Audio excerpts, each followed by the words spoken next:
Bleak House, Part 6 by Charles Dickens. Chapter 56. Pursuit. Impassive, as behoves its high breeding, the deadlocked townhouse stares at the other houses in the street of dismal grandeur and gives no outward sign of anything going wrong within. Carriages rattle, doors are battered at, the world exchanges calls, ancient charmers with skeleton throats and peachy cheeks that have a rather ghastly bloom upon them seen by daylight, when indeed these fascinating creatures look like Death and the Lady fused together, dazzle the eyes of men. Forth from the frigid mews come easily swinging carriages, guided by short-legged coachmen in flaxen wigs, deep sunk into downy hammercloths, and up behind Mount Luscious Mercuries, bearing sticks of state and wearing cocked hats broadwise, a spectacle for the angels. The deadlocked town house changes not externally, and hours pass before its exalted dullness is disturbed within.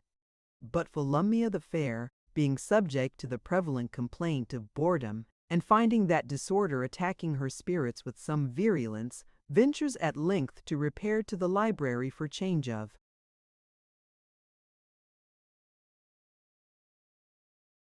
Scene. Her gentle tapping at the door producing no response, she opens it and peeps in. Seeing no one there, takes possession.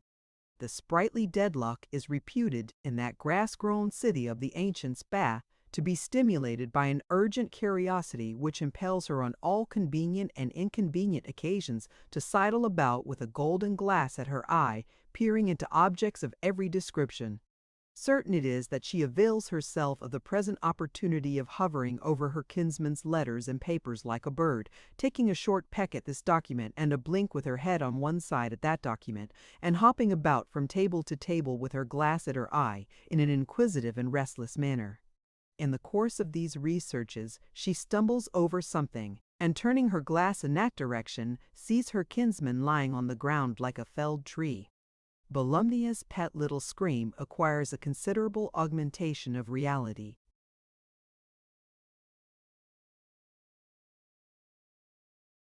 From this surprise, and the house is quickly in commotion.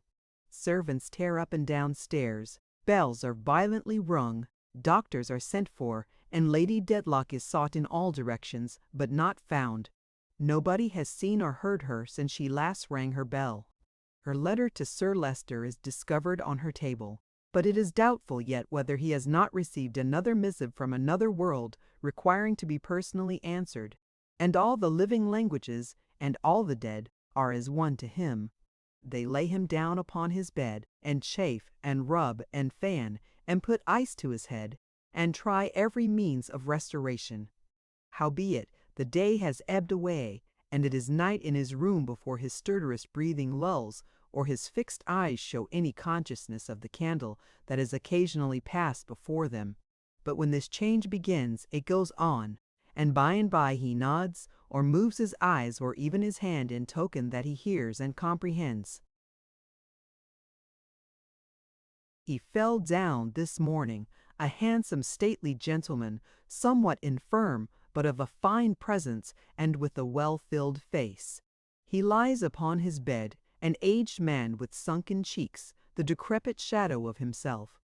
His voice was rich and mellow, and he had so long been thoroughly persuaded of the weight and import to mankind of any word he said that his words really had come to sound as if there were something in them. But now he can only whisper, and what he whispers sounds like what it is mere jumble and jargon. His favorite and faithful housekeeper stands at his bedside.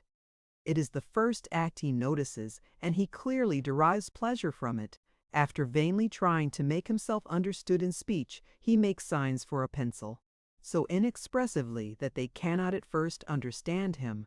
It is his old housekeeper who makes out what he wants and brings in a slate. After pausing for some time, he slowly scrawls upon it in a hand that is not his.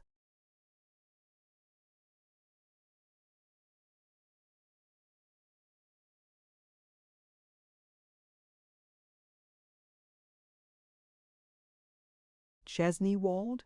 No, she tells him. He is in London. He was taken ill in the library this morning. Right thankful she is that she happened to come to London and is able to attend upon him. It is not an illness of any serious consequence, Sir Leicester.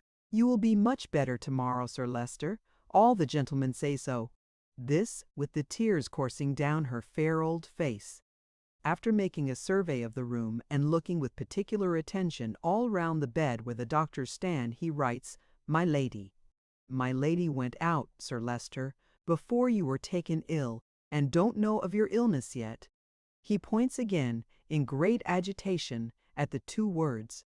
They all try to quiet him.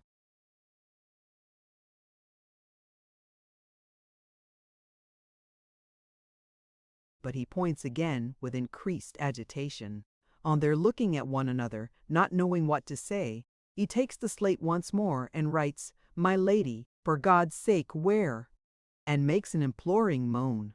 It is thought better that his old housekeeper should give him Lady Dedlock's letter, the contents of which no one knows or can surmise. She opens it for him and puts it out for his perusal. Having read it twice by a great effort, he turns it down so that it shall not be seen and lies moaning. He passes into a kind of relapse or into a swoon, and it is an hour before he opens his eyes, reclining on his faithful and attached old servant's arm. The doctors know that he is best with her, and when not actively engaged about him, stand aloof. The slate comes into requisition again, but the word he wants to write he cannot remember. His anxiety, his eagerness, and affliction at this pass are pitiable to behold. It seems as if he must go mad in the necessity he feels for haste.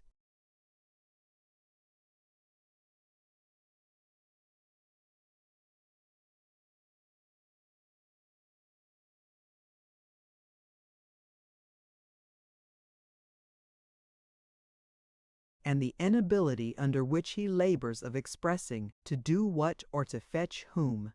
He has written the letter B, and there stopped. Of a sudden, in the height of his misery, he puts Mr. before it.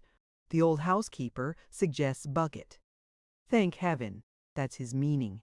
Mr. Bucket is bound to be downstairs, by appointment. Shall he come up?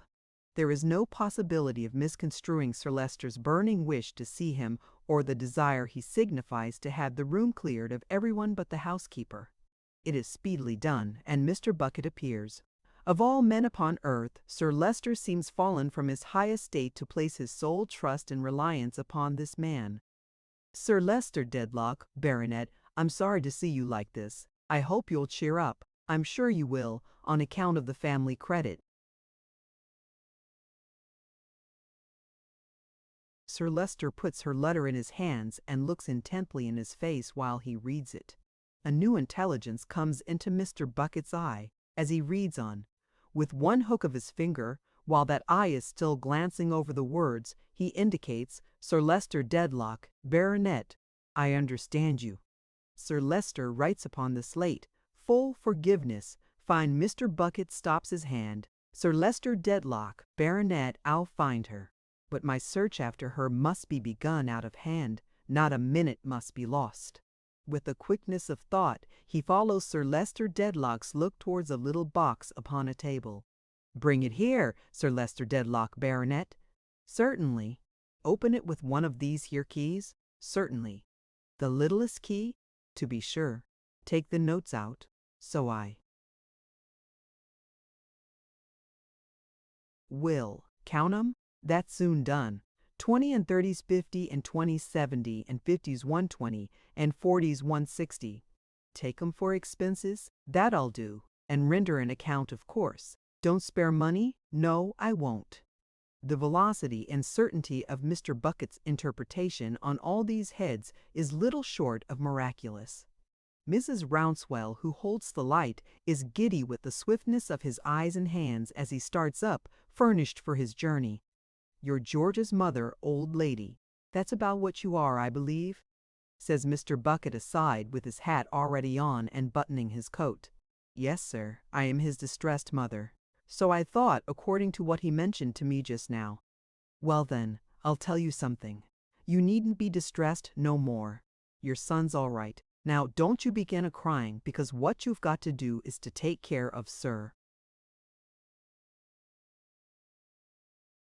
Lester Dedlock, Baronet, and you won't do that by crying. As to your son, he's all right, I tell you, and he sends his loving duty and hoping you're the same. He's discharged honorable. That's about what H.E. is, with no more imputation on his character than there is on yours. And yours is a tidy one. I'll bet £1. You may trust me, for I took your son. He conducted himself in a game way, too, on that occasion, and he's a fine-made man, and you're a fine-made old lady. And you're a mother and son, the pair of you, as might be showed for models in a caravan. Sir Lester Dedlock, Baronet, what you've trusted to me I'll go through with. Don't you be afraid of my turning out of my way, right or left, or taking a sleep, or a wash, or a shave, till I have found what I go in search of. Say everything as is kind and forgiving on your part. Sir Lester Dedlock, Baronet, I will. And I wish you better, and these family affairs smoothed over as, Lord, many other family affairs equally has been, and equally will be, to the end of time.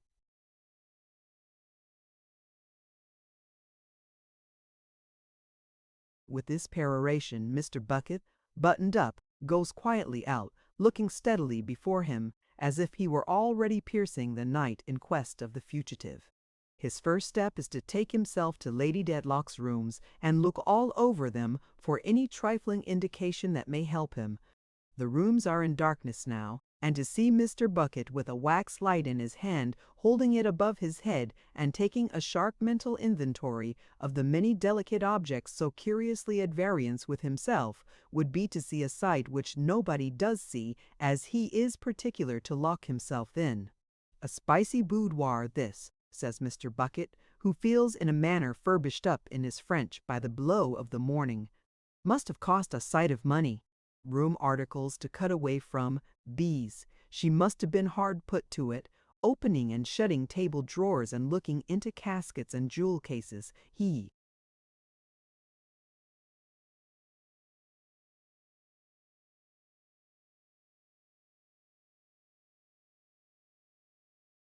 sees the reflection of himself in various mirrors and moralizes thereon. One might suppose I was a moving in the fashionable circles and getting myself up for Almack's, says Mr. Bucket. I begin to think I must be a swell in the Guards without knowing it. Ever looking about, he has opened a dainty little chest in an inner drawer. His great hand, turning over some gloves which it can scarcely feel, they are so light and soft within it, comes upon a white handkerchief. Let's have a look at you, says Mr. Bucket, putting down the light. What should you be kept by yourself for? What's your motive? Are you her ladyship's property or somebody else's? You've got a mark upon you somewheres or another, I suppose. He finds it as he speaks, Esther Summerson. Oh, says Mr. Bucket, pausing with his finger at his ear. Come, I'll take you. He completes his observations as quietly and carefully as he has carried them on, leaves everything else precisely as he found it, glides away after some 5 minutes in all, and passes into the street. With a glance upward at the dimly lighted windows of Sir Lester's room, he sets off, full swing, to the nearest coach stand, picks out the horse for his money, and directs to be driven to the shooting gallery. Mr. Bucket does not claim to be a scientific judge of horses, but he lays out a little money on the principal events in that line, and generally sums up his knowledge of the subject in the remark that when he sees a horse as can go, he knows him. His knowledge is not at fault in the present instance. Clattering over the stones at a dangerous pace, yet thoughtfully bringing his keen eyes to bear on every slinking creature whom he passes in the midnight streets, and even on the lights in upper windows where people are going or gone to bed, and on all the turnings that he rattles by, and alike on the heavy sky, and on the earth where the snow lies thin, for something may present itself to assist him. Anywhere he dashes to his destination at such a speed that when he stops the horse half smothers him in a cloud of steam. Unbear him half a moment to freshen him up, and I'll be back. He runs up the long wooden entry and finds the trooper smoking his pipe. "I thought I should, George, after what you have gone through, my lad. I haven't a word to spare. Now, honor. All to save a woman. Miss Summerson, that was here when Gridley died, that was the name. I know all right. Where does she live?"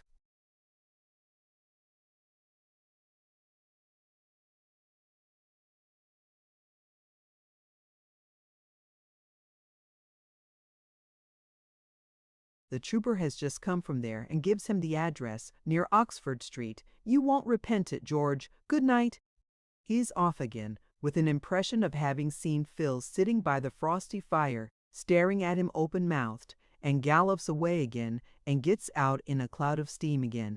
Mr. Jarndyce, the only person up in the house, is just going to bed, rises from his book on hearing the rapid ringing at the bell, and comes down to the door in his dressing-gown. "Don't be alarmed, sir." In a moment his visitor is confidential with him in the hall, has shut the door, and stands with his hand upon the lock. "I've had the pleasure of seeing you before. Inspector Bucket. Look at that handkerchief, sir." "Miss Esther Summerson's. Found it myself put away in a drawer of Lady Dedlock's, quarter of an hour ago.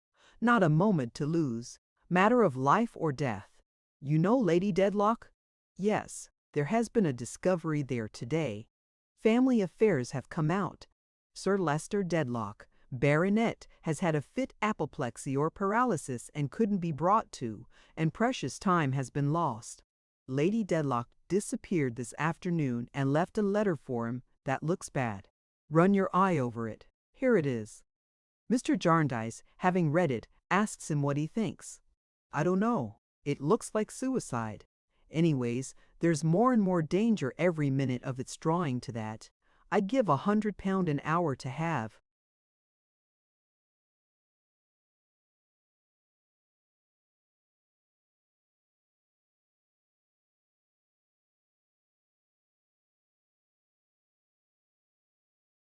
Got the start of the present time. "Now, Mr. Jarndyce, I am employed by Sir Leicester Dedlock, Baronet, to follow her and find her, to save her and take her his forgiveness. I have money and full power, but I want something else. I want Miss Summerson." Mr. Jarndyce, in a troubled voice, repeats, "Miss Summerson?" "Now, Mr. Jarndyce." Mr. Bucket has read his face with the greatest attention all along. "I speak to you as a gentleman of a humane heart, and under such pressing circumstances as don't often happen. If ever delay was dangerous, it's dangerous now. And if ever you couldn't afterwards forgive yourself for causing it, this is the time. 8 or 10 hours, worth, as I tell you, £100 apiece at least, have been lost since Lady Dedlock disappeared. I am charged to find her. I am Inspector Bucket. Besides all the rest that's heavy on her, she has upon her, as she believes, suspicion of murder. If I follow her alone, she, being in,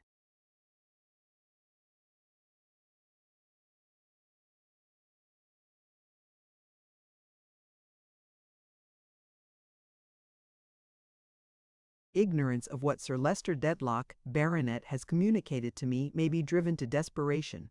But if I follow her in company with a young lady, answering to the description of a young lady, that she has a tenderness, for I ask no question, and I say no more than that she will give me credit for being friendly.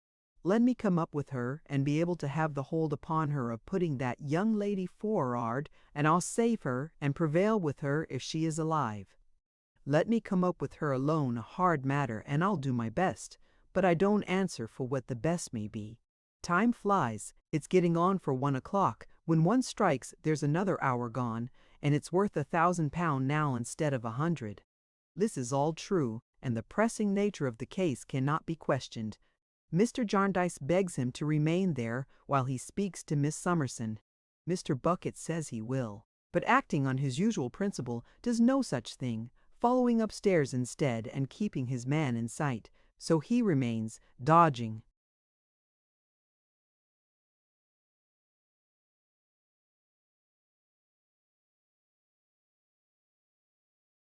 and lurking about in the gloom of the staircase while they confer. In a very little time, Mr. Jarndyce comes down and tells him that Miss Summerson will join him directly and place herself under his protection to accompany him where he pleases. Mr. Bucket, satisfied, expresses high approval and awaits her coming at the door. There he mounts a high tower in his mind and looks out far and wide. Many solitary figures he perceives creeping through the streets. Many solitary figures out on heaths and roads and lying under haystacks. But the figure that he seeks is not among them. Other solitaries he perceives in nooks of bridges, looking over, and in shadowed places down by the river's level.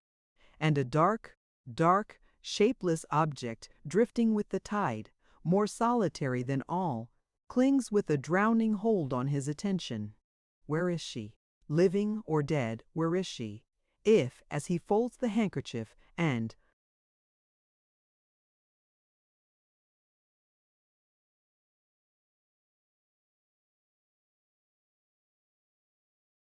carefully puts it up, it were able with an enchanted power to bring before him the place where she found it, and the night landscape near the cottage where it covered the little child, would he descry her there?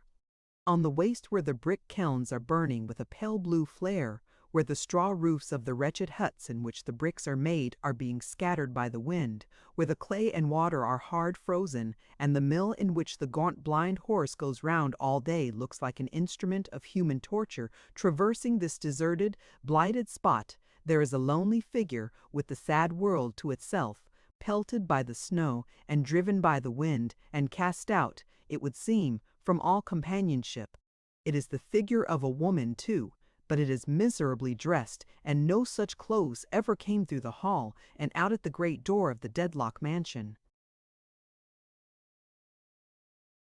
Chapter 57. Esther's Narrative.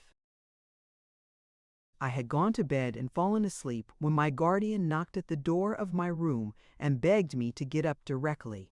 On my hurrying to speak to him and learn what had happened, he told me, after a word or two of preparation, that there had been a discovery at Sir Leicester Dedlock's, that my mother had fled, that a person was now at our door who was empowered to convey to her the fullest assurances of affectionate protection and forgiveness if he could possibly find her, and that I was sought for to accompany him in the hope that my entreaties might prevail upon her if his failed.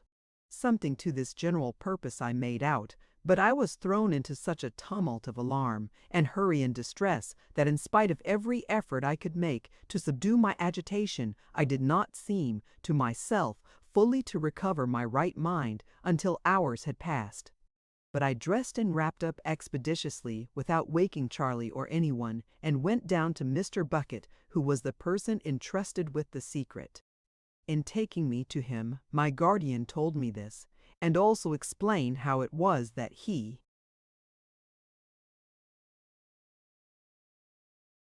had come to think of me.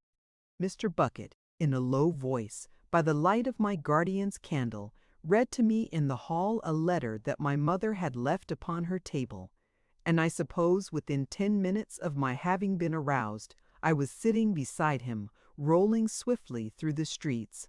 His manner was very keen, and yet considerate when he explained to me that a great deal might depend on my being able to answer without confusion a few questions that he wished to ask me. These were, chiefly, whether I had had much communication with my mother, to whom he only referred as Lady Dedlock, when and where I had spoken with her last, and how she had become possessed of my handkerchief. When I had satisfied him on these points, he asked me particularly to consider taking time to think whether within my knowledge there was anyone, no matter where, in whom she might be at all likely to confide under circumstances of the last necessity. I could think of no one but my guardian, but by and by I mentioned Mr. Boythorn. He came into my mind as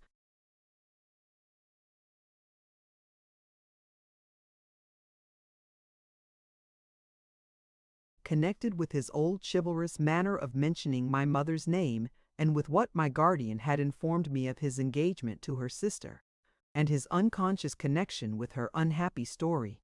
My companion had stopped the driver while we held this conversation, that we might the better hear each other, He now told him to go on again and said to me, after considering within himself for a few moments, that he had made up his mind how to proceed. He was quite willing to tell me what his plan was, but I did not feel clear enough to understand it. We had not driven very far from our lodgings when we stopped in a by-street at a public-looking place lighted up with gas. Mr. Bucket took me in and sat me in an armchair by a bright fire. It was now past 1, as I saw by the clock against the wall. 2 police officers, looking in their perfectly neat uniform, not at all like people who were up all night, were quietly writing at a desk. And the place seemed very quiet altogether, except for some beating and calling out at distant doors underground, to which nobody paid any attention. A third man in uniform, whom Mr. Bucket called and to whom he whispered his instructions, went out, and then the 2 others advised together, while one wrote from Mr. Bucket's subdued dictation. It was a description of my mother that they were busy with, for Mr. Bucket brought it to me when it was done and read it in a whisper. It was very accurate indeed. The second officer, who had attended to it closely, then copied it out and called in another man in uniform. There were several in an outer room who took it up and went away with it. All this was done with the greatest dispatch and without the waste of a moment, yet nobody was at all hurried. As soon as the paper was sent out upon its travels, the 2 officers resumed their former quiet work of writing with neatness and care. Mr. Bucket thoughtfully came and warmed the soles of his boots, first one and then the other, at the fire. "Are you well wrapped up, Miss Summerson?" he asked me as his eyes met mine. "It's a desperate sharp night for a young lady to be out in." I told him I cared for no weather and was warmly clothed. "It may be a long job," he observed, "but so that it ends well, never mind, miss." "I pray to heaven it may end well," said I. He nodded comfortingly. "You see, whatever you do, don't you go and fret yourself. You keep yourself cool and equal for anything that may happen, and it'll be the better for you, the better for me, the better for Lady Dedlock, and the better for Sir Leicester Dedlock, Baronet." He was really very kind and gentle, and as he stood before the fire warming his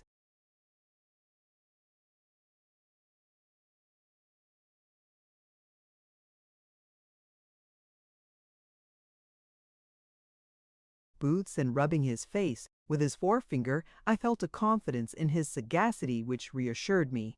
It was not yet 1:45 when I heard horses' feet and wheels outside. "Now, Miss Summerson," said he, "we are off, if you please." He gave me his arm, and the 2 officers courteously bowed me out, and we found at the door a phaeton, or barouche, with a postilion and post horses. Mr. Bucket handed me in and took his own seat on the box. The man in uniform whom he had sent to fetch this equipage then handed him up a dark lantern at his request, and when he had given a few directions to the driver, we rattled away. I was far from sure that I was not in a dream.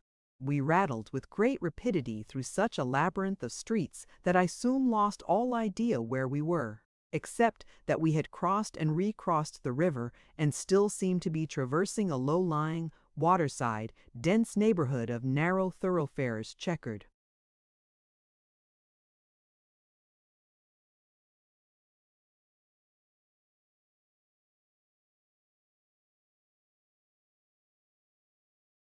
by docks and basins, high piles of warehouses, swing bridges, and masts of ships. At length we stopped at the corner of a little slimy turning, which the wind from the river rushing up it did not purify, and I saw my companion by the light of his lantern in conference with several men who looked like a mixture of police and sailors. Against the mouldering wall by which they stood, there was a bill on which I could discern the words, "Found drowned," and this and an inscription about drags possessed me with the awful suspicion shadowed forth in our visit to that place. I had no need to remind myself that I was not there by the indulgence of any feeling of mine to increase the difficulties of the search, or to lessen its hopes, or enhance its delays. I remained quiet, but what I suffered in that dreadful spot I never can forget, and still it was like the horror of a dream. A man yet dark and muddy, in long swollen sodden boots, and a hat like them, was called out of a boat and whispered with Mr. Bucket, who went away with him down some slippery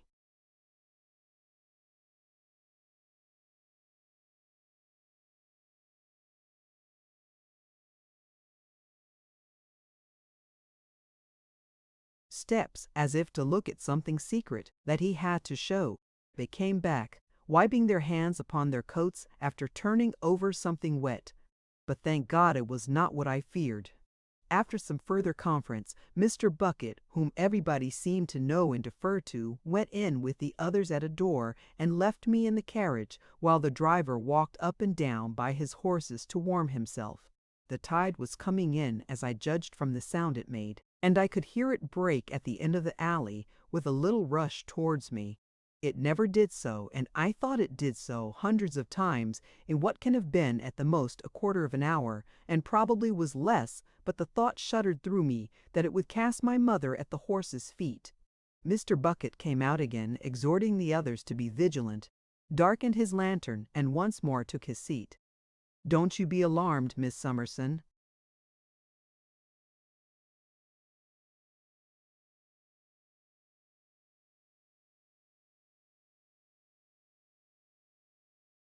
"On account of our coming down here," he said, turning to me, "I only want to have everything in train and to know that it is in train by looking after it myself. Get on, my lad." We appeared to retrace the way we had come. Not that I had taken note of any particular objects in my perturbed state of mind, but judging from the general character of the streets, we called at another office or station for a minute and crossed the river again. During the whole of this time and during the whole search, my companion, wrapped up on the box, never relaxed in his vigilance a single moment. But when we crossed the bridge he seemed, if possible, to be more on the alert than before. He stood up to look over the parapet. He alighted and went back after a shadowy female figure that flitted past us, and he gazed into the profound black pit of water with a face that made my heart die within me. The river had a fearful look, so overcast and secret, creeping away so fast between the low flat lines of shore, so heavy with indistinct and awful shapes, both of caravet.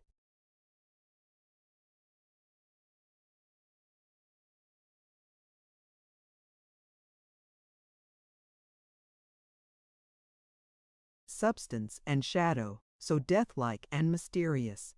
I have seen it many times since then, by sunlight and by moonlight, but never free from the impressions of that journey. In my memory, the lights upon the bridge are always burning dim. The cutting wind is eddying round the homeless woman whom we pass. The monotonous wheels are whirling on, and the light of the carriage lamps reflected back looks palely in upon me, a face rising out of the dreaded water. Clattering and clattering through the empty streets, we came at length from the pavement onto dark smooth roads and began to leave the houses behind us. After a while, I recognized the familiar way to St. Albans. At Barnet fresh horses were ready for us, and we changed and went on. It was very cold indeed, and the open country was white with snow, though none was falling then. "An old acquaintance of yours, this road, Miss Summerson," said Mr. Bucket cheerfully.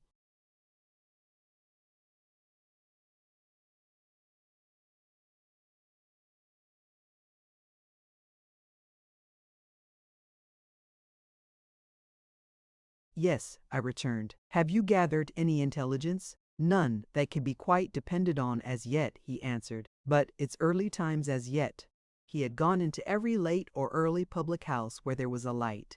There were not a few at that time. The road being then much frequented by drovers and had got down to talk to the turnpike keepers. I had heard him ordering drink and chinking money and making himself agreeable and merry everywhere.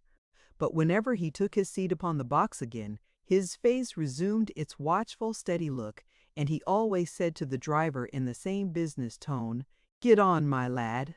With all these stoppages, it was between 5 and 6 o'clock, and we were yet a few miles short of St. Albans when he came out of one of these houses and handed me in a cup of tea.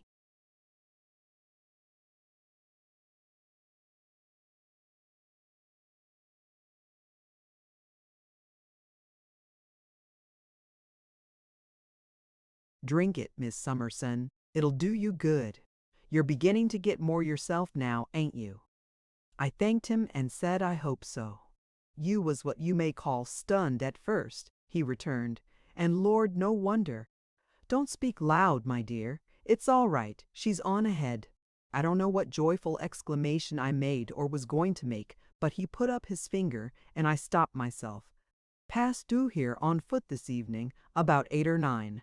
I heard of her first at the Archway Toll, over at Highgate, but couldn't make quite sure. Traced her all along, on and off. Hicked her up at one place and dropped her at another, but she's before us now, safe. Take hold of this cup and saucer, ostler. Now, if you wasn't brought up to the butter trade, look out and see if you can catch half."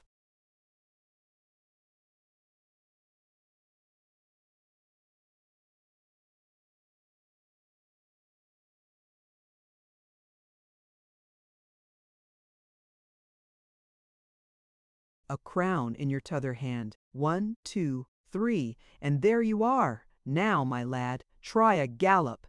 We were soon in St. Albans, and alighted a little before day, when I was just beginning to arrange and comprehend the occurrences of the night, and really to believe that they were not a dream.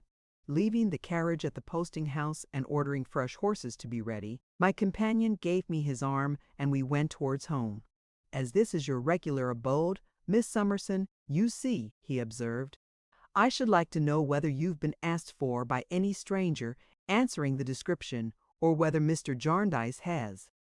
I don't much expect it, but it might be." As we ascended the hill, he looked about him with a sharp eye. The day was now breaking, and reminded me that I had come down it one night, as I had reason for.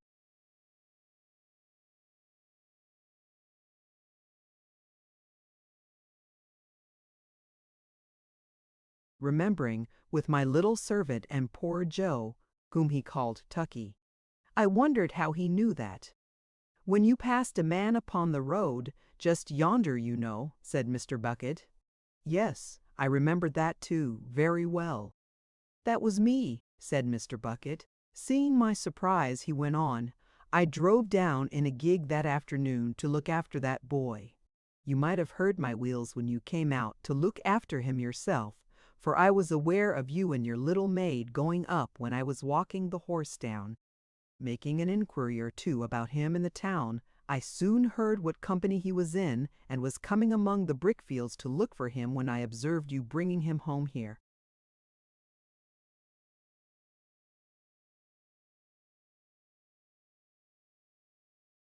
"Had he committed any crime?" I asked. "None was charged against him," said Mr. Bucket, coolly lifting off his hat, "but I suppose he wasn't over-particular." "No. What I wanted him for was in connection with keeping this very matter of Lady Dedlock quiet. He had been making his tongue more free than welcome as to a small accidental service he had been paid for by the deceased Mr. Tulkinghorn, and it wouldn't do at any sort of price to have him playing those games. So having warned him out of London, I made an afternoon of it to warn him to keep out of it now he was away, and go farther from it, and maintain a bright lookout that I didn't catch him coming back again." "Poor creature," said I. "Poor enough," assented Mr. Bucket, "and trouble enough and well enough away from London or anywhere else. I was regularly turned on my back when I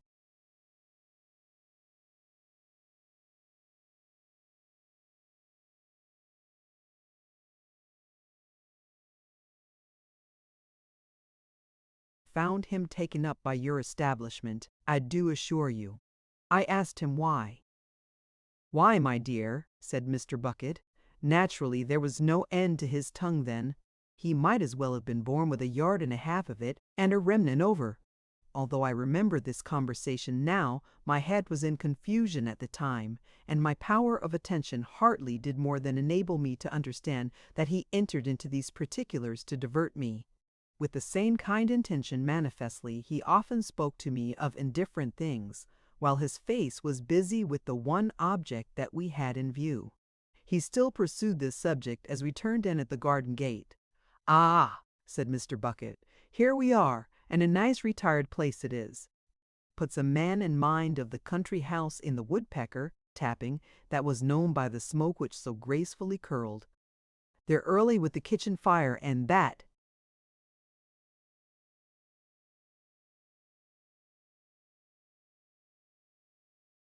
denotes good servants. But what you've always got to be careful of with servants is who comes to see 'em. You never know what they're up to if you don't know that. And another thing, my dear, whenever you find a young man behind the kitchen door, you give that young man in charge on suspicion of being secreted in a dwelling house with an unlawful purpose." We were now in front of the house. He looked attentively and closely at the gravel for footprints before he raised his eyes to the windows. "Do you generally put that elderly young gentleman in the same room when he's on a visit here, Miss Summerson?" he inquired, glancing at Mr. Skimpole's usual chamber. "You know Mr. Skimpole," said I. "What do you call him again?" returned Mr. Bucket, bending down his ear.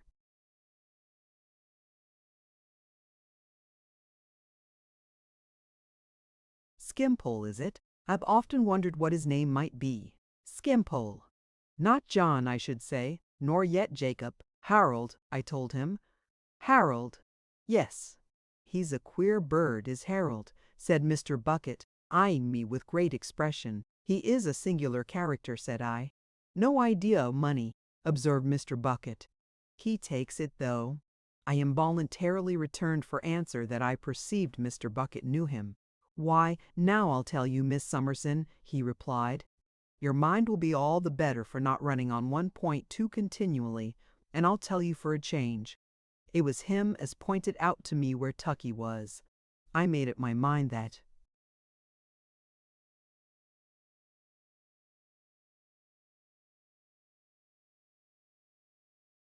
Night to come to the door and ask for Tucky, if that was all, but willing to try a move or so first, if any such was on the board. I just pitched up a morsel of gravel at that window where I saw a shadow. As soon as Harold opens it and I have had a look at him, thinks I, you're the man for me.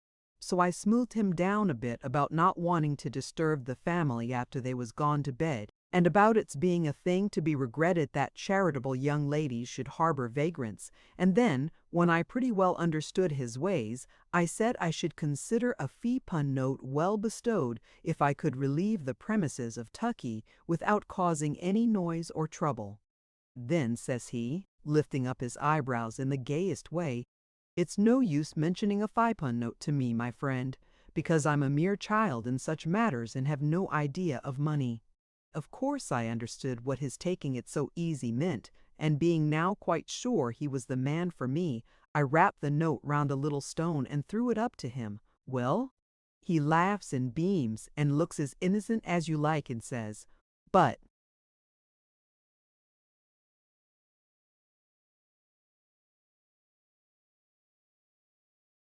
I don't know the value of these things. What am I to do with this?" "Spend it, sir," says I.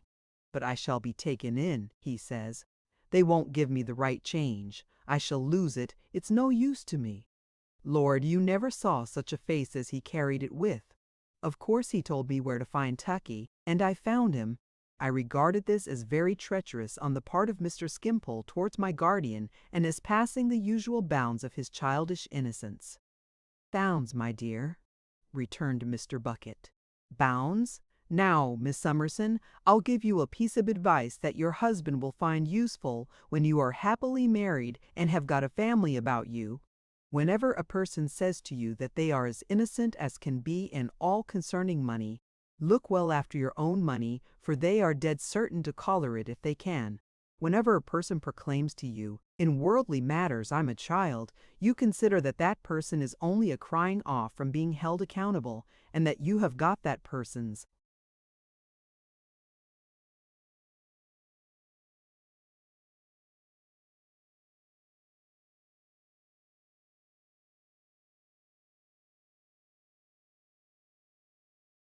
number, and it's number one. Now I am not a poetical man myself, except in a vocal way when it goes round a company, but I'm a practical one, and that's my experience. So's this rule: fast and loose in one thing, fast and loose in everything. I never knew it fail. No more will you." nor no one.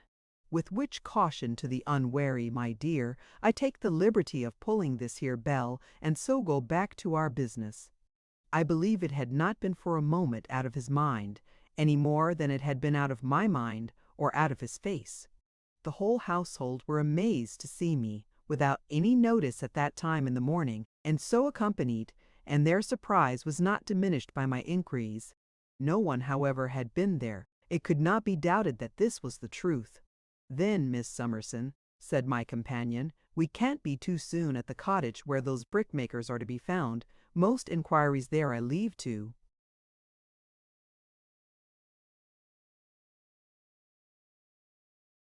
you, if you'll be so good as to make 'em. The naturalist way is the best way, and the naturalist way is your own way." We set off again immediately.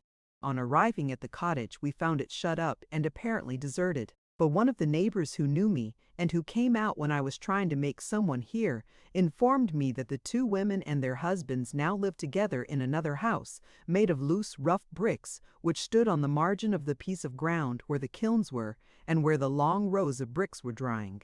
We lost no time in repairing to this place, which was within a few hundred yards, and as the door stood ajar, I pushed it open. There were only 3 of them sitting at breakfast, the child lying asleep on a bed in the corner. It was Jenny, the mother of the dead child, who was absent. The other woman rose on seeing me, and the men, though they were, as usual,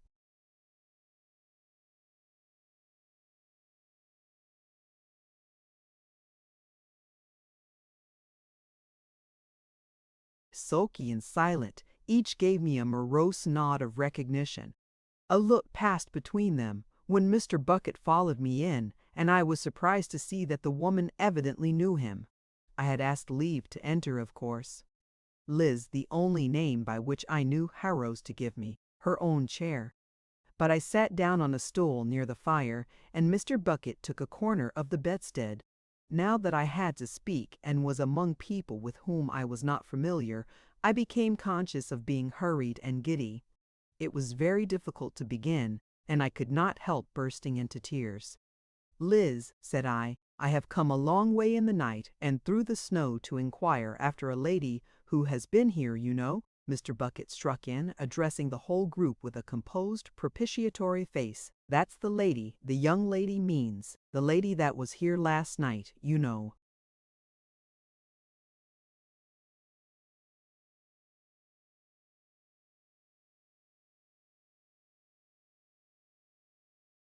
"And who told you as there was anybody here?" inquired Jenny's husband, who had made a surly stop in his eating to listen, and now measured him with his eye.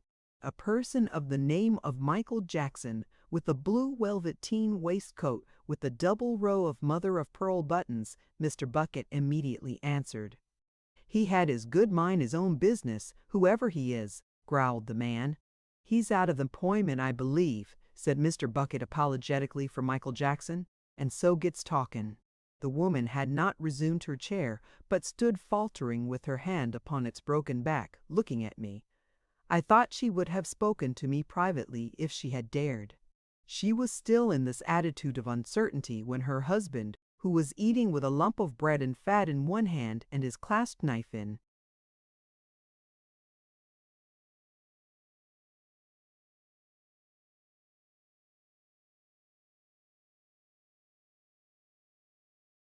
the other, struck the handle of his knife violently on the table, and told her with an oath to mind her own business at any rate, and sit down.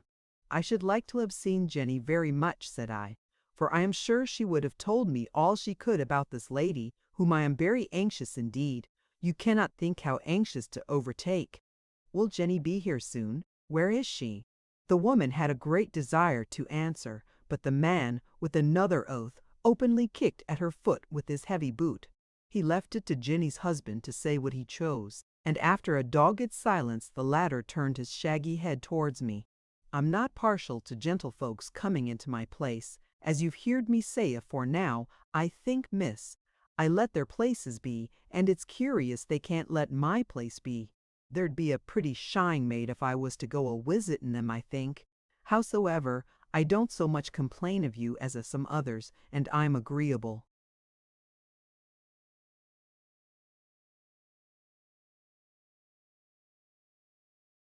to make you a civil answer, though I give notice that I'm not a-going to be drawed like a badger.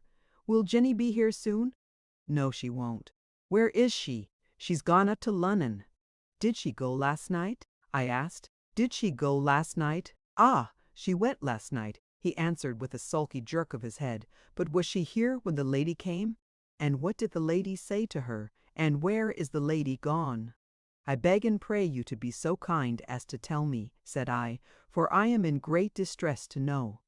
If my master would let me speak and not say a word of harm, the woman timidly began. Your master, said her husband, muttering an imprecation with slow emphasis.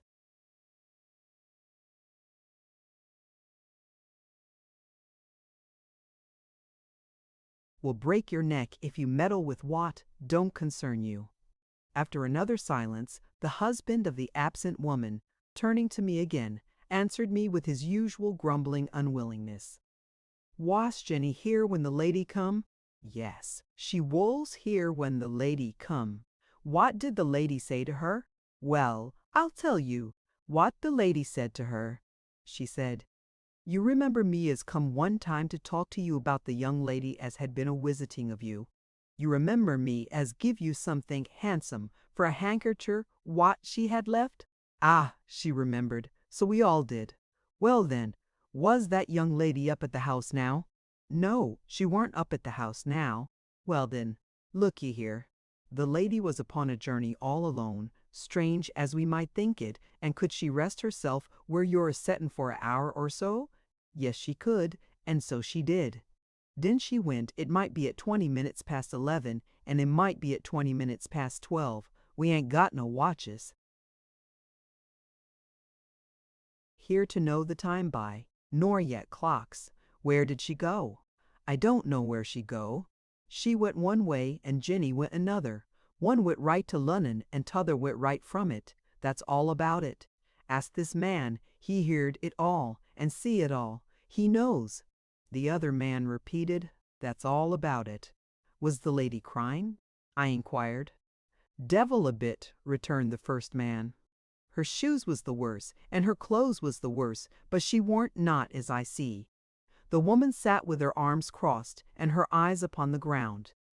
Her husband had turned his seat a little so as to face her and kept his hammer-like hand upon the table, as if it were in readiness to execute his threat if she disobeyed him. I hope you will not object to my asking your wife, said I, how the lady looked. Come then, he gruffly cried to her. You hear what she says. Cut it short and tell her. Bad, replied the woman, pale and exhausted, very bad. Did she speak much? Not much, but her voice was hoarse. She answered, looking all the while at her husband for leave. Was she faint? Said I. Did she eat or drink here? Go on, said the husband in answer to her look. Tell her and cut it short.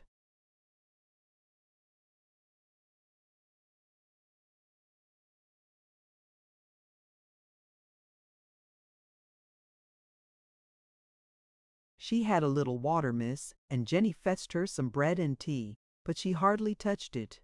And when she went from here, I was proceeding, when Jenny's husband impatiently took me up. When she went from here, she went right away nor'ard by the high road. Ask on the road if you doubt me, and see if it warn't so. Now, there's the end, that's all about it. I glanced at my companion, and finding that he had already risen and was ready to depart, thanked them for what they had told me, and took my leave. The woman looked full at Mr. Bucket as he went out, and he looked full at her. Now, Miss Summerson, he said to me as we walked quickly away, they've got her ladyship's watch among 'em. That's a positive fact.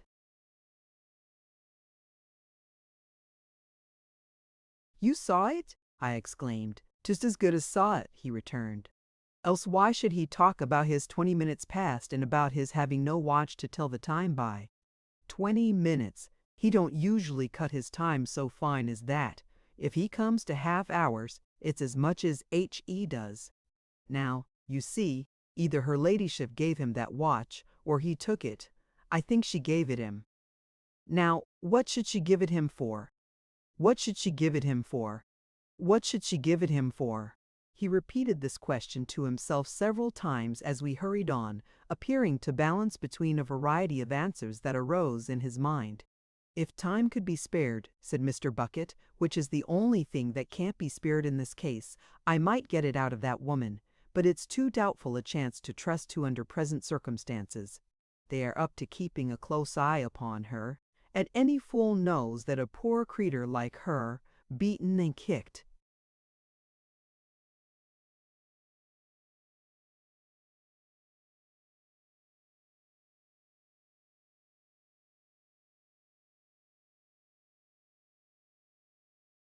and scarred and bruised from head to foot will stand by the husband that ill uses her through thick and thin.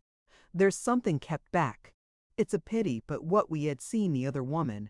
I regretted it exceedingly, for she was very grateful, and I felt sure would have resisted no entreaty of mine. It's possible, Miss Summerson, said Mr. Bucket, pondering on it, that her ladyship sent her up to London with some word for you, and it's possible that her husband got the watch to let her go. It don't come out altogether so plain as to please me, but it's on the cards. Now, I don't take kindly to laying out the money of Sir Leicester Dedlock, Baronet, on these roughs, and I don't see my way to the usefulness of it at present. No. So far our road, Miss Summerson, is for'ard straight ahead and keeping everything quiet. We called at home once more that I might send a hasty note to my guardian.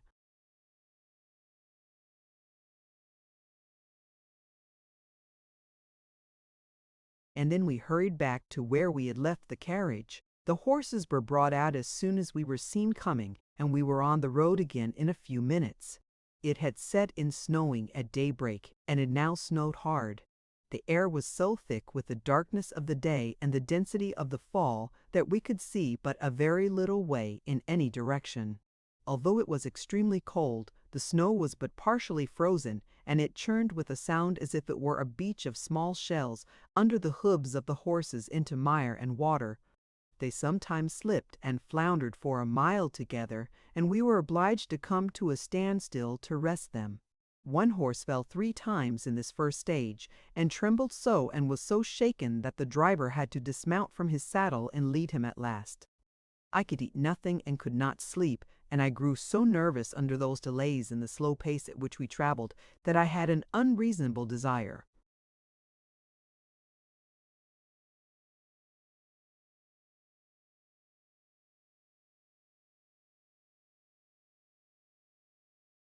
Upon me to get out and walk. Yielding to my companion's better sense, however, I remained where I was. All this time, kept fresh by a certain enjoyment of the work in which he was engaged, he was up and down at every house we came to, addressing people whom he had never beheld before as old acquaintances, running in to warm himself at every fire he saw, talking and drinking and shaking hands at every bar and tap, friendly with every wagoner, wheelwright, blacksmith and toll-taker, yet never seeming to lose time, and always mounting to the box again, with his watchful, steady face and his busy-like. When we were changing horses the next time, he came from the stable-yard, with the wet snow encrusted upon him, and dropping off and plashing and crashing through it to his wet knees as he had been doing frequently since we left St. Albans, and spoke to me at the carriage side.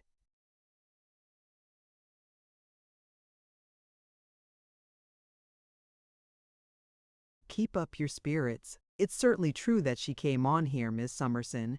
There's not a doubt of the dress by this time, and the dress has been seen here. Still on foot? Said I. Still on foot.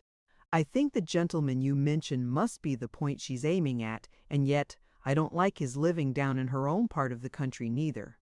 I know so little, said I. There may be someone else nearer here of whom I never heard. That's true. But whatever you do, don't you fall a-crying, my dear, and don't you worry yourself no more than you can help. Get on, my lad. The sleet fell all that day unceasingly. A thick mist came on early, and it never,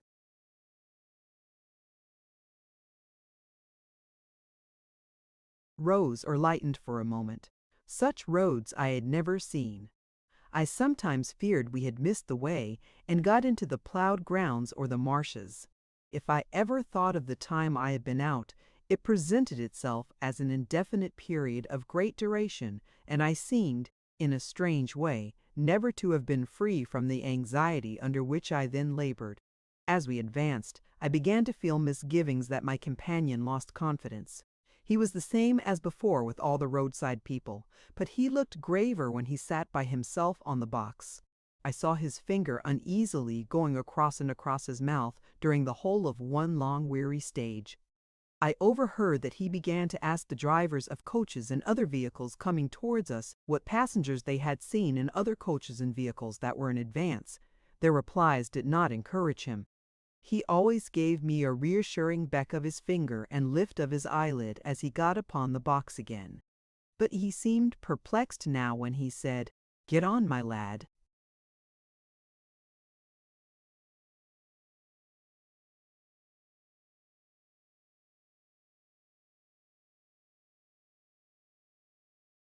At last, when we were changing, he told me that he had lost the track of the dress so long that he began to be surprised. It was nothing, he said, to lose such a track for one while, and to take it up for another while, and so on. But it had disappeared here in an unaccountable manner, and we had not come upon it since. This corroborated the apprehensions I had formed when he began to look at direction posts and to leave the carriage at crossroads for a quarter of an hour at a time, while he explored them. But I was not to be downhearted, he told me, for it was as likely as not that the next stage might set us right again.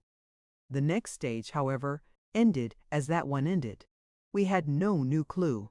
There was a spacious inn here, solitary, but a comfortable, substantial building, and as we drove in under a large gateway before I knew it, where a landlady and her pretty daughters came to the carriage door, entreating me to alight and refresh myself while the horses were making ready, I thought it would be uncharitable to refuse. They took me upstairs to a warm room and left me there.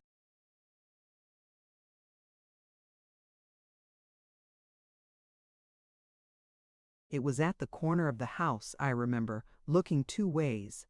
On one side to a stable yard open to a by-road where the ostlers were unharnessing the splashed and tired horses from the muddy carriage, and beyond that to the by-road itself, across which the sign was heavily swinging. On the other side to a wood of dark pine trees. Their branches were encumbered with snow, and it silently dropped off in wet heaps while I stood at the window. Night was setting in, and its bleakness was enhanced by the contrast of the pictured fire glowing and gleaming in the window pane. As I looked among the stems of the trees and followed the discolored marks in the snow where the thaw was sinking into it and undermining it, I thought of the motherly face brightly set off by daughters that had just now welcomed me, and of my mother lying down in such a wood to die. I was frightened when I found them all about me, but I remembered that before I fainted I tried very hard not to do it, and that was some little comfort. They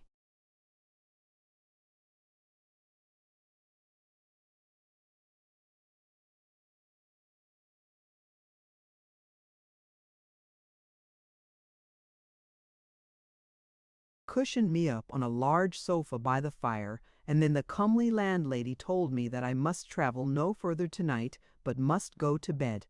But this put me into such a tremble lest they should detain me there that she soon recalled her words and compromised for a rest of half an hour. A good, endearing creature she was. She had her 3 fair girls also busy about me. I was to take hot soup and broiled fowl, while Mr. Bucket dried himself and dined elsewhere.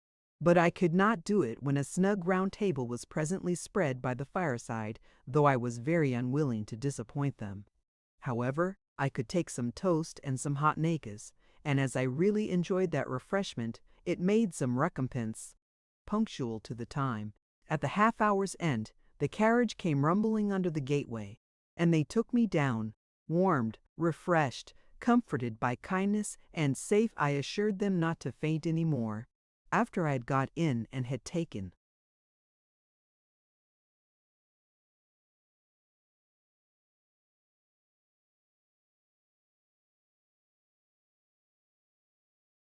A grateful leave of them all, the youngest daughter, a blooming girl of 19, who was to be the first married, they had told me, got upon the carriage step, reached in and kissed me. I have never seen her from that hour, but I think of her to this hour as my friend. The transparent windows with the fire and light, looking so bright and warm from the cold darkness out of doors, were soon gone. And again we were crushing and churning the loose snow. We went on with toil enough, but the dismal roads were not much worse than they had been, and the stage was only 9 miles. My companion smoking on the box, I had thought at the last inn of begging him to do so, when I saw him standing at a great fire in a comfortable cloud of tobacco, was as vigilant as ever and as quickly down and up again when we came to any human abode or any human creature. He had lighted his little dark lantern, which seemed to be a favorite with him, for we had lamps to the carriage, and every now and then he turned it upon me to see that I was doing well. There was.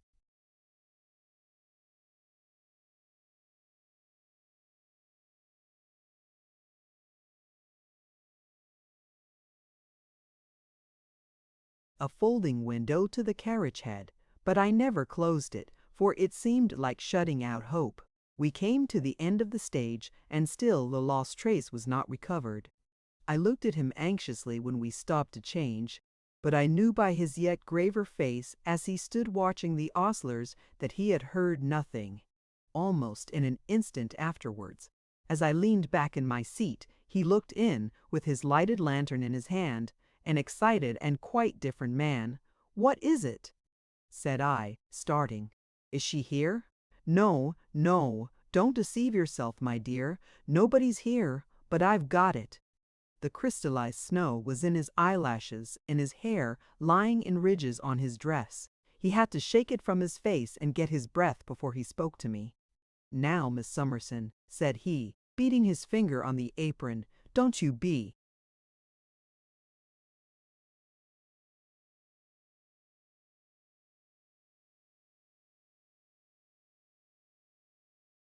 disappointed at what I'm a-going to do. You know me. I'm Inspector Bucket, and you can trust me. We've come a long way. Never mind. 4 horses out there for the next stage up. Quick." There was a commotion in the yard, and a man came running out of the stables to know if he meant up or down. "Up, I tell you. Up, I tell you. Up, ain't it English? Up, up," said I, astonished. "To London. Are we going back, Miss Summerson?" he answered. "Back, straight back as a die. You know me. Don't be afraid." "I'll follow the other, by G." "The other?" I repeated. "Who? You called her Jenny, didn't you? I'll follow her. Bring those 2 pair out here."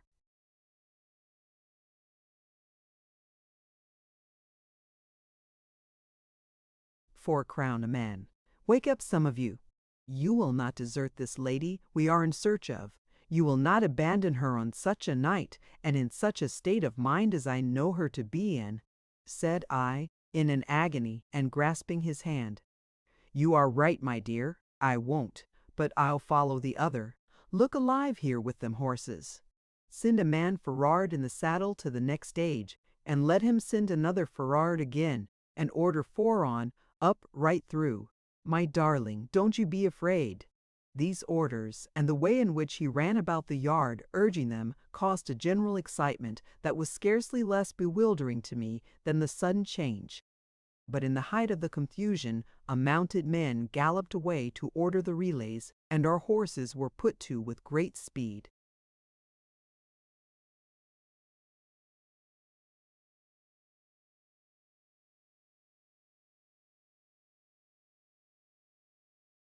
"My dear," said Mr. Bucket, jumping to his seat and looking in again, "you'll excuse me if I'm too familiar. Don't you fret and worry yourself no more than you can help. I say nothing else at present, but you know me, my dear. Now, don't you?" I endeavored to say that I knew he was far more capable than I of deciding what we ought to do, but was he sure that this was right? Could I not go forward by myself in search of? I grasped his hand again in my distress, and whispered it to him of my own mother. "My dear," he answered, I know, and would I put you wrong, do you think?"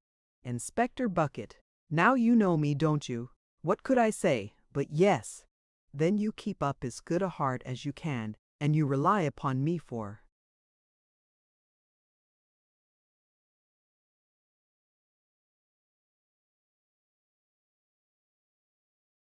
standing by you, no less than by Sir Leicester Dedlock, Baronet. Now, are you right there? All right, sir, off she goes then, and get on, my lads. We were again upon the melancholy road by which we had come, tearing up the miry sleet and dawing snow, as if they were torn up by a water-wheel.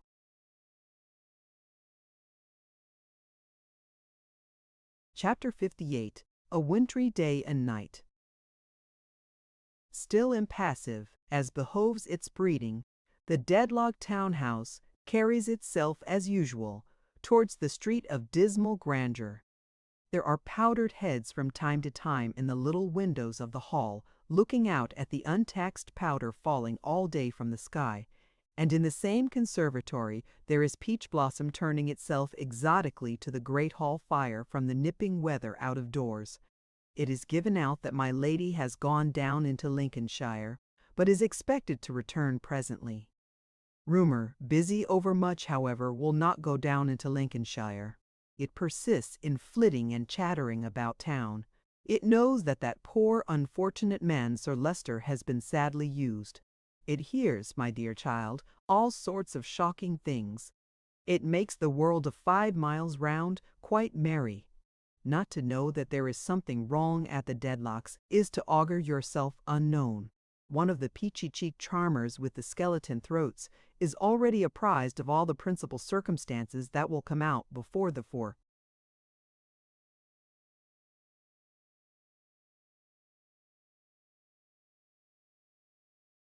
Lords on Sir Leicester's application for a bill of divorce. At Blaze and Sparkles the jewelers, and at Sheen and Glosses the mercers, it is and will be for several hours the topic of the age, the feature of the century. The patronesses of those establishments, albeit so loftily inscrutable, being as nicely weighed and measured there as any other article of the stock in trade, are perfectly understood in this new fashion by the rawest hand behind the counter. Our people, Mr. Jones, said Blaze and Sparkle to the hand in question on engaging him, our people, sir, are sheep, mere sheep. Where 2 or 3 marked ones go, all the rest follow. Keep those 2 or 3 in your eye, Mr. Jones, and you have the flock. So, likewise, Sheen and Gloss to A.H.A. Jones, in reference to knowing where to have the fashionable people and how to bring what they Sheen and Gloss choose into fashion. On similar unerring principles, Mr. Slattery the librarian, and indeed the great farmer of gorgeous sheep, admits this very day, why yes, sir, there certainly are reports concerning Lady Dedlock. Very current indeed among my high connections, sir. You see, my high connection must talk about something, sir, and it's only to get a subject into vogue with 1 or 2 ladies I could name to make it go down with the whole. Just what I should have done with those ladies, sir, in the case of any novelty you had left to me to bring in. They have done of themselves in this case through knowing Lady Dedlock, and being perhaps a little innocently jealous of her too, sir. You'll find, sir, that this topic will be very popular among my high connection. If it had been a speculation, sir, it would have brought money. And when I say so, you may trust to my being right, sir, for I have made it my business to study my high connection and to be able to wind it up like a clock, sir. Thus rumor thrives in the capital and will not go down into Lincolnshire. By 5:30, post-meridian, horse guards time, it has even elicited a new remark from the Honourable Mr. Stables, which bids fair to outshine the old one on which he has so long rested his colloquial reputation. This sparkling sally is to the effect that although he always knew she was the best groomed woman in the stud, he had no idea she was a bolter. It is immensely received in turf circles. At feasts and festivals also, in firmaments she has often graced, and among constellations she outshone, but yesterday she is still the prevalent subject. What is it? Who is it? When was it? Where was it? How was it? She is discussed by her dear friends with all the genteelest slang in vogue, with the last new word, the last new manner, the last new drawl, and the perfection of polite indifference. A remarkable feature of the theme is that it is found to be so inspiring that several people come out upon it who never came out before, positively say things. William Buffy carries one of these smartnesses from the place where he dines down to the house, where the whip for his party hands it about with his snuff-box to keep men together who want to be off, with such effect that the speaker who has had it privately insinuated into his own ear under the corner of his wig cries, "Order at the bar," 3 times without making an impression.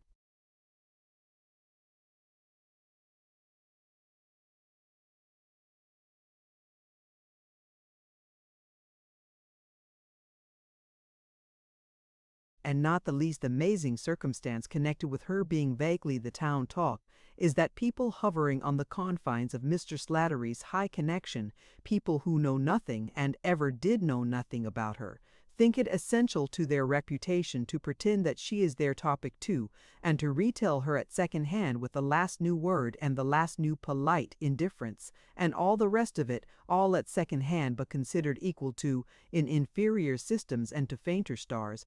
If there be any man of letters, art, or science among these little dealers, how noble in him to support the feeble sisters on such majestic crutches!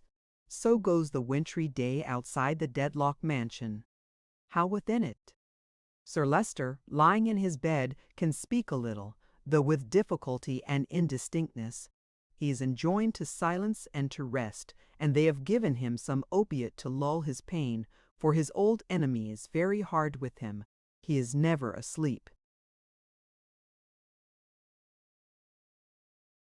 though sometimes he seems to fall into a dull waking doze. He caused his bedstead to be moved out nearer to the window when he heard it was such inclement weather, and his head to be so adjusted that he could see the driving snow and sleet. He watches it as it falls throughout the whole wintry day. Upon the least noise in the house, which is kept hushed, his hand is at the pencil. The old housekeeper, sitting by him, knows what he would write and whispers, "No, he has not come back yet, Sir Leicester. It was late last night when he went. He has been but a little time gone yet." He withdraws his hand and falls to looking at the sleet and snow again until they seem, by being long looked at, to fall so thick and fast that he is obliged to close his eyes for a minute on the giddy whirl of white flakes and icy blots. He began to look at them as soon as it was light. The day is not yet far spent when he conceives it to be necessary that her room should be prepared for her. It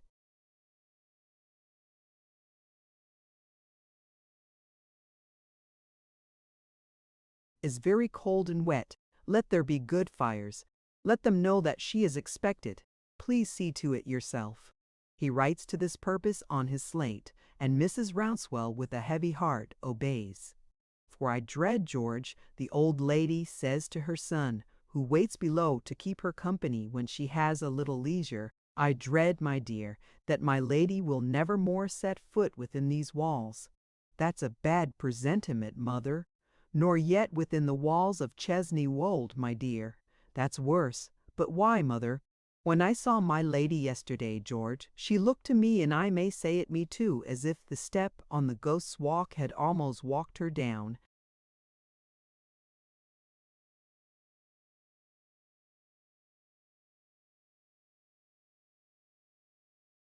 Come, come, you alarm yourself with old story fears, mother." "No, I don't, my dear, no, I don't. It's going on for 60 year that I have been in this family, and I never had any fears for it before.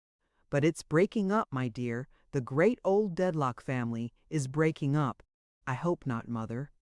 "I am thankful I have lived long enough to be with Sir Leicester in this illness and trouble, for I know I am not too old nor too useless to be a welcomer sight to him than anybody else in my place would be. But the step on the Ghost's Walk will walk my lady down, George. It has been many a day behind her, and now it will pass her and go on." "Well, mother dear, I say again, I hope not." "Ah, so do I, George. The old lady returns, shaking her head and parting her.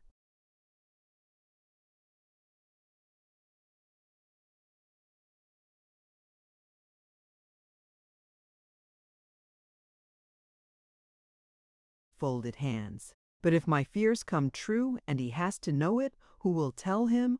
Are these her rooms? These are my lady's rooms, just as she left them. Why now, says the trooper, glancing round him and speaking in a lower voice, I begin to understand how you come to think as you do think, mother. Rooms get an awful look about them when they are fitted up like these. For one person you are used to seeing them, and that person is away under any shadow, let alone being God knows where. He is not far out. As all partings foreshadow the great final one, so empty rooms, bereft of a familiar presence, mournfully whisper what your room and what mine must one day be.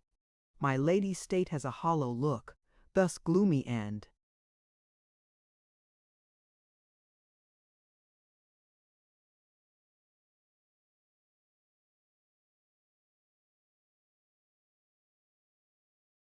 abandoned, and in the inner apartment where Mr. Bucket last night made his secret perquisition, the traces of her dresses and her ornaments, even the mirrors accustomed to reflect them when they were a portion of herself, have a desolate and vacant air. Dark and cold as the wintry day is, it is darker and colder in these deserted chambers than in many a hut that will barely exclude the weather.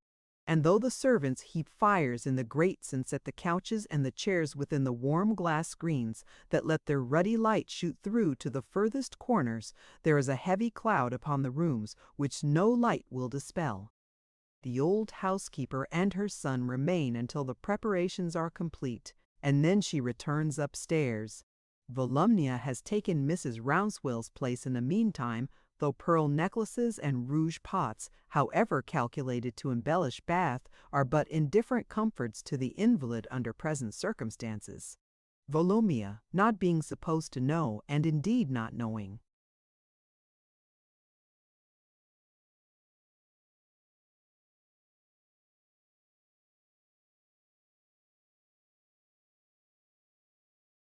what is the matter has found it a ticklish task to offer appropriate observations, and consequently has supplied their place with distracting smoothings of the bed linen, elaborate locomotion on tiptoe, vigilant peeping at her kinsman's eyes, and one exasperating whisper to herself of "he is asleep," in disproof of which superfluous remark Sir Leicester has indignantly written on the slate, "I am not."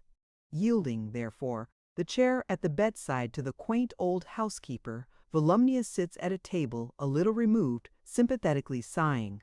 Sir Leicester watches the sleet and snow and listens for the returning steps that he expects.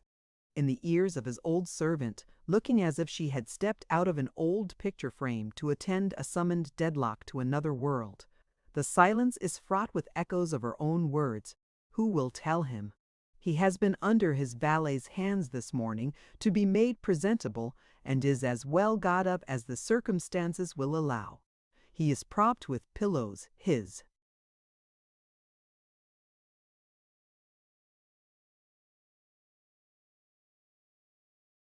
gray hair is brushed in its usual manner, his linen is arranged to a nicety, and he is wrapped in a responsible dressing gown. His eyeglass and his watch are ready to his hand. It is necessary less to his own dignity now, perhaps, than for her sake that he should be seen as little disturbed and as much himself as may be. Women will talk, and Volumnia, though a deadlock, is no exceptional case. He keeps her here, there is little doubt, to prevent her talking somewhere else. He is very ill, but he makes his presence stand against distress of mind and body most courageously. The fair Volumnia, being one of those sprightly girls who cannot long continue silent without imminent peril of seizure by the dragon boredom, soon indicates the approach of that monster with a series of undisguisable yawns. Finding it impossible to suppress those yawns by any other process than conversation, she compliments Mrs. Rouncewell on her son, declaring that he positively is one of the finest figures she ever saw, and as soldierly a looking person, she should think.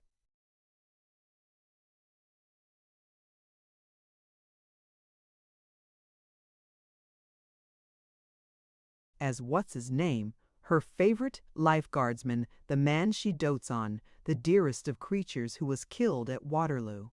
Sir Leicester hears this tribute with so much surprise and stares about him in such a confused way that Mrs. Rouncewell feels it necessary to explain. Miss Dedlock, don't speak of my eldest son, Sir Leicester, but my youngest. I have found him. He has come home. Sir Leicester breaks silence with a harsh cry. George, your son George come home, Mrs. Rouncewell? The old housekeeper wipes her eyes. Thank God, yes, Sir Leicester. Does this discovery of someone lost, this return of someone so long gone, come upon him as a strong confirmation of his hopes? Does he think, shall I not, with the aid I have, recall her safely after this, there being fewer hours in her case then?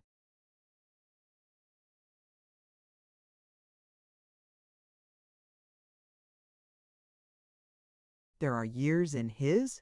It is of no use entreating him. He is determined to speak now, and he does.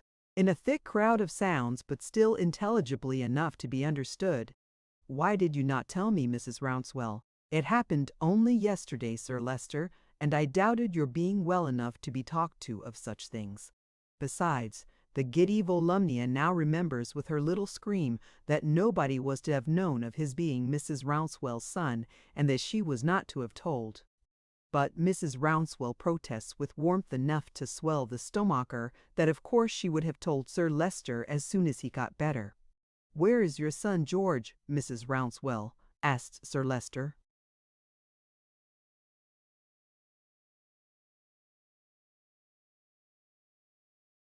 Mrs. Rouncewell, not a little alarmed by his disregard of the doctor's injunctions, replies, in London. Where in London?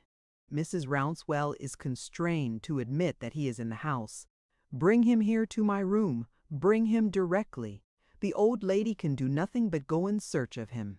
Sir Leicester, with such power of movement as he has, arranges himself a little to receive him. When he has done so, he looks out again at the falling sleet and snow, and listens again for the returning steps. A quantity of straw has been tumbled down in the street to deaden the noises there, and she might be driven to the door perhaps without his hearing wheels. He is lying thus, apparently forgetful at his newer and minor surprise, when the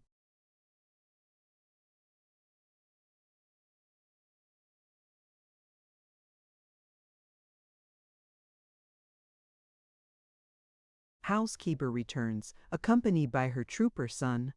Mr. George approaches softly to the bedside, makes his bow, squares his chest, and stands with his face flushed, very heartily ashamed of himself. Good heaven, and it is really George Rouncewell, exclaims Sir Leicester. Do you remember me, George? The trooper needs to look at him and to separate the sound from that sound before he knows what he has said, but doing this and being a little helped by his mother, he replies, I must have a very bad memory indeed, Sir Leicester, if I fail to remember you.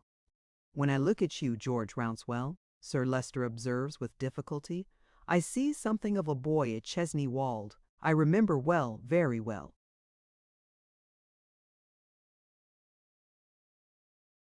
He looks at the trooper until tears come into his eyes, and then he looks at the sleet and snow again.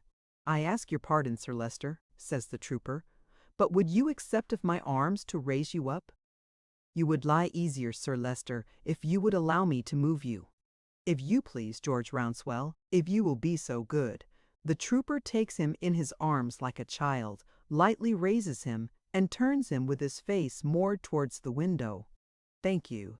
You have your mother's gentleness, returns Sir Leicester, and your own strength. Thank you. He signs to him with his hand not to go away. George quietly remains at the bedside, waiting to be spoken to. Why did you wish for secrecy? It takes Sir Leicester some time to ask this.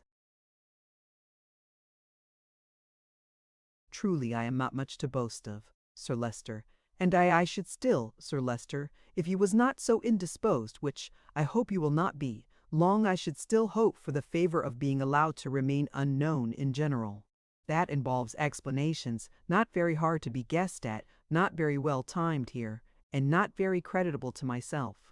However opinions may differ on a variety of subjects, I should think it would be universally agreed, Sir Leicester, that I am not much to boast of. You have been a soldier, observed Sir Leicester, and a faithful one. George makes his military bow. As far as that goes, Sir Leicester, I have done my duty under discipline, and it was the least I could do. You find me, says Sir Leicester, whose eyes are much attracted towards him, far from well, George Rouncewell.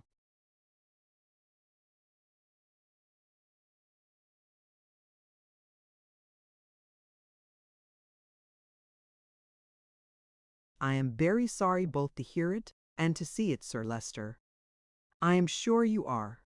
No, in addition to my older malady, I have had a sudden and bad attack, something that deadens, making an endeavor to pass one hand down one side, and confuses, touching his lips. George, with a look of assent and sympathy, makes another bow. The different times when they were both young men, the trooper much the younger of the two, and looked at one another down at Chesney Wold arise before them both, and soften both. Sir Leicester, evidently with a great determination to say in his own manner something that is on his mind before relapsing into silence, tries to raise himself among his pillows a little more. George, observant of the action, takes him in his arms again, and places him as he desires to be. Thank you, George. You are another self to me. You have often carried my spare gun at Chesney Wold.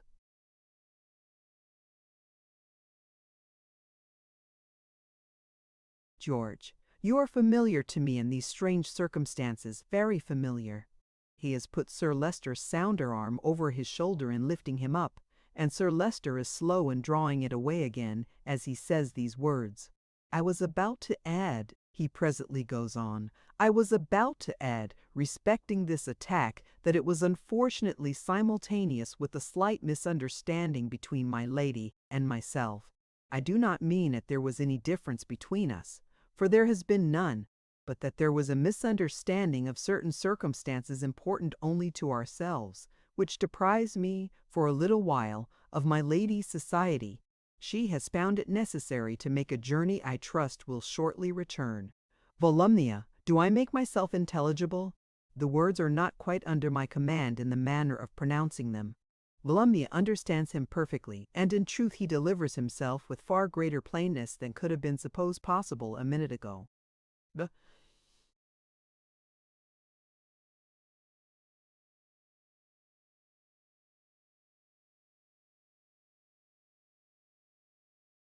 effort by which he does so is written in the anxious and laboring expression of his face. Nothing but the strength of his purpose enables him to make it. Therefore, Volumnia, I desire to say in your presence and in the presence of my old retainer and friend, Mrs. Rouncewell, whose truth and fidelity no one can question, and in the presence of her son George, who comes back like a familiar recollection of my youth in the home of my ancestors at Chesney Wold, in case I should relapse, in case I should not recover, in case I should lose both my speech and the precious bloom. Volhumbia in the greatest agitation, with the freshest brilliance. Therefore I desire to say and to call you all to witness, beginning, Volumnia, with yourself, most solemnly that I am on unaltered terms with Lady Dedlock.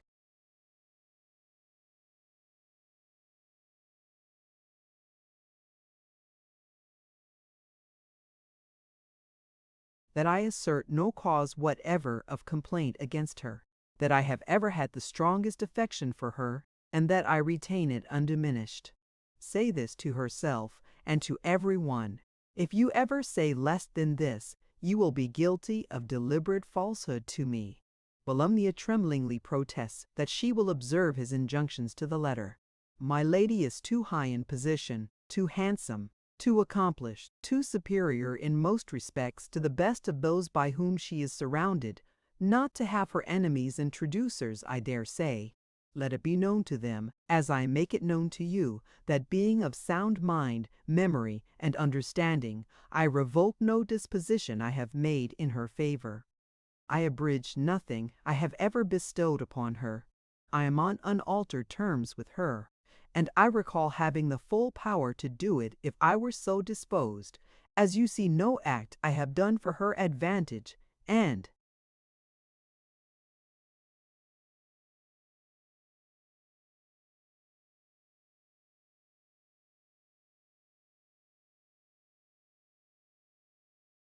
happiness. His formal array of words might have at any other time, as it has often had, something ludicrous in it, but at this time it is serious and affecting. His noble earnestness, his fidelity, his gallant shielding of her, his generous conquest of his own wrong and his own pride for her sake, are simply honorable, manly, and true. Nothing less worthy can be seen through the luster of such qualities in the commonest mechanic, nothing less worthy can be seen in the best-born gentleman. In such a light both aspire alike, both rise alike, both children of the dust shine equally. Overpowered by his exertions, he lays his head back on his pillows and closes his eyes for not more than a minute, when he again resumes his watching of the weather and his attention to the muffled sounds. In the rendering of those little services, and in the manner of their acceptance, the trooper has become installed.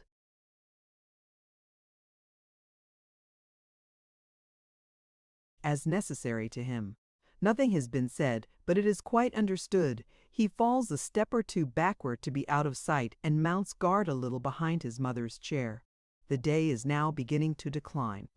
The mist and the sleet into which the snow has all resolved itself are darker, and the blaze begins to tell more vividly upon the room walls and furniture. The gloom augments. The bright gas springs up in the streets, and the pertinacious oil lamps, which yet hold their ground there, with their source of life half frozen and half thawed, twinkle gaspingly like fiery fish out of water as they are.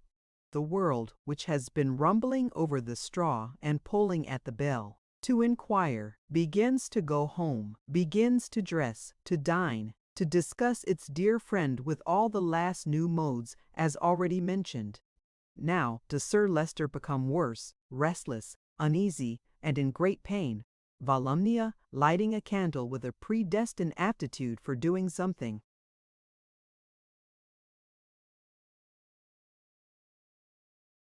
Objectionable, is bidden to put it out again, for it is not yet dark enough.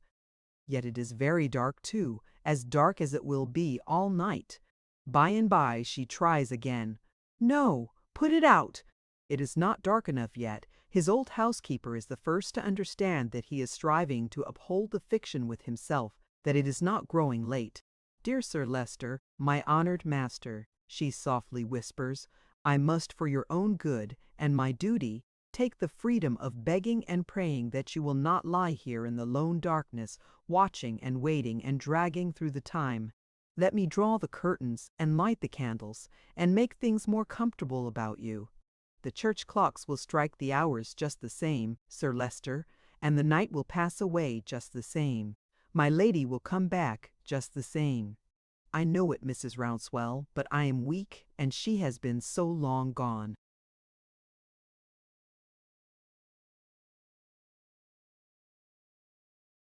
Not so very long, Sir Leicester, not 24 hours yet. But that is a long time. Oh, it is a long time. He says it with a groan that wrings her heart. She knows that this is not a period for bringing the rough light upon him. She thinks his tears too sacred to be seen, even by her. Therefore she sits in the darkness for a while without a word, then gently begins to move about, now stirring the fire, now standing at the dark window looking out. Finally he tells her with recovered self-command, As you say, Mrs. Rouncewell, it is no worse for being confessed. It is getting late, and they are not come. Light the room. When it is lighted and the weather shut out, it is only left to him to listen. But they find that however dejected and ill he is, he brightens when a quiet pretense is made of looking at the fires in her rooms and being sure that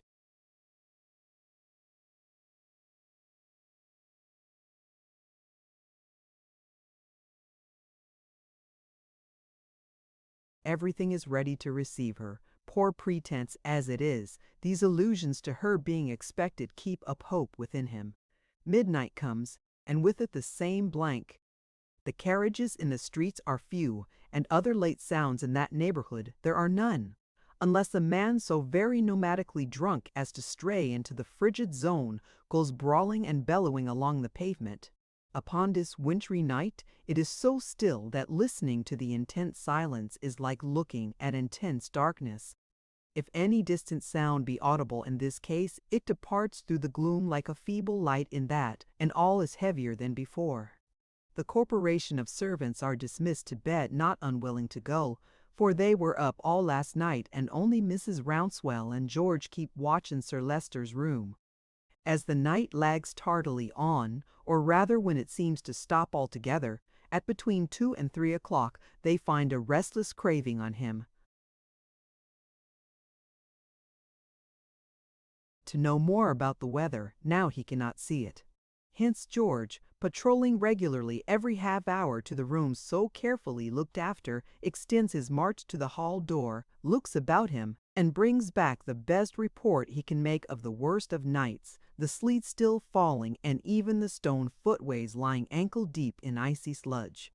Volumnia, in her room up a retired landing on the staircase, the second turning past the end of the carving and gilding, a cousinly room, containing a fearful abortion of a portrait of Sir Leicester banished for its crimes, and commanding in the day a solemn yard planted with dried-up shrubs like antediluvian specimens of black tea, is a prey to horrors of many kinds. Not last or least among them, possibly, is a horror of what may befall her little income in the event, as she expresses it, of anything happening to Sir Leicester. Anything, in this sense, meaning one thing only, and that the last thing that can happen to the consciousness of any baronet in the known world.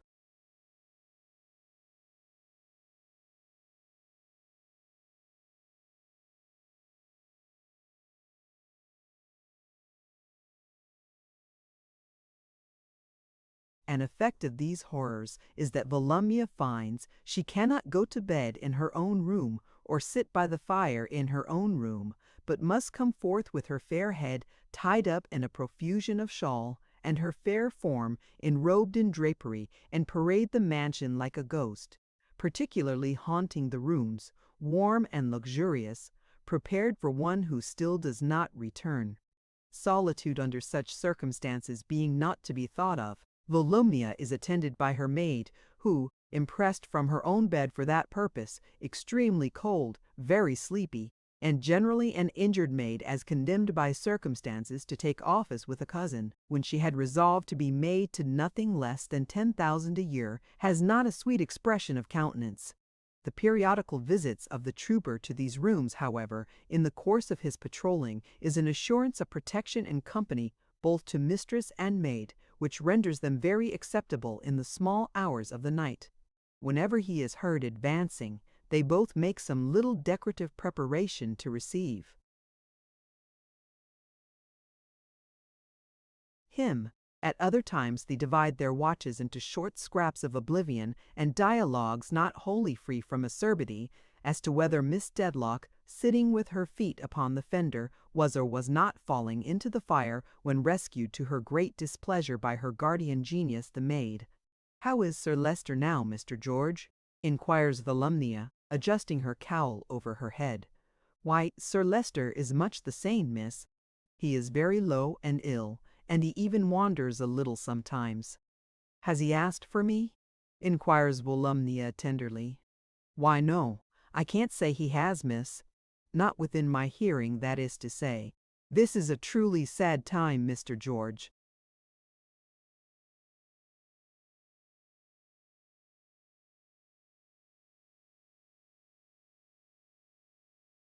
"It is indeed, miss. Hadn't you better go to bed?" "You had a deal better go to bed, Miss Dedlock," quoth the maid sharply, but Volumnia answers, "No, no! She may be asked for, she may be wanted at a moment's notice. She never should forgive herself if anything was to happen, and she was not on the spot." She declines to enter on the question, mooted by the maid, how the spot comes to be there, and not in her room, which is nearer to Sir Leicester's, but staunchly declares that on the spot she will remain. Volumnia further makes a merit of not having closed an eye, as if she had 20 or 30, though it is hard to reconcile this statement with her having most indisputably opened two within 5 minutes. But when it comes to 4 o'clock and still the same blank, Volumnia's constancy begins to fail her, or rather it begins to strengthen, for she now considers that it is her duty to be ready for the morrow, when much may be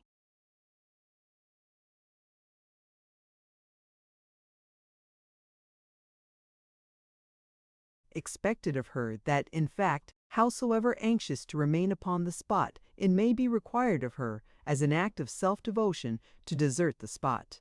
So when the trooper reappears with his, "Hadn't you better go to bed, miss?" and when the maid protests, more sharply than before, "You had a deal better go to bed, Miss Dedlock," she meekly rises and says, "Do with me what you think best."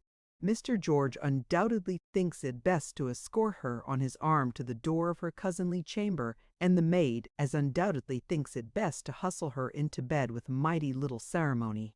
Accordingly, these steps are taken, and now the trooper, in his rounds, has the house to himself. There is no improvement in the weather. From the portico, from the eaves, from the parapet, from every ledge and post and pillar, drips the thawed snow. It is crept, as if for shelter, into the lintels of the great door under it, into the corners of the windows, into every chink and crevice of retreat, and there wastes.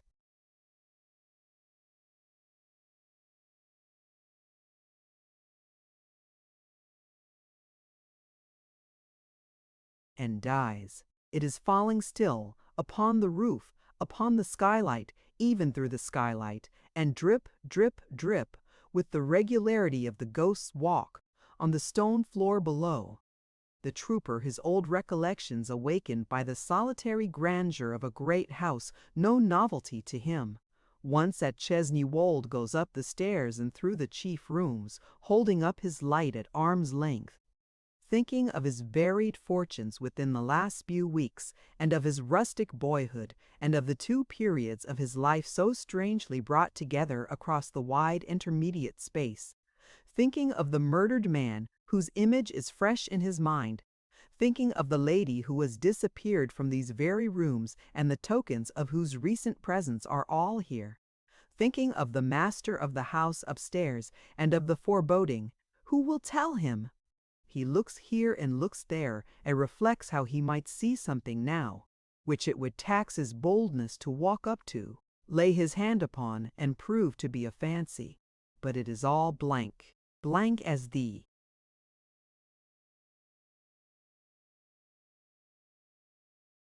Darkness above and below while he goes up the great staircase again, blank as the oppressive silence. All is still in readiness, George Rouncewell. Quite orderly and right, Sir Leicester. No word of any kind. The trooper shakes his head. No letter that can possibly have been overlooked, but he knows there is no such hope as that, and lays his head down without looking for an answer. Very familiar to him, as he said himself some hours ago. George Rouncewell lifts him into easier positions through the long remainder of the blank wintry.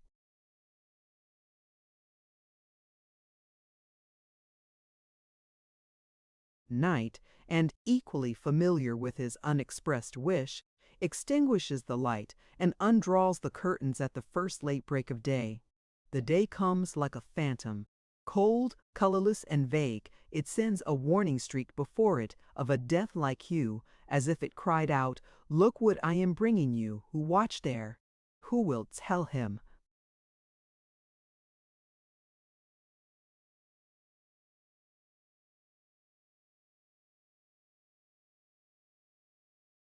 Chapter 59, Esther's Narrative. It was 3 o'clock in the morning when the houses outside London did at last begin to exclude the country and to close us in with streets. We had made our way along roads in a far worse condition than when we had traversed them by daylight, both the fall and the thaw having lasted ever since, but the energy of my companion never slackened.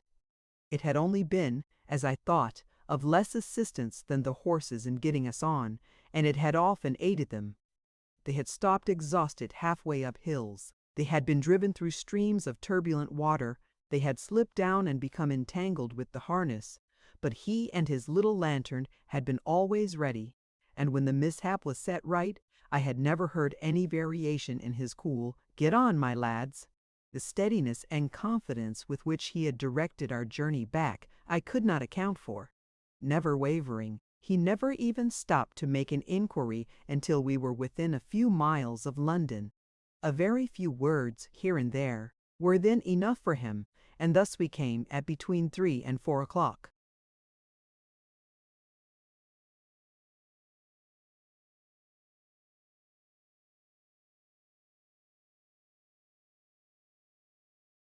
In the morning, into Islington. I will not dwell on the suspense and anxiety with which I reflected all this time that we were leaving my mother farther and farther behind every minute. I think I had some strong hope that he must be right and could not fail to have a satisfactory object in following this woman, but I tormented myself with questioning it and discussing it during the whole journey. What was to ensue when we found her, and what could compensate us for this loss of time, were questions also that I could not possibly dismiss. My mind was quite tortured by long dwelling on such reflections when we stopped. We stopped in a high street where there was a coach stand. My companion paid our 2 drivers, who were as completely covered with splashes as if they had been dragged along the roads like the carriage itself, and giving them some brief direction where to take it, lifted me out of it and into a hackney coach he had.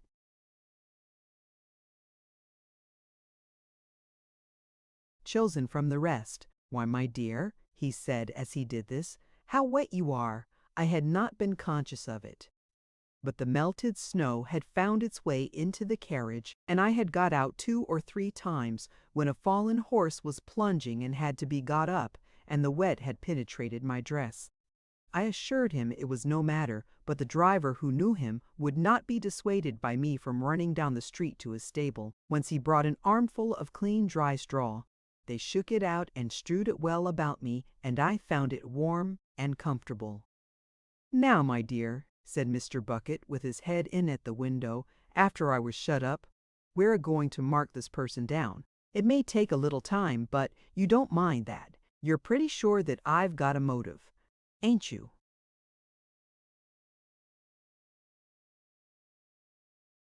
I little thought what it was, little thought in how short a time I should understand it better, but I assured him that I had confidence in him. "So you may have, my dear," he returned. "And I tell you what, if you only repose half as much confidence in me as I repose in you after what I've experienced of you, that'll do. Lord, you're no trouble at all.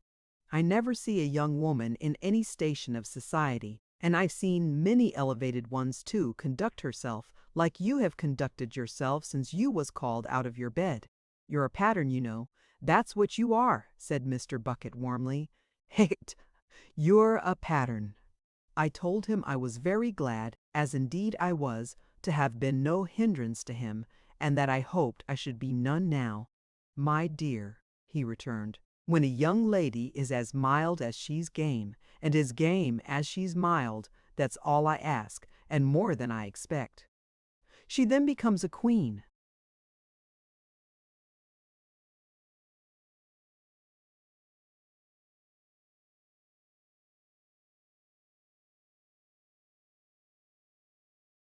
And that's about what you are yourself. With these encouraging words, they really were encouraging to me under those lonely and anxious circumstances, he got upon the box, and we once more drove away. Where we drove I neither knew then, nor have ever known since, but we appeared to seek out the narrowest and worst streets in London. Whenever I saw him directing the driver, I was prepared for our descending into a deeper complication of such streets, and we never failed to do so. Sometimes we emerged upon a wider thoroughfare, or came to a larger building than the generality, well lighted. Then we stopped at offices like those we had visited when we began our journey, and I saw him in consultation with others. Sometimes he would get down by an archway, or at a street corner, and mysteriously show the light of his little lantern. This would attract similar lights from various dark quarters, like so many insects, and a fresh consultation would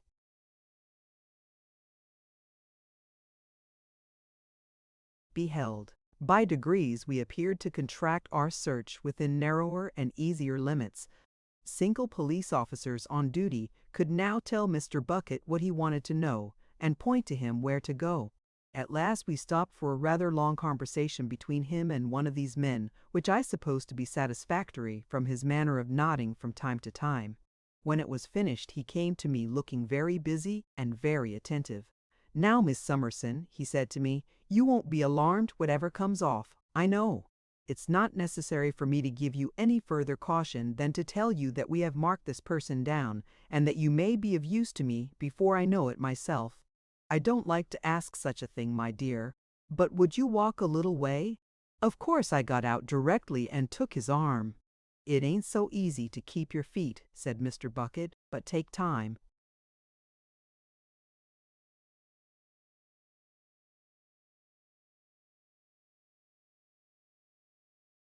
Although I looked about me confusedly and hurriedly as we crossed the street, I thought I knew the place. "Are we in Holborn?" I asked him. "Yes," said Mr. Bucket. "Do you know this turning? It looks like Chancery Lane." "And was christened so, my dear," said Mr. Bucket. We turned down it, and as we went shuffling through the sleet, I heard the clock strike 5:30. We passed on in silence and as quickly as we could with such a foothold, when someone coming towards us on the narrow pavement, wrapped in a cloak, stopped and stood aside to give me room. In the same moment I heard an exclamation of wonder and my own name from Mr. Woodcourt. I knew his voice very well. It was so unexpected and so, I don't know what to call it, whether pleasant or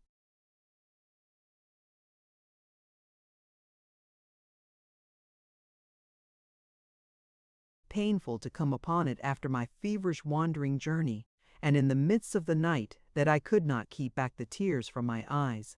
It was like hearing his voice in a strange country. "My dear Miss Summerson, that you should be out at this hour, and in such weather." He had heard from my guardian of my having been called away on some uncommon business, and said so to dispense with any explanation. I told him that we had but just left a coach and were going, but then I was obliged to look at my companion. "Why, you see, Mr. Woodcourt," he had caught the name from me, "we are a-going at present into the next street, Inspector Bucket." Mr. Woodcourt, disregarding my remonstrances, had hurriedly taken off his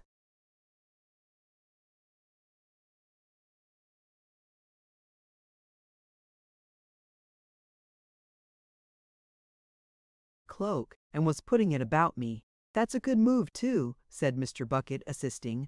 "A very good move." "May I go with you?" said Mr. Woodcourt. I don't know whether to me or to my companion. "Why, Lord," exclaimed Mr. Bucket, taking the answer on himself, "of course you may." It was all said in a moment, and they took me between them, wrapped in the cloak. "I have just left Richard," said Mr. Woodcourt. "I have been sitting with him since 10 o'clock last night. Oh dear me, he is ill."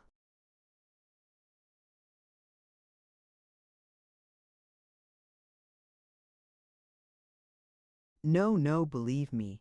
Not ill, but not quite well. He was depressed and faint.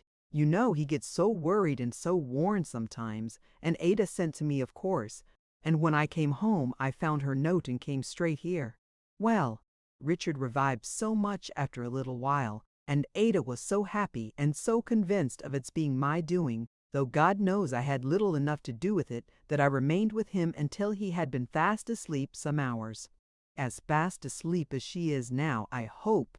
His friendly and familiar way of speaking of them, his unaffected devotion to them, the grateful confidence with which I knew he had inspired my darling, and the comfort he was to her. Could I separate all this from his promise to me? How thankless I must have been if it had not recalled the words he said to me when he was so moved by the change in my appearance. I will accept him as a trust, and it shall be a sacred one.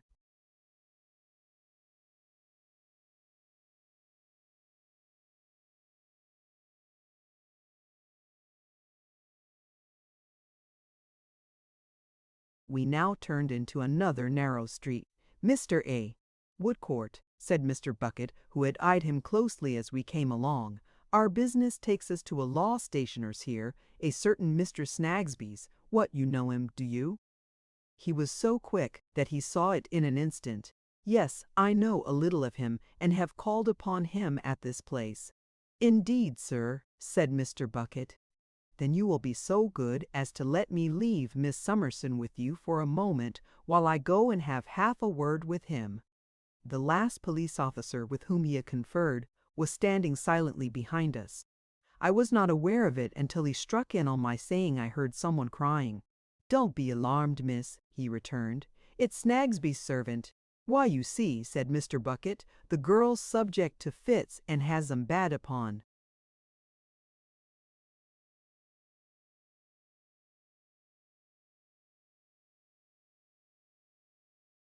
her tonight. A most contrary circumstance it is, for I want certain information out of that girl, and she must be brought to reason somehow. At all events, they wouldn't be up yet if it wasn't for her, Mr. Bucket, said the other man. She's been at it pretty well all night, sir. Well, that's true, he returned. My light's burnt out. Show yours a moment.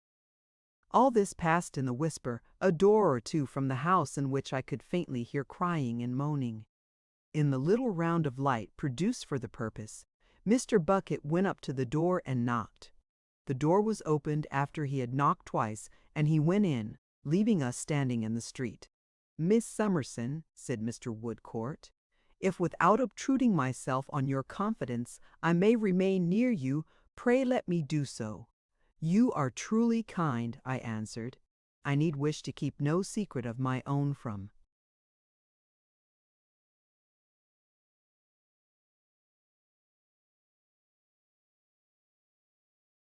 you. If I keep any, it is another's. I quite understand. Trust me, I will remain near you only so long as I can fully respect it. I trust implicitly to you, I said. I know and deeply feel how sacredly you keep your promise. After a short time, the little round of light shone out again, and Mr. Bucket advanced towards us in it with his earnest face. Please to come in, Miss Summerson, he said, and sit down by the fire.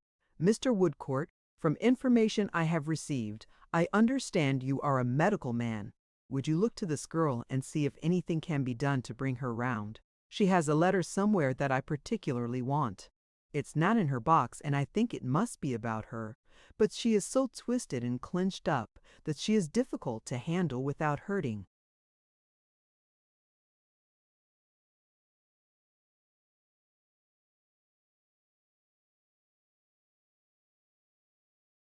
We all three went into the house together. Although it was cold and raw, it smelt close too from being up all night. In the passage behind the door stood a scared, sorrowful-looking little man in a gray coat who seemed to have a naturally polite manner and spoke meekly. "Downstairs, if you please, Mr. Bucket," said he. "The lady will excuse the front kitchen. We use it as our workaday sitting room. The back is Guster's bedroom, and in it she's a-carrying on, poor thing, to a frightful extent." We went downstairs, followed by Mr. Snagsby, as I soon found the little man to be. In the front kitchen, sitting by the fire, was Mrs. Snagsby, with very red eyes and a very severe expression of face. "My little woman," said Mr. Snagsby, entering behind us, "to waive not to put too fine a point upon it, my dear hostilities for one single moment in the course of this prolonged night, here is Inspector Bucket, Mr. Woodcourt, and a lady."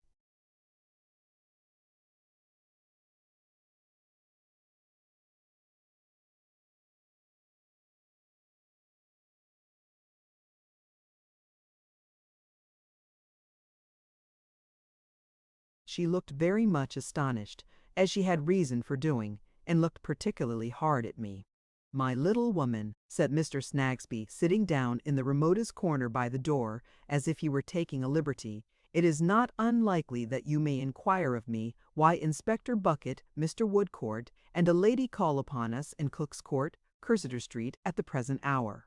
I don't know. I have not the least idea. If I was to be informed, I should despair of understanding, and I'd rather not be told."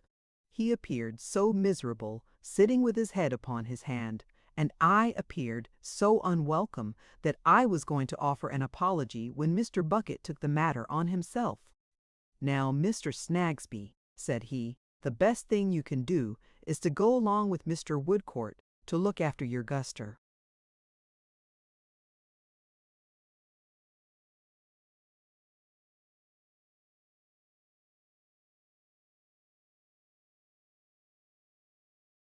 My Guster, Mr. Bucket, cried Mr. Snagsby. Go on, sir, go on. I shall be charged with that next.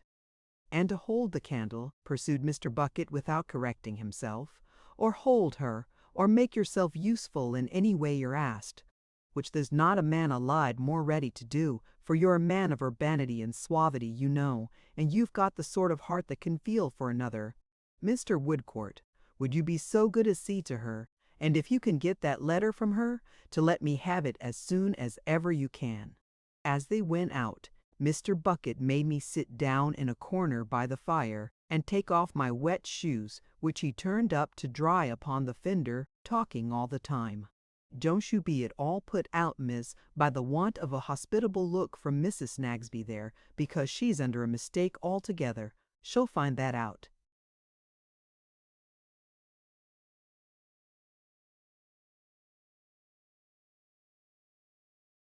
Sooner than will be agreeable to a lady of her generally correct manner of forming her thoughts, because I'm a-going to explain it to her. Here, standing on the hearth with his wet hat and shawls in his hand, himself a pile of wet, he turned to Mrs. Snagsby.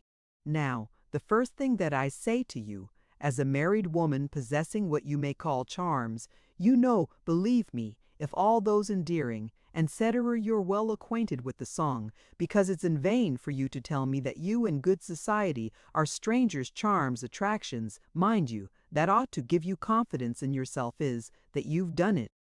Mrs. Snagsby looked rather alarmed, relented a little, and faltered. What did Mr. Bucket mean? What does Mr. Bucket mean? He repeated, and I saw by his face that all the time he talked he was listening for the discovery of the letter, to my own great agitation, for I knew then how important it must be. I'll tell you what he means.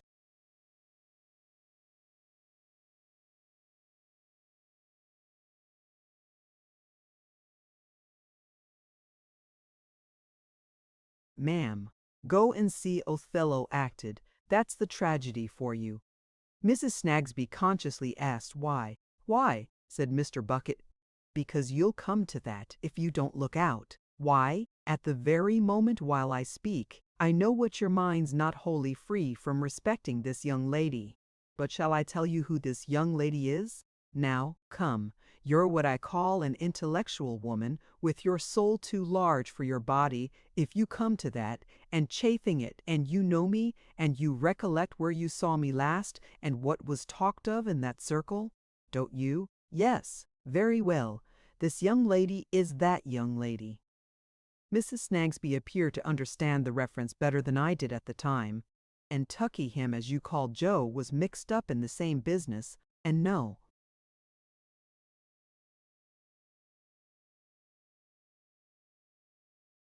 Other, and the law writer that you know of was mixed up in the same business, and no other. And your husband, with no more knowledge of it than your great-grandfather, was mixed up by Mr. Tulkinghorn, deceased, his best customer in the same business, and no other. And the whole biling of people was mixed up in the same business, and no other. And yet a married woman, possessing your attractions, shuts her eyes and sparklers too, and goes and runs her delicate formed head against a wall. Why, I am ashamed of you. I expected Mr. Woodcourt might have got it by this time. Mrs. Snagsby shook her head and put her handkerchief to her eyes. Is that all? Said Mr. Bucket excitedly. No. See what happens. Another person mixed up in that business and no other. A person in a wretched state comes here tonight and is seen as speaking to your maidservant. And between her and your maidservant there passes a paper that I would give £100 for. Down.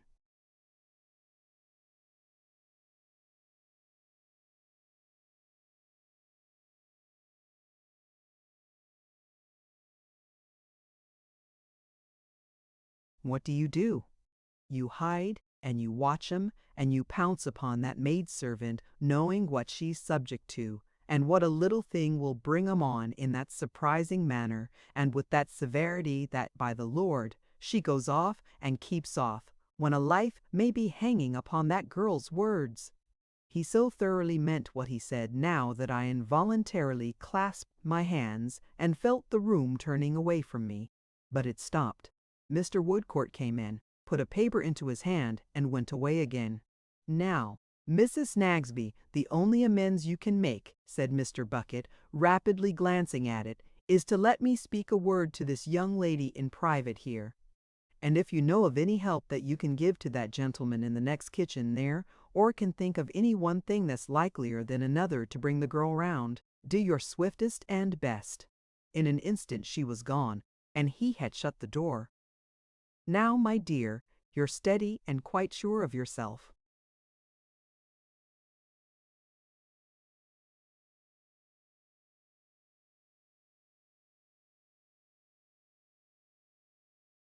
"Quite," said I. "Whose writing is that?" It was my mother's.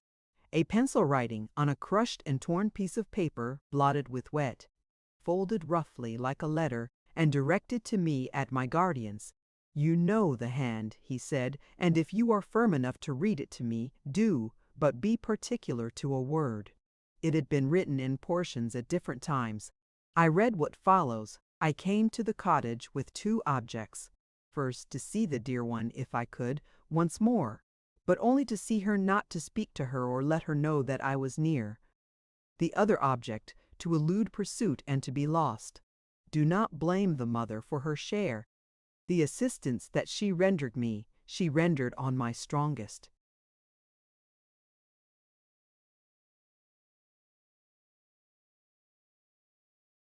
Assurance that it was for the dear one's good. You remember her dead child.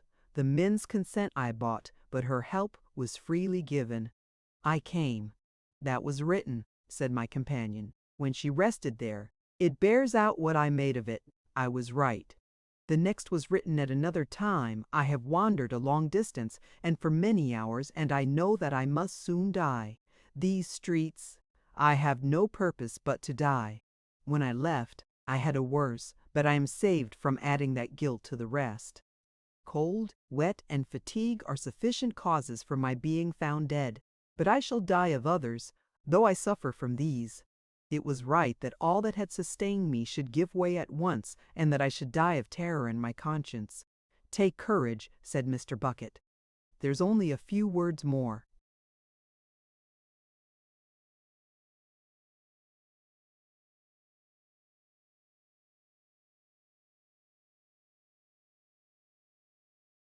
Those two were written at another time. To all appearance almost in the dark. I have done all I could do to be lost. I shall be soon forgotten so, and shall disgrace him least. I have nothing about me by which I can be recognized. This paper I part with now. The place where I shall lie down if I can get so far has been often in my mind.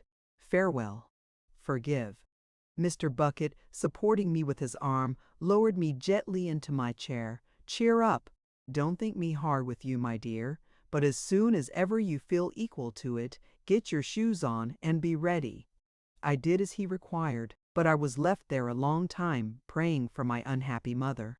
They were all occupied with the poor girl, and I heard Mr. Woodcourt directing them and speaking to her often.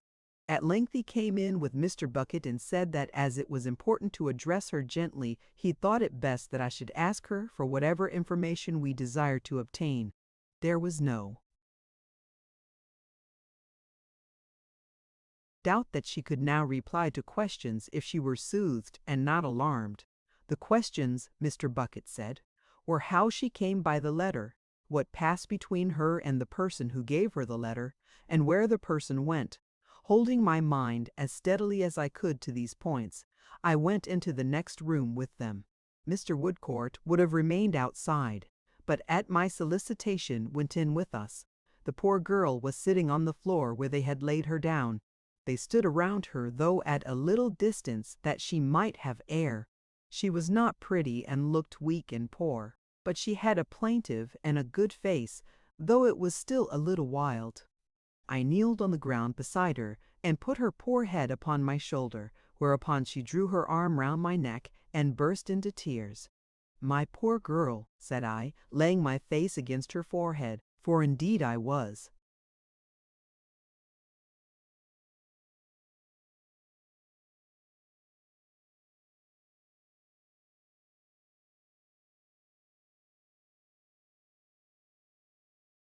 Crying too and trembling.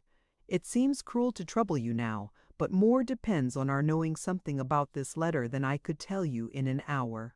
She began piteously declaring that she didn't mean any harm. She didn't mean any harm, Mrs. Snagsby. "We are all sure of that," said I. "But pray tell me how you got it." "Yes, dear lady, I will, and tell you true. I'll tell true, indeed, Mrs. Snagsby." "I am sure of that," said I. "And how was it?" "I had been out on an errand, dear lady, long after it was dark, quite late, and when I came home I found a common-looking person, all wet and muddy, looking up at our house. When she saw me coming in at the door, she called me back and said, did I live here? And I said yes, and she said she knew only 1 or 2 places about here, but had lost her way and couldn't find them. Oh, what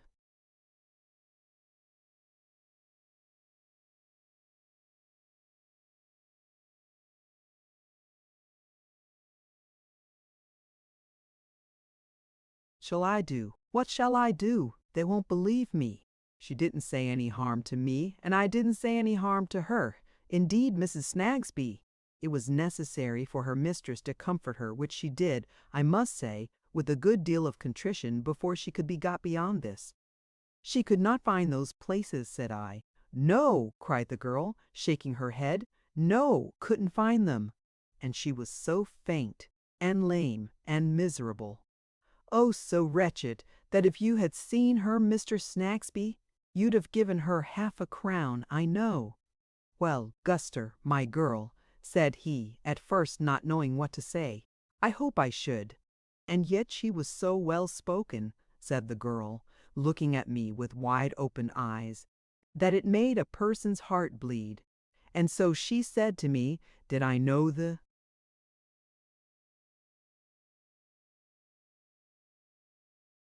way to the burying ground? And I asked her which burying ground, and she said, the poor burying ground. And so I told her I had been a poor child myself, and it was according to parishes.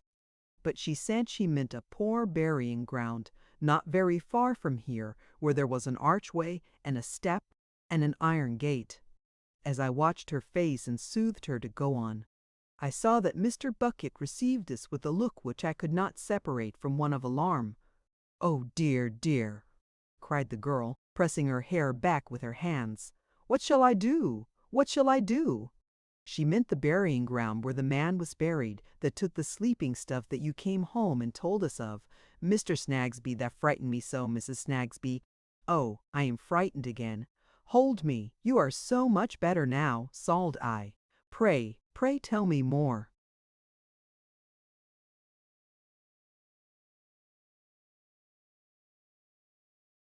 Yes, I will. Yes, I will. But don't be angry with me, that's a dear lady, because I have been so ill.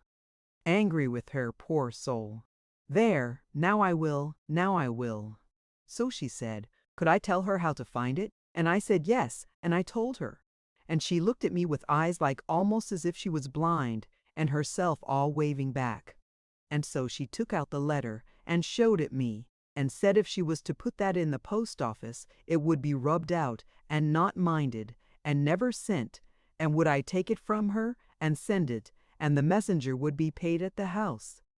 And so I said yes, if it was no harm, and she said no, no harm. And so I took it from her, and she said she had nothing to give me, and I said I was poor myself, and consequently wanted nothing. And so she said, God bless you, and went. And did she go? Yes, cried the girl, anticipating the inquiry. Yes, she went the way I had shown her.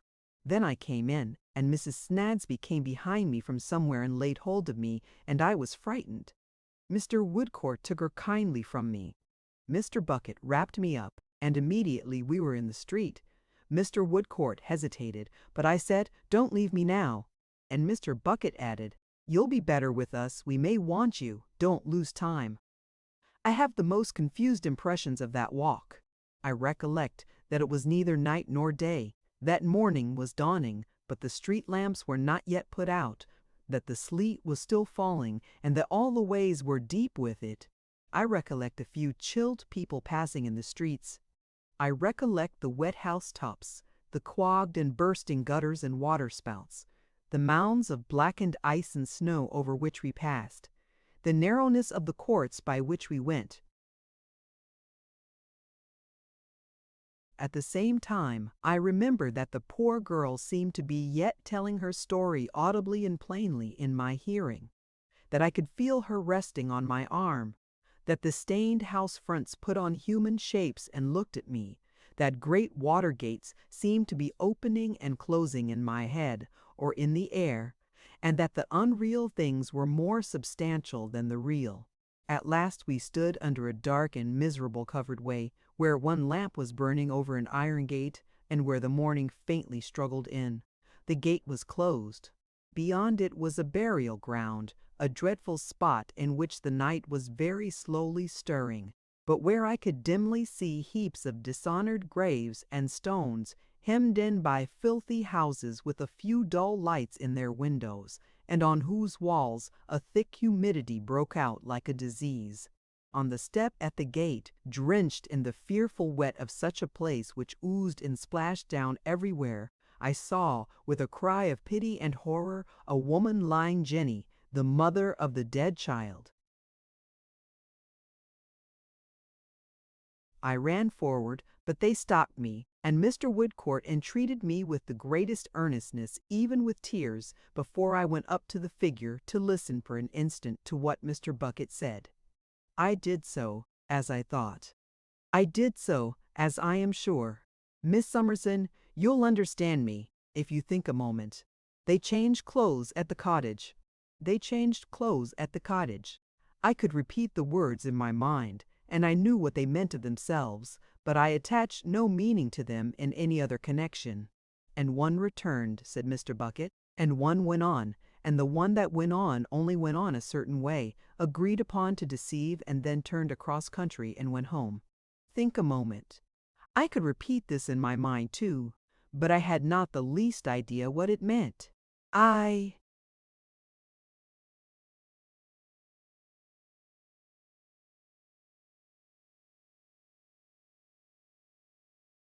saw before me, lying on the step, the mother of the dead child. She lay there with one arm creeping round a bar of the iron gate and seeming to embrace it. She lay there, who had so lately spoken to my mother. She lay there, a distressed, unsheltered, senseless creature. She who had brought my mother's letter, who could give me the only clue to where my mother was. She who was to guide us to rescue and save her, whom we had sought so far, who had come to this condition by some means connected with my mother that I could not follow, and might be passing beyond our reach and help at that moment. She lay there, and they stopped me. I saw but did not comprehend the solemn and compassionate look in Mr. Woodcourt's face. I saw but did not comprehend his touching the other on the breast to keep him back. I saw him stand uncovered in the bitter air, with a reverence for something. But my understanding for all this was gone. I even heard it said between them, "Shall she go?"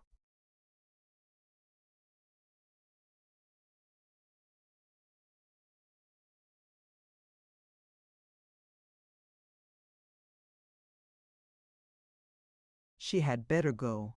Her hands should be the first to touch her. They have a higher right than ours. I passed on to the gate and stooped down. I lifted the heavy head, put the long dank hair aside, and turned the face. And it was my mother, cold and dead.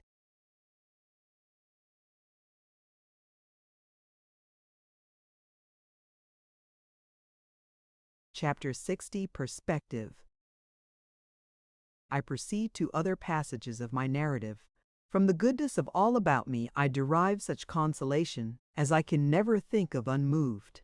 I have already said so much of myself, and so much still remains, that I will not dwell upon my sorrow. I had an illness, but it was not a long one, and I would avoid even this mention of it if I could quite keep down the recollection of their sympathy. I proceed to other passages of my narrative. During the time of my illness, we were still in London, where Mrs. Woodcourt had come, on my guardian's invitation, to stay with us. When my guardian thought me well and cheerful enough to talk with him in our old way, though I could have done that sooner if he would have believed me, I resumed my work and my chair beside his. He had appointed the time himself, and we were alone.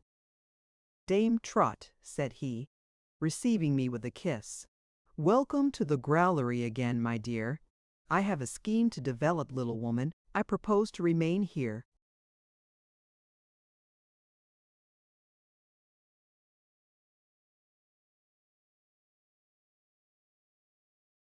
Perhaps for 6 months, perhaps for a longer time, as it may be. Quite to settle here for a while, in short." "And in the meanwhile leave Bleak House?" said I. "Ay, my dear. Bleak House," he returned, "must learn to take care of itself."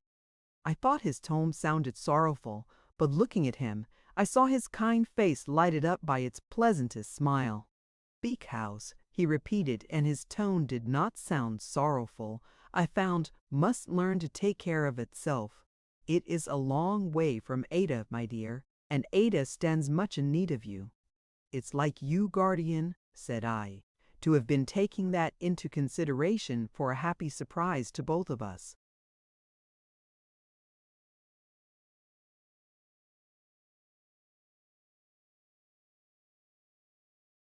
"Not so disinterested either, my dear, if you mean to extol me for that virtue, since if you were generally on the road, you could be seldom with me. And besides, I wish to hear as much and as often of Ada as I can in this condition of estrangement from poor Rick. Not of her alone, but of him too. Poor fellow.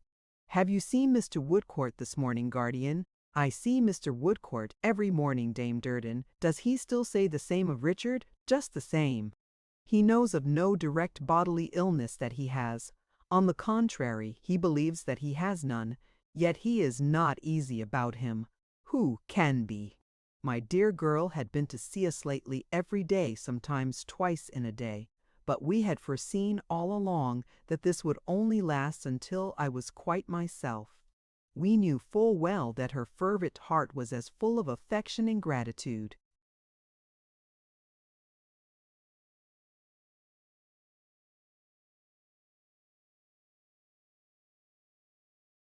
Towards her cousin John as it had ever been, and we acquitted Richard of laying any injunctions upon her to stay away. But we knew on the other hand that she felt it a part of her duty to him to be sparing of her visits at our house. My guardian's delicacy had soon perceived this and had tried to convey to her that he thought she was right. "Dear unfortunate mistaken Richard," said I. "When will he awake from his delusion?" "He is not in the way to do so now, my dear," replied my guardian. "The more he suffers, the more averse he will be to me, having made me the principal representative of the great occasion of his suffering." I could not help adding, so unreasonably, "Ah, Dame Trot, Dame Trot," returned my guardian, "what shall we find?" Reasonable in Jarndyce and Jarndyce. Unreason and injustice at the top, unreason and injustice at the heart and at the bottom, unreason and injustice from beginning to end, if it ever has an end. How should poor Rick, always hovering near it, pluck reason out of it? He no more gathers grapes from thorns or figs from thistles than older men did in old times. His gentleness and consideration for Richard whenever we spoke of him touched me so that I was always silent on this subject very soon. I suppose the Lord Chancellor and the Vice Chancellors and the whole Chancery battery of great guns would be infinitely astonished by such unreason and injustice in one of their suitors, pursued my guardian. When those learned gentlemen begin to raise moss roses from the powder they sew in their wigs, I shall begin to be astonished too. He checked himself, and glancing towards the window to look where the wind was, and leaned on the back of my chair instead. Well, well, little woman, to go on, my dear, this rock we must leave to time, chance, and hopeful circumstance. We must not shipwreck Ada upon it. She cannot afford, and he cannot afford, the remotest chance of another separation from a friend. Therefore I have particularly begged of Woodcourt, and I now particularly beg of you, my dear, not to move this subject with Rick. Let it rest. Next week, next month, next year, sooner or later, he will see me with clearer eyes. I can wait. But I had already discussed it with him, I confessed, and so I thought had Mr. Woodcourt. So he tells me, returned my guardian. Very good. He has made his protest, and Dame Durden has made hers, and there is nothing more to be said about it. Now I come to Mrs. Woodcourt. How do you like her, my dear?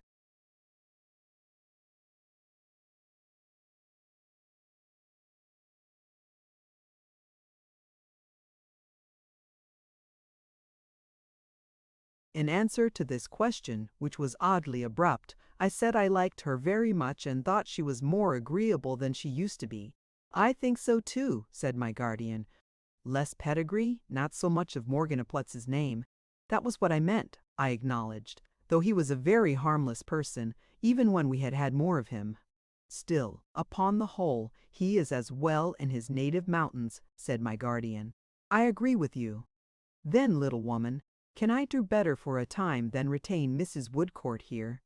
No, and yet my guardian looked at me, waiting for what I had to say.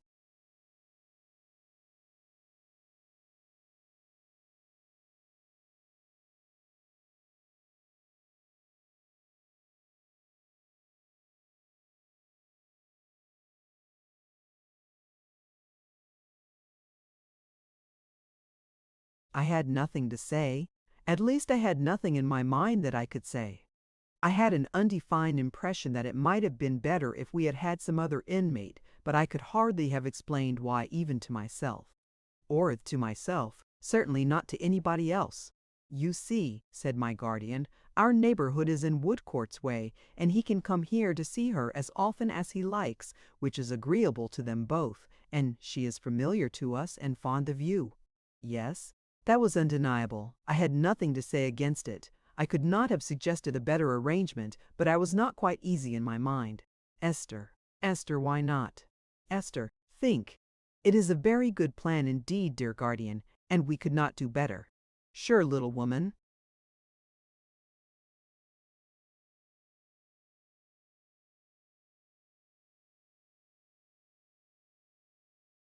Quite sure. I had had a moment's time to think since I had urged that duty on myself, and I was quite sure. Good, said my guardian. It shall be done. Carried unanimously. Carried unanimously, I repeated, going on with my work.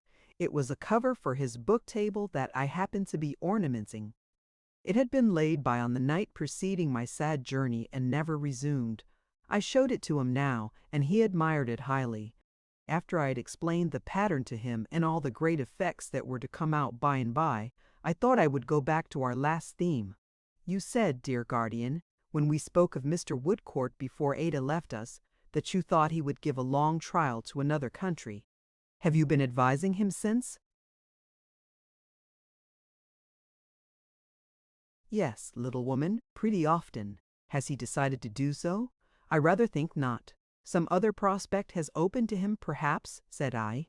Why, yes, perhaps, returned my guardian, beginning his answer in a very deliberate manner. About half a year hence or so, there is a medical attendant for the poor to be appointed at a certain place in Yorkshire.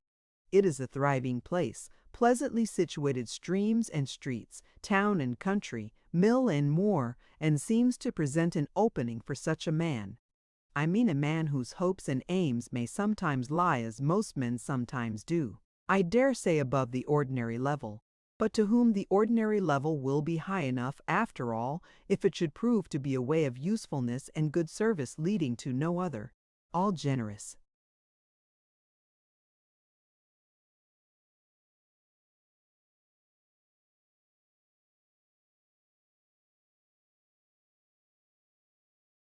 Spirits are ambitious, I suppose. But the ambition that calmly trusts itself to such a road, instead of spasmodically trying to fly over it, is of the kind I care for. It is Woodcourt's kind. And will he get this appointment? I asked. Why, little woman, returned my guardian, smiling. Not being an oracle, I cannot confidently say, but I think so. His reputation stands very high. There were people from that part of the country in the shipwreck, and strange to say, I believe the best man has the best chance. You must not suppose it to be a fine endowment. It is a very, very commonplace affair, my dear, an appointment to a great amount of work and a small amount of pay. But better things will gather about it, it may be fairly hoped. The poor of that place will have reason to bless the choice if it falls on Mr. Woodcourt, guardian.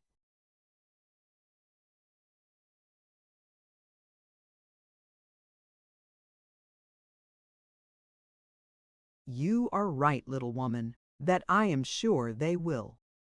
We said no more about it, nor did he say a word about the future of Bleak House. But it was the first time I had taken my seat at his side in my morning dress, and that accounted for it, I considered. I now began to visit my dear girl every day in the dull, dark corner where she lived. The morning was my usual time, but whenever I found I had an hour or so to spare, I put on my bonnet and bustled off to Chancery Lane.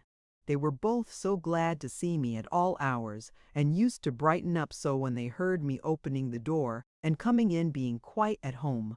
I never knocked, that I had no fear of becoming troublesome just yet. On these occasions I frequently found Richard absent.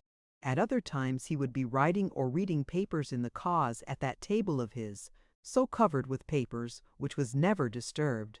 Sometimes I would come upon him lingering.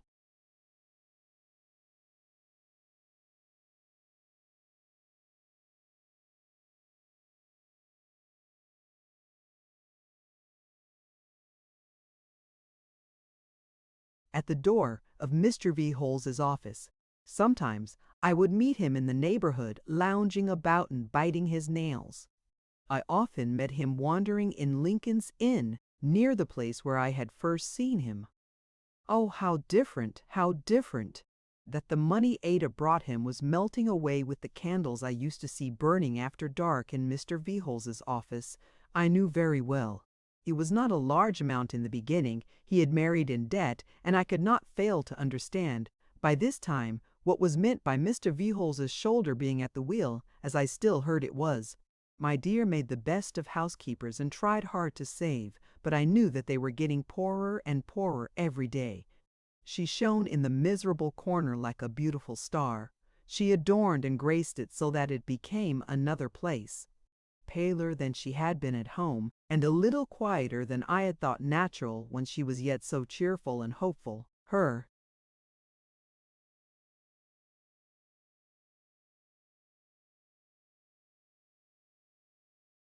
face was so unshadowed that I half believed she was blinded by her love for Richard to his ruinous career. I went one day to dine with them while I was under this impression. As I turned into Simon's Inn, I met little Miss Flite coming out.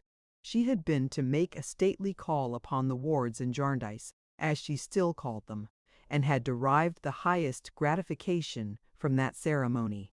Ada had already told me that she called every Monday at 5 o'clock, with one little extra white bow in her bonnet, which never appeared there at any other time, and with her largest reticule of documents on her arm.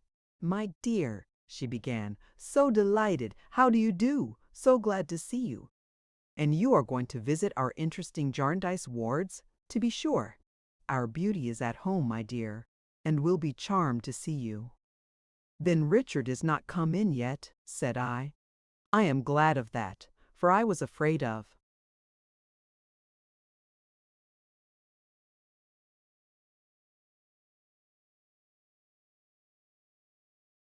being a little late." "No, he has not come in," returned Miss Fleet.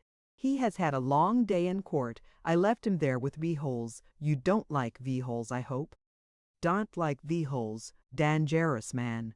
I am afraid you see Richard oftener than ever now," said I. "My dearest," returned Miss Fleet, "daily and hourly." You know what I told you of the attraction on the Chancellor's table. My dear, next to myself, he is the most constant suitor in court. He begins quite to amuse our little party. Be friendly little party, are we not? It was miserable to hear this from her poor mad lips, though it was no surprise. In short, my valued friend, pursued Miss Fleet, advancing her lips to my ear with an air of equal patronage and mystery, I must tell you a secret. I have made him my executor, nominated, constituted, and appointed him. In my will. Yes. Indeed, said I. Yes, repeated Miss Fleet in her most genteel accents. My executor, administrator, and assign are chancery phrases, my love. I have reflected that if I should wear out, he will be able to watch that judgment, being so very regular in his attendance. It made me sigh to think of him.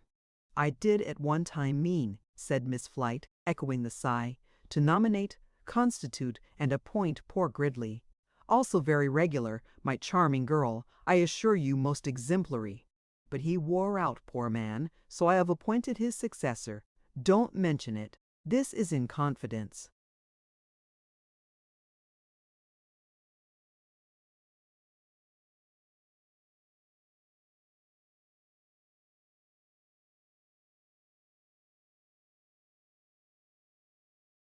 She carefully opened her reticule a little way and showed me a folded piece of paper inside, as the appointment of which she spoke. Another secret, my dear, I have added to my collection of birds. Really, Miss Flight, said I, knowing how it pleased her to have her confidence received with an appearance of interest. She nodded several times, and her face became overcast and gloomy. Two more. I call them the wards in Jarndyce. They are caged up with all the others, with hope, joy, youth, peace, rest, life, dust, ashes, waste, want, ruin, despair, madness, death, cunning, folly, words, wigs, rags, sheepskin, plunder, precedent, jargon, gammon, and spinach.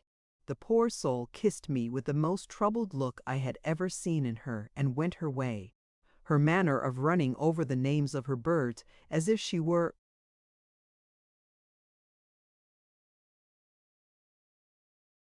afraid of hearing them even from her own lips quite chilled me. This was not a cheering preparation for my visit, and I could have dispensed with the company of Mr. V. Holes, when Richard, who arrived within a minute or two after me, brought him to share our dinner. Although it was a very plain one, Ada and Richard were for some minutes both out of the room together, helping to get ready while we were to eat and drink. Mr. V. Holes took that opportunity of holding a little conversation in a low voice with me. He came to the window where I was sitting, and began upon Seaman's Inn. A dull place, Miss Summerson, for a life that is not an official one, said Mr. V. Holes, smearing the glass with his black glove to make it clearer for me. There is not much to see here, said I.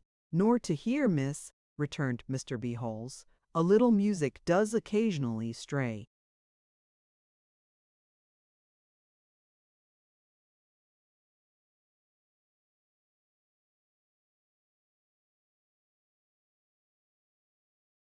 But we are not musical in the law, and soon ejected. I hope Mr. Jarndyce is as well as his friends could wish him. I thanked Mr. V. Holes and said he was quite well. I have not the pleasure to be admitted among the number of his friends myself, said Mr. V. Holes, and I am aware that the gentlemen of our profession are sometimes regarded in such quarters with an unfavorable eye. Our plain course, however, under good report and evil report, and all kinds of prejudice, we are the victims of prejudice, is to have everything openly carried on. How do you find Mr. C. looking, Miss Summerson? He looks very ill, dreadfully anxious. Just so, said Mr. V. Holes. He stood behind me with his long black figure reaching nearly to the ceiling of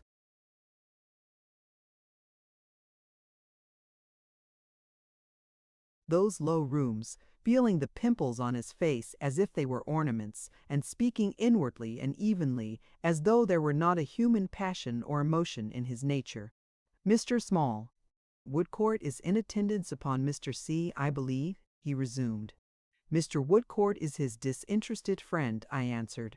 But I mean in professional attendance, medical attendance. That can do little for an unhappy mind, said I. Just so, said Mr. V. Holes. So slow, so eager, so bloodless and gaunt, I felt as if Richard were wasting away beneath the eyes of this adviser, and there was something of the vampire in him. Miss Summerson, said Mr. V. Holes, very slowly rubbing his gloved hands, as if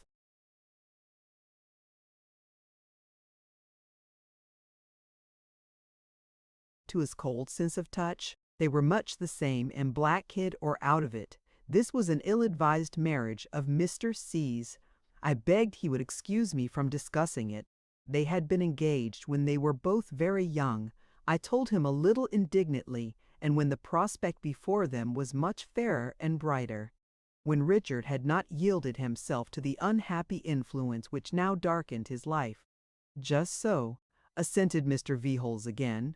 Still, with a view to everything being openly carried on, I will, with your permission, Miss Summerson, observe to you that I consider this a very ill-advised marriage indeed. I owe the opinion not only to Mr. C.'s connections, against whom I should naturally wish to protect myself, but also to my own reputation dear to myself as a professional man aiming to keep respectable, dear to my 3 girls at home, for whom I am striving to realize some little independence, dear, I will even say, to my aged father, whom it you are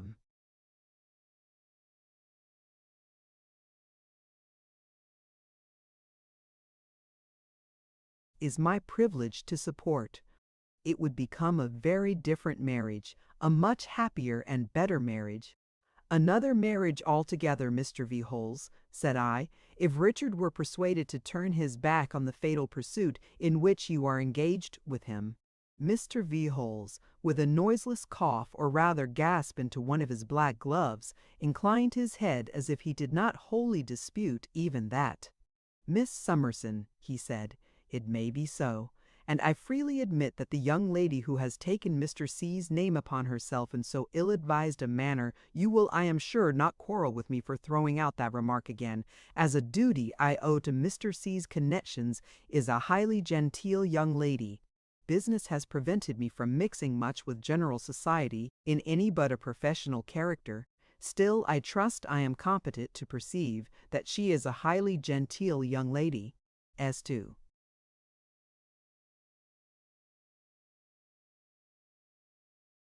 beauty, I am not a judge of that myself, and I never did give much attention to it from a boy, but I dare say the young lady is equally eligible in that point of view.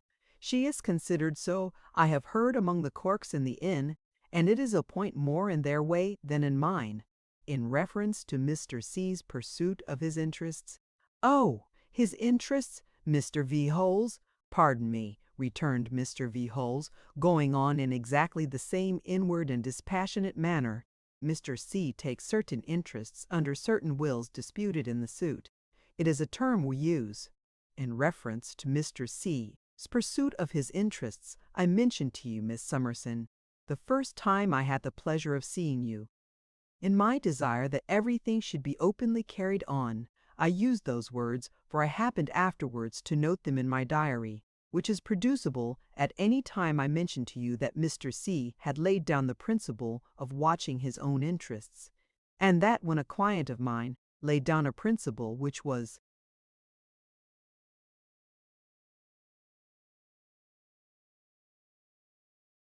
not of an immoral, that is to say, unlawful nature, it devolved upon me to carry it out. I have carried it out. I do carry it out. But I will not smooth things over to any connection of Mr. C.'s on any account. As open as I was to Mr. Jarndyce, I am to you. I regard it in the light of a professional duty to be so, though it can be charged to no one. I openly say, unpalatable as it may be, that I consider Mr. C.'s affairs in a very bad way, that I consider Mr. C. himself in a very bad way, and that I regard this as an exceedingly ill-advised marriage. Am I here, sir? Yes, I thank you. I am here, Mr. C., and enjoying the pleasure of some agreeable conversation with Miss Summerson, for which I have to thank you very much, sir. He broke off thus in answer to Richard, who addressed him as he came into the room. By this time I too well understood Mr. Veholes's scrupulous way of saving himself and his respectability, not to feel that our worst fears did but keep pace with his client's progress.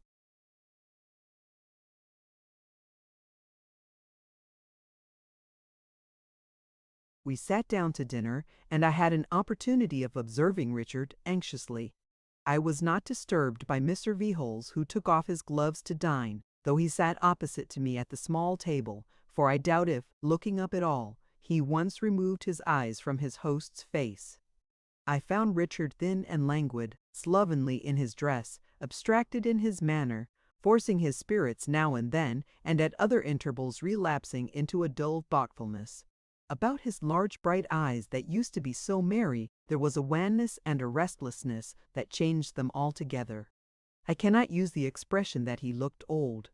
There is a ruin of youth which is not like age, and into such a ruin Richard's youth and youthful beauty had all fallen away.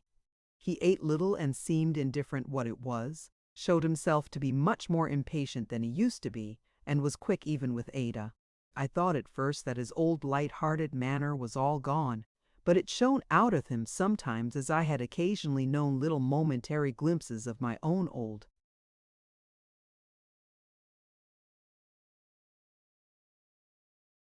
face to look out upon me from the glass. His laugh had not quite left him either, but it was like the echo of a joyful sound, and that is always sorrowful. Yet he was as glad as ever, in his old affectionate way, to have me there, and we talked of the old times pleasantly. These did not appear to be interesting to Mr. Veholes, though he occasionally made a gasp, which I believe was his smile. He rose shortly after dinner, and said that with the permission of the ladies he would retire to his office. "Always devoted to business, Veholes," cried Richard. "Yes, Mr. C." He returned, "The interests of clients are never to be neglected, sir. They are paramount in the thoughts of a professional man like myself, who wishes to preserve a good name among his fellow practitioners and society at large. My denying myself the pleasure of the present agreeable conversation may not be wholly irrespective of your own interests, Mr. C." Richard expressed himself quite sure of that and lighted Mr. Veholes out. On his return he told us, more than once, that Veholes was a good fellow, a safe fellow, a man who did what he pretended to do, a very good fellow indeed. He was so defiant about it that it struck me he had begun to doubt Mr. Veholes. Then he threw himself on the sofa, tired out, and Ada and I put things to rights, for they had no other servant than the woman who attended to the chambers.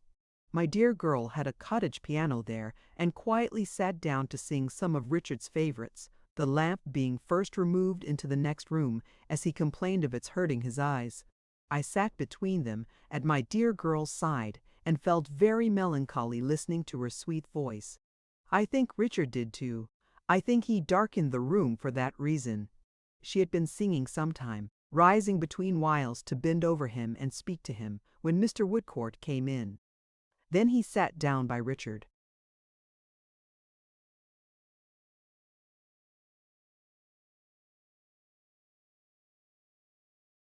And half playfully, half earnestly, quite naturally and easily, found out how he felt and where he had been all day.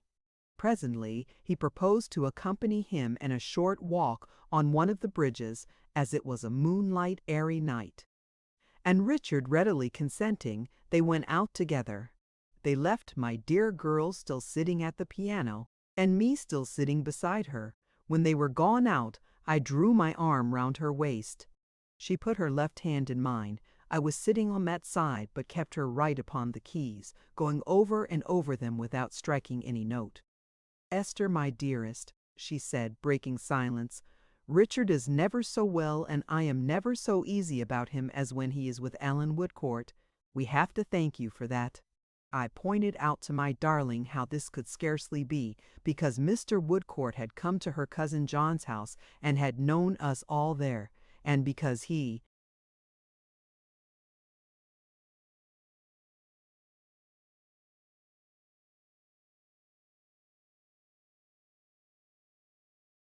had always liked Richard, and Richard had always liked him, and so forth.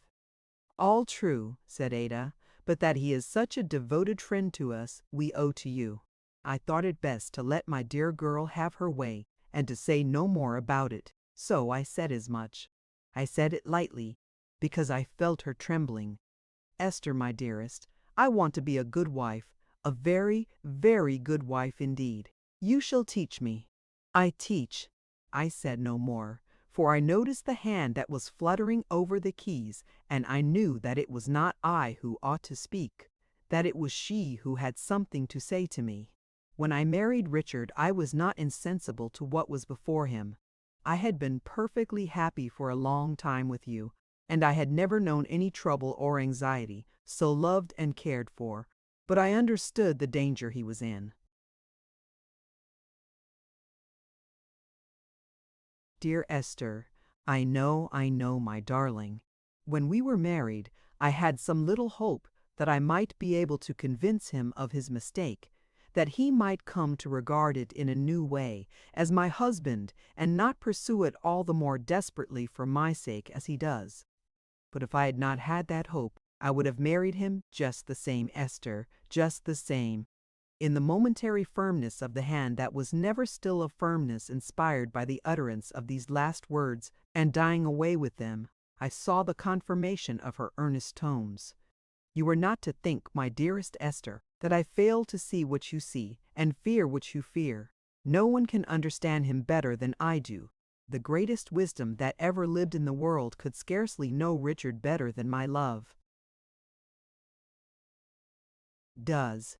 She spoke so modestly and softly, and her trembling hand expressed such agitation as it moved to and fro upon the silent notes. My dear, dear girl, I see him at his worst every day. I watch him in his sleep. I know every change of his face. But when I married Richard, I was quite determined, Esther, if heaven would help me, never to show him that I grieved for what he did, and so to make him more unhappy. I want him, when he comes home, to find no trouble in my face. I want him, when he looks at me, to see what he loved in me. I married him to do this, and this supports me. I felt her trembling more. I waited for what was yet to come, and I now thought I began to know what it was. And something else supports me, Esther. She stopped a minute, stopped speaking only. Her hand was still in motion. I look forward a little while, and I don't know what great aid may come to me. When Richard turns his eyes upon me then, there may be something lying on my breast more eloquent than I have been, with greater power than mine to show him his true course and win him back. Her hand stopped now. She clasped me in her arms, and I clasped her in mine. If that little creature should fail too, Esther, I still look forward. I look forward a long while, through years and years, and think that then, when I am growing old, or when I am dead perhaps, a beautiful woman, his daughter, happily married, may be proud of him and a blessing to him, or that a generous, brave man, as handsome as he used to be, as hopeful and far more happy, may walk in the sunshine with him, honoring his gray head and saying to himself, I thank God this is my father, ruined by a fatal inheritance and restored through me. Oh, my sweet girl, what a heart was that which beat so fast against me! These hopes uphold me, my dear Esther, and I know they will, though sometimes even they depart from me before a dread that arises when I look at Richard. I tried to cheer my darling, and asked her what it was. Sobbing and weeping, she replied that he may not live to see his child.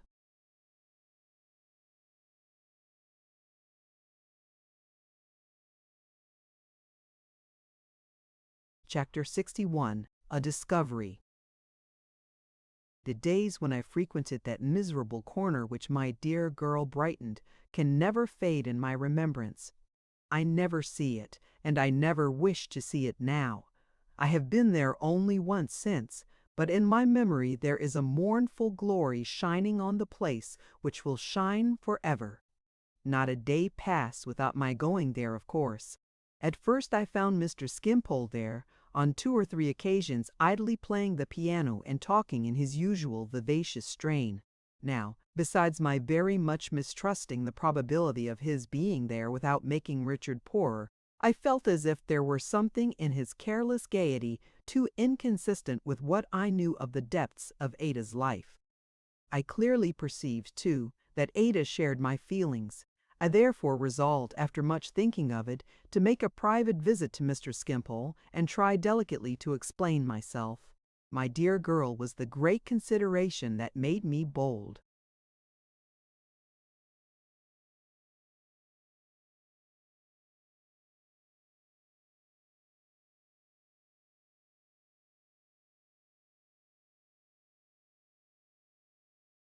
I set off one morning, accompanied by Charlie, for Somerstown. As I approached the house, I was strongly inclined to turn back, for I felt what a desperate attempt it was to make an impression on Mr. Skimpole, and how extremely likely it was that he would signally defeat me. However, I thought that being there, I would go through with it.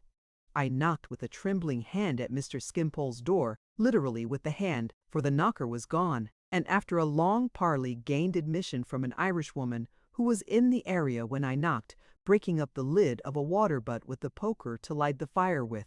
Mr. Skimpole, lying on the sofa in his room, playing the flute a little, was enchanted to see me. Now, who should receive me, he asked.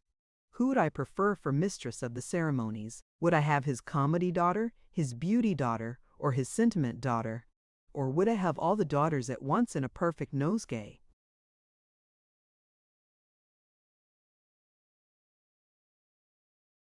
I replied, half defeated already, that I wished to speak to himself only if he would give me leave.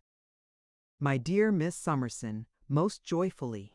Of course, he said, bringing his chair near mine and breaking into his fascinating smile. Of course it's not business, then it's pleasure. I said it certainly was not business that I came upon, but it was not quite a pleasant matter. Then, my dear Miss Summerson, said he with the frankest gaiety, don't allude to it. Why should you allude to anything that is not a pleasant matter? I never do. And you are a much pleasanter creature in every point of view than I. You are perfectly pleasant. I am imperfectly pleasant. Then, if I never allude to an unpleasant matter, how much less should you? So that's disposed of, and we will talk of something else. Although I was embarrassed, I took courage to intimate that I still wished to pursue the subject. I should think it a mistake, said Mr. Skimpole with his airy laugh, if I thought Miss Summerson capable of making one, but I don't. Mr. Skimpole, said I, raising my eyes to his, I have so often heard you say that you are unacquainted with the common affairs of life, meaning our 3 banking-house friends, L, S, and who's the junior partner, D, said Mr. Skimpole brightly. Not an idea of them. That perhaps, I went on, you will excuse my boldness on that account.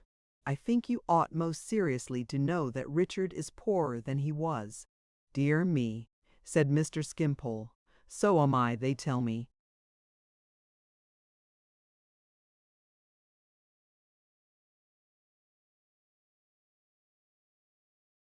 And in very embarrassed circumstances.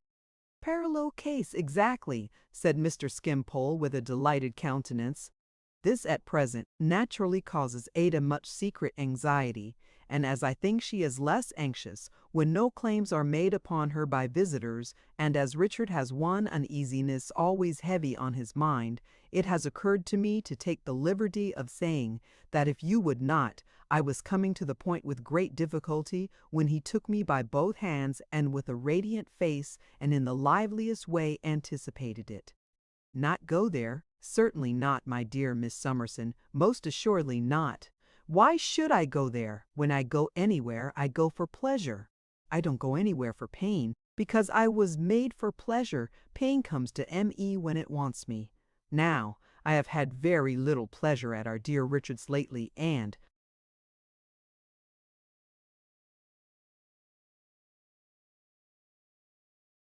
your practical sagacity demonstrates why.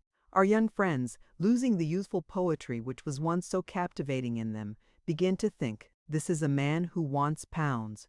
So I am. I always want pounds. Not for myself, but because tradespeople always want them of me. Next, our young friends begin to think, becoming mercenary. This is the man who had pounds who borrowed them, which I did. I always borrow pounds. So our young friends, reduced to prose which is much to be regretted, degenerate in their power of imparting pleasure to me. Why should I go to see them, therefore? Absurd! Through the beaming smile with which he regarded me as he reasoned thus, there now broke forth a look of disinterested benevolence quite astonishing. Besides, he said, pursuing his argument and his tone of light-hearted conviction, if I don't go anywhere for pain, which would be a perversion of the intention of my being and a monstrous thing to do, why should I go anywhere to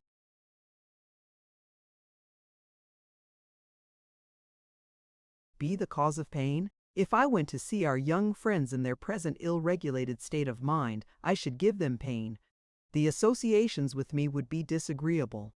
They might say, "This is the man who had pounds and who can't pay pounds," which I can't, of course. Nothing could be more out of the question. Then kindness requires that I shouldn't go near them, and I won't.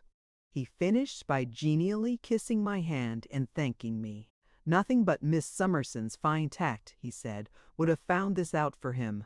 I was much disconcerted, but I reflected that if the main point were gained, it mattered little how strangely he perverted everything leading to it.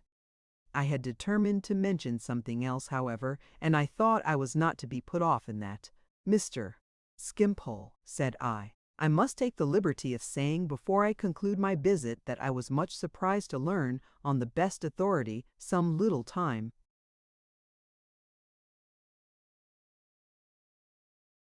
ago, that you knew with whom that poor boy left Bleak House, and that you accepted a present on that occasion. I have not mentioned it to my guardian, for I fear it would hurt him unnecessarily, but I may say to you that I was much surprised. No, really surprised, my dear Miss Summerson, he returned inquiringly, raising his pleasant eyebrows. Greatly surprised. He thought about it for a little while with a highly agreeable and whimsical expression of face, then quite gave it up and said in his most engaging manner, "You know what a child I am." Why surprised? I was reluctant to enter minutely into that question. But as he begged I would, for he was really curious to know, I gave him to understand in the gentlest words.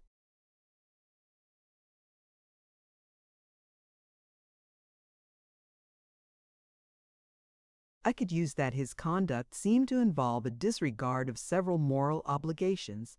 He was much amused and interested when he heard this and said, "No, really?" with ingenuous simplicity. "You know I don't intend to be responsible. I never could do it. Responsibility is a thing that has always been above me or below me," said Mr. Skimpole. "I don't even know which, but as I understand the way in which my dear Miss Summerson, always remarkable for her practical good sense and clearness, puts this case, I should imagine it was chiefly a question of money, do you know?" I incautiously gave a qualified assent to this. "Ah, then you see," said Mr. Skimpole, shaking his head, "I am hopeless of understanding it." I suggested, as I rose to go, that it was not right to betray my guardians. Competence for a bribe. "My dear Miss Summerson," he returned with a candid hilarity that was all his own, "I can't be bribed." "Not by Mr. Bucket?" said I. "No," said he, "not by anybody. I don't attach any value to money. I don't care about it. I don't know about it. I don't want it. I don't keep it. It goes away from me directly. How can I be bribed?" I showed that I was of a different opinion, though I had not the capacity for arguing the question. "On the contrary," said Mr. Skimpole, "I am exactly the man to be placed in a superior position in such a case as that. I am above the rest of mankind in such a case as that. I can act with philosophy in such a case as that. I am not warped by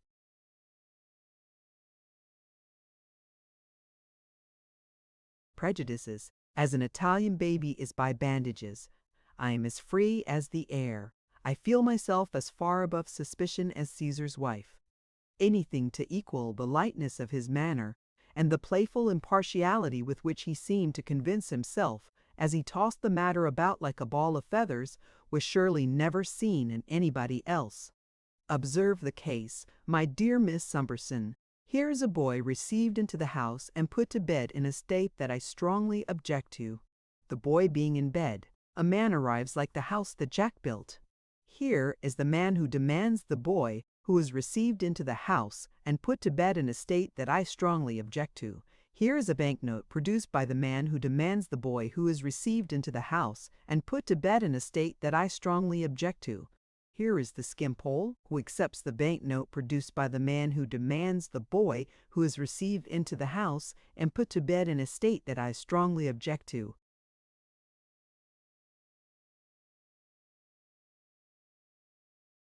Those are the facts.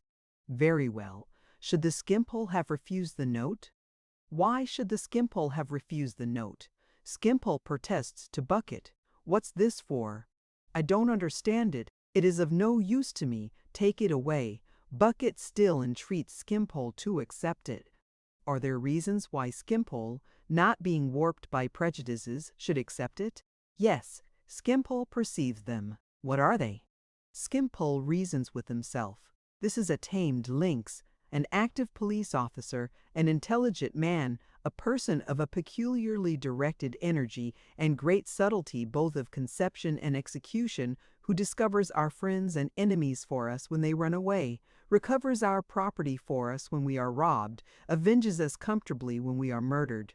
This active police officer and intelligent man has acquired, in the exercise of his art, a strong faith in money. He finds it very useful to him, and he makes it very useful to society.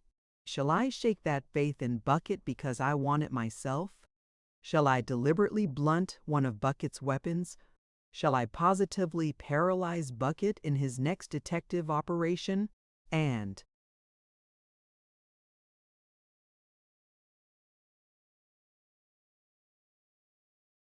again, if it is blamable in Skimpole to take the note, it is blamable in Bucket to offer the note, much more blamable in Bucket, because he is the knowing man.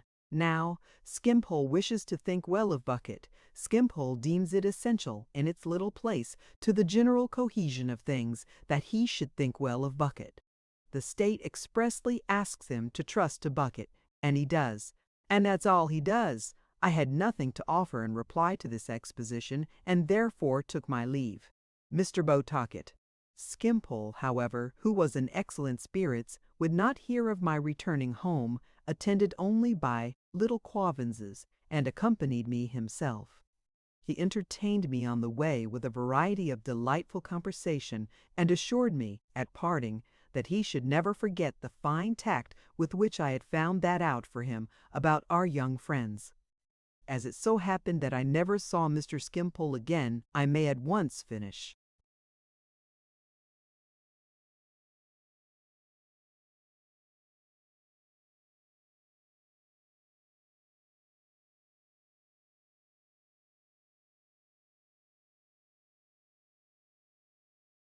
What I know of his history.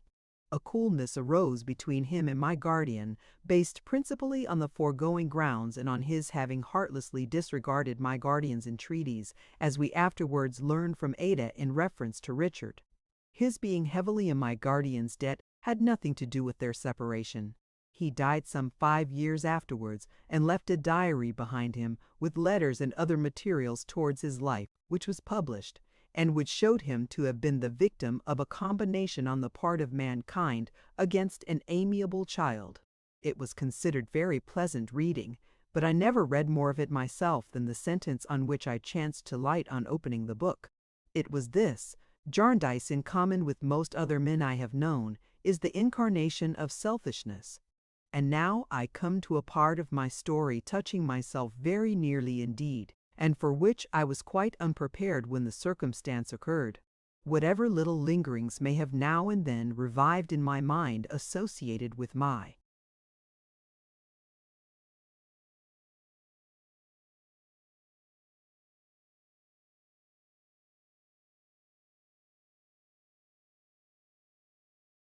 poor old face had only revived as belonging to a part of my life that was gone like my infancy or my childhood.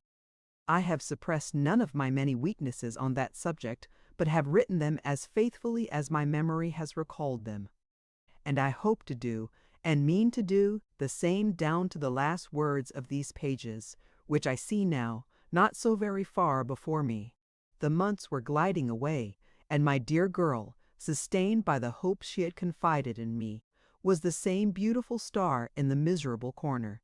Richard, more worn and haggard, haunted the court day after day, listlessly sat there the whole day long when he knew there was no remote chance of the suit being mentioned, and became one of the stock sights of the place. I wonder whether any of the gentlemen remembered him as he was when he first went there. So completely was he absorbed in his fixed idea that he used to avow in his cheerful moments that he should never have breathed the fresh air now but for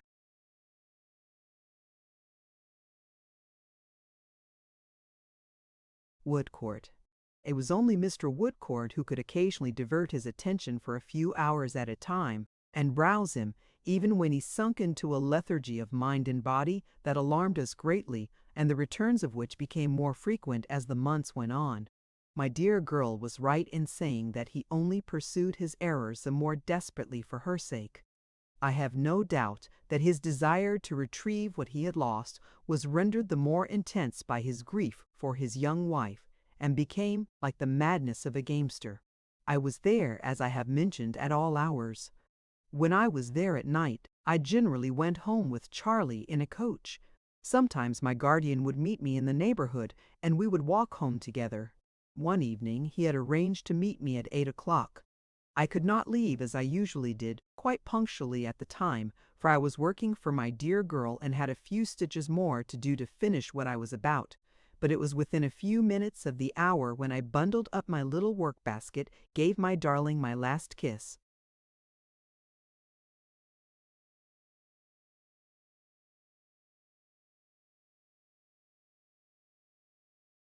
for the night, and hurried downstairs. Mr. Woodcourt went with me, as it was dusk. When we came to the usual place of meeting it was close by, and Mr. Woodcourt had often accompanied me before my guardian was not there. We waited half an hour walking up and down, but there were no signs of him. We agreed that he was either prevented from coming, or that he had come and gone away, and Mr. Woodcourt proposed to walk home with me. It was the first walk we had ever taken together, except that very short one to the usual place of meeting. We spoke of Richard and Ada the whole way. I did not thank him in words for what he had done. My appreciation of it had risen above all words then, but I hoped he might not be without some understanding of what I felt so strongly. Arriving at home and going upstairs, we found that my guardian was out and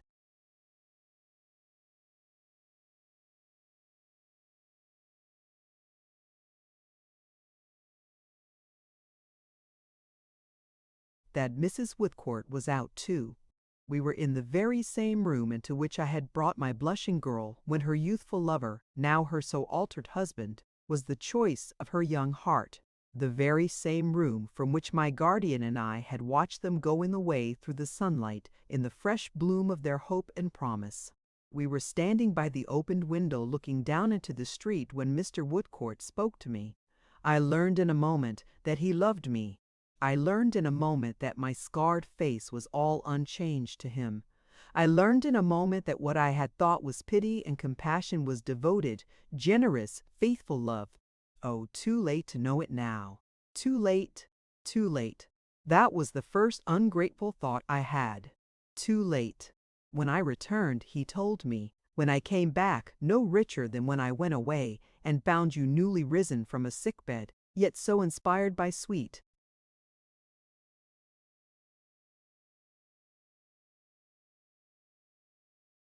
consideration for others, and so free from a selfish thought. Oh, Mr. Woodcourt, forbear, forbear, I entreated him. I do not deserve your high praise. I had many selfish thoughts at that time, many. Heaven knows, beloved of my life, said he, that my praise is not a lover's praise, but the truth. You do not know what all around you see in Esther Summerson, how many hearts she touches and awakens, what sacred admiration and what love she wins. "Oh, Mr. Woodcourt," cried I, "it is a great thing to win love. It is a great thing to win love. I am proud of it and honored by it, and the hearing of it causes me to shed these tears of mingled joy and sorrow, joy that I have won it, sorrow that I have not deserved it better. But I am not free to think of yours." I said it with a stronger heart, for when he praised me thus and when I heard his voice thrill with his belief that what he said was true, I aspired to be more worthy of it. It was not too late for that. Although I close this unforeseen page in my life tonight, I could be worthier of it all through my life. And it was a comfort to me and an impulse to me, and I felt a dignity rise up within me that was derived from him when I thought so. He broke the silence. I should poorly show the trust that I have in the dear one who will evermore be as dear to me as now. And the deep earnestness with which he said it at once strengthened me and made me weep. If, after her assurance that she is not free to think of my love, I urged it, "Dear Esther, let me only tell you that the fond idea of you which I took abroad was exalted to the heavens when I came home. I have always hoped, in the first hour when I seemed to stand in any ray of good fortune, to tell you this. I have always feared that I should tell it you in vain. My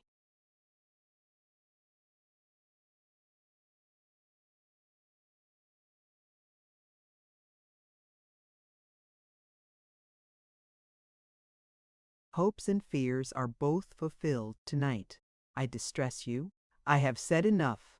Something seemed to pass into my place that was like the angel he thought me, and I felt so sorrowful for the loss he had sustained. I wished to help him in his trouble, as I had wished to do when he showed that first commiseration for me. "Dear Mr. Woodcourt," said I, "before we part tonight, something is left for me to say. I never could say it, as I wish I never shall, but I had to think again of being more deserving of his love and his affliction before I could go on.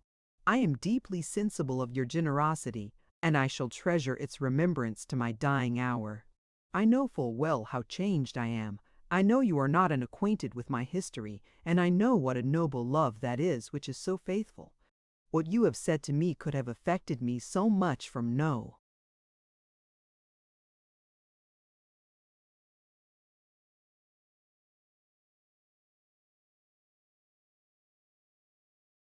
other lips, for there are none that could give it such a value to me. It shall not be lost. It shall make me better." He covered his eyes with his hand and turned away his head. How could I ever be worthy of those tears? If, in the unchanged intercourse we shall have together in tending Richard and Ada, and I hope in many happier scenes of life, you ever find anything in me which you can honestly think is better than it used to be, believe that it will have sprung up from tonight, and that I shall owe it to you. And never believe, dear Mr. Woodcourt, never believe that I forget this night, or that while my heart beats, it can be insensible to the pride and joy of having been beloved by you." He took my hand and kissed it. He was like himself again, and I felt still more encouraged.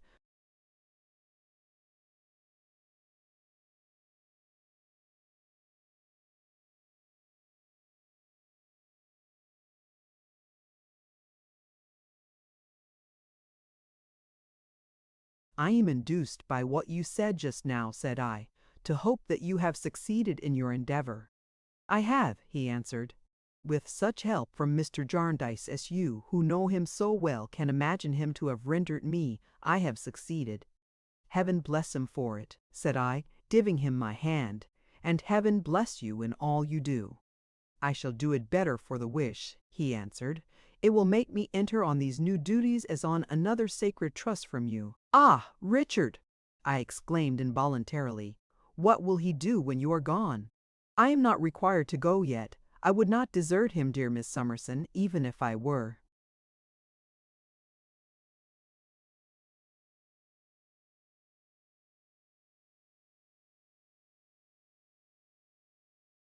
One other thing I felt it needful to touch upon before he left me.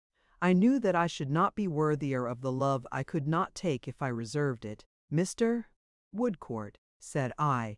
You will be glad to know from my lips before I say good night that in the future, which is clear and bright before me, I am most happy, most fortunate, have nothing to regret or desire. It was indeed a glad hearing to him, he replied. From my childhood I have been, said I, the object of the untiring goodness of the best of human beings, to whom I am so bound by every tie of attachment, gratitude, and love, that nothing I could do in the compass of a life could express the feelings of a single day. I shared those feelings, he returned. You speak of Mr. Jarndyce. You know his virtues well, said I, but few can know the greatness of his.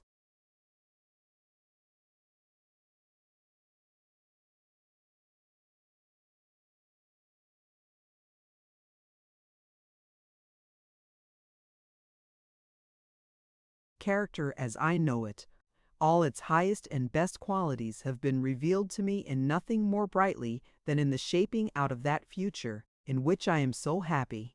And if your highest homage and respect had not been his already, which I know they are, they would have been his, I think, on this assurance and in the feeling it would have awakened in you towards him for my sake.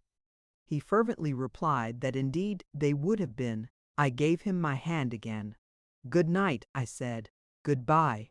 The first until we meet tomorrow, the second as a farewell to this theme between us forever. Yes, good night. Good-bye.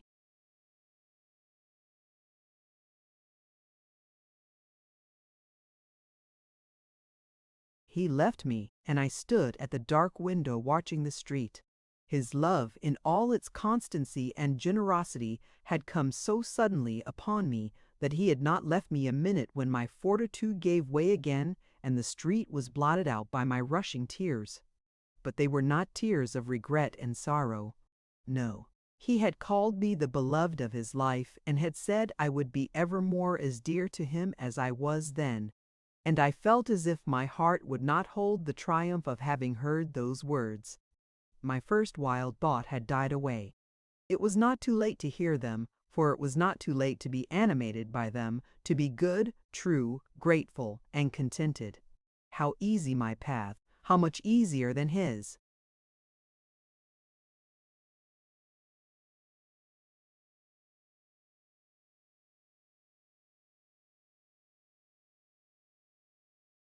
Chapter 62. Another Discovery. I had not the courage to see anyone that night. I had not even the courage to see myself, for I was afraid that my tears might a little reproach me. I went up to my room in the dark and prayed in the dark, and lay down in the dark to sleep. I had no need of any light to read my guardian's letter by, for I knew it by heart. I took it from the place where I kept it, and repeated its contents by its own clear light of integrity and love, and went to sleep with it on my pillow. I was up very early in the morning and called Charlie to come for a walk. We bought flowers for the breakfast table and came back and arranged them and were as busy as possible.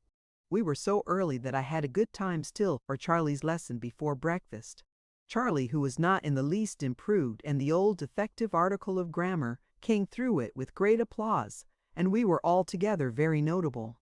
When my guardian appeared, he said, "Why, little woman, you look fresher than your flowers." And Mrs. Woodcourt repeated and translated a passage from the Mulan Wadenwad expressive of my being like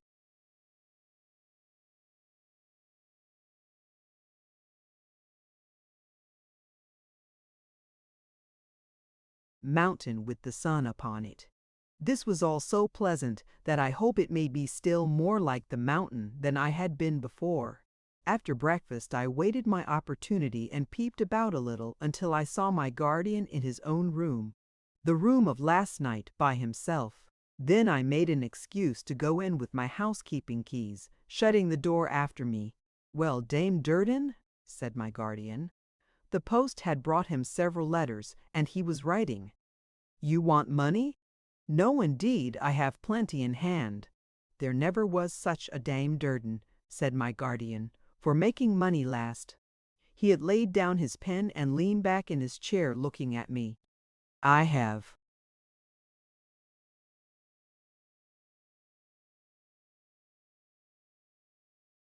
often spoken of his bright face, but I thought I had never seen it look so bright and good. There was a high happiness upon it which made me think, he has been doing some great kindness this morning. There never was, said my guardian, musing as he smiled upon me, such a Dame Durden for making money last. He had never yet altered his old manner.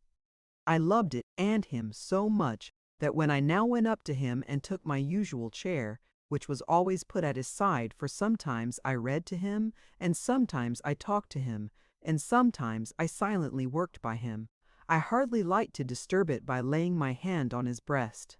But I found I did not disturb it at all. "Dear guardian," said I want to speak to you. Have I been remiss in anything?"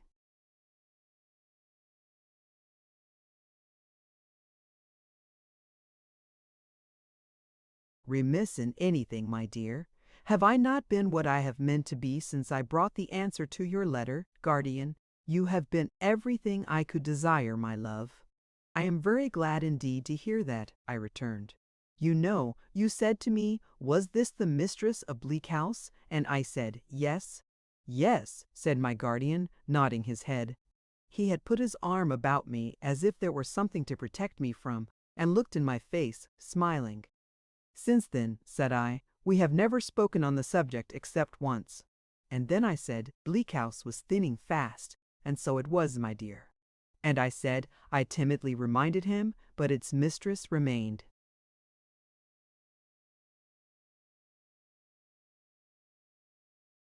He still held me in the same protecting manner, and with the same bright goodness in his face.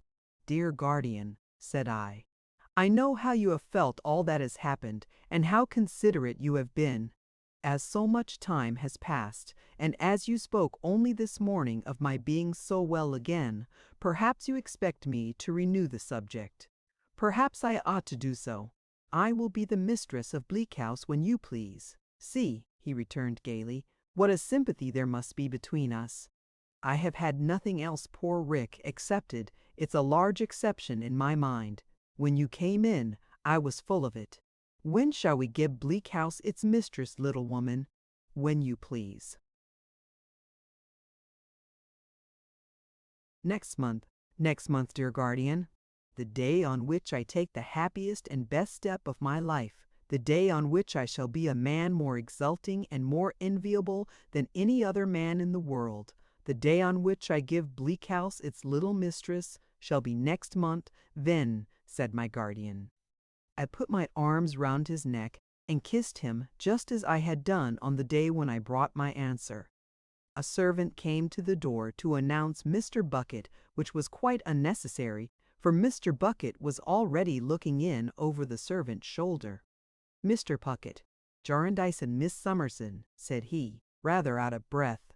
"With all apologies for intruding, will you allow me to order up a person that's on the stairs, and that objects to being left there in case of becoming the subject of observations in his absence? Thank you. Be so good as chair that their member in this direction, will you?"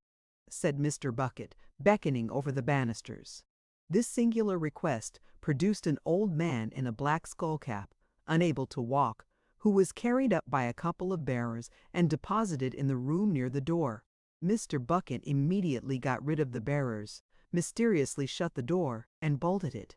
"Now you see, Mr. Jarndyce," he then began, putting down his hat and opening his subject with a flourish of his well-remembered finger, "you know me, and Miss Summerson knows me.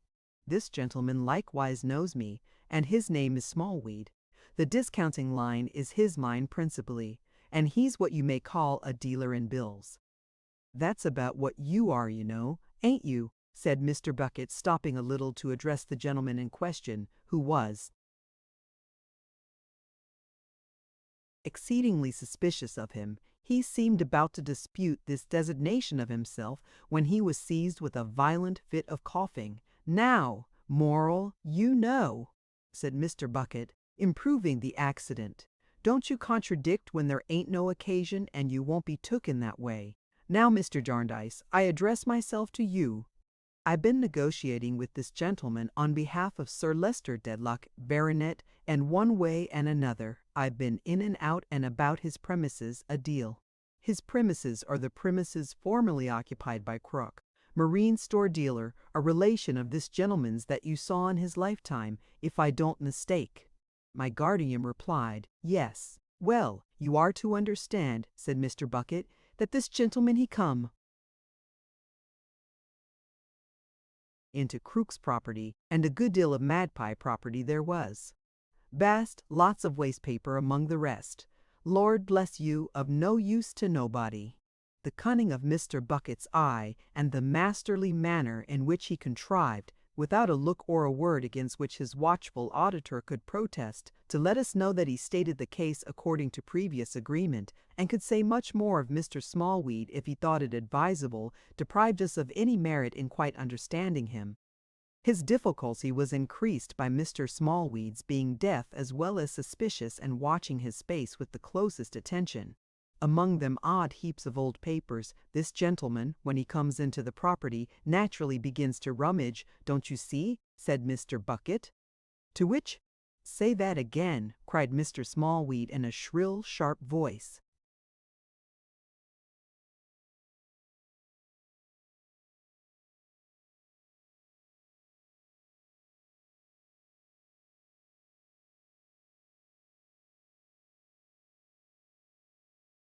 "To rummage," repeated Mr. Bucket. "Being a prudent man and accustomed to take care of your own affairs, you begin to rummage among the papers as you have come into, don't you?" "Of course I do," cried Mr. Smallweed. "Of course you do," said Mr. Bucket conversationally, "and much to blame you would be if you didn't.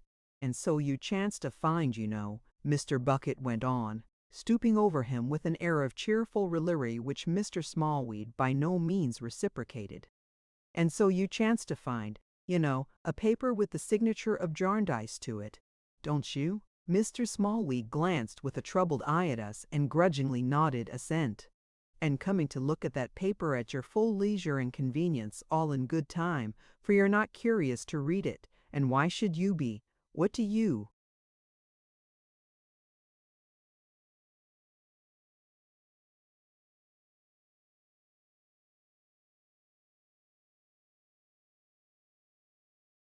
find it to be but a will, you see? That's the drollery of it," said Mr. Bucket with the same lively air of recalling a joke for the enjoyment of Mr. Smallweed, who still had the same crestfallen appearance of not enjoying it at all. "What do you find it to be but a will?" "I don't know that it's good as a will, or as anything else," snarled Mr. Smallweed. Mr. Bucket eyed the old man for a moment. He had slipped and shrunk down in his chair into a mere bundle, as if he were much disposed to pounce upon him. Nevertheless, he continued to bend over him with the same agreeable air, keeping the corner of one of his eyes upon us. "Notwithstanding which," said Mr. Bucket, "you get a little doubtful and uncomfortable in your mind about it, having a very tender mind of your own."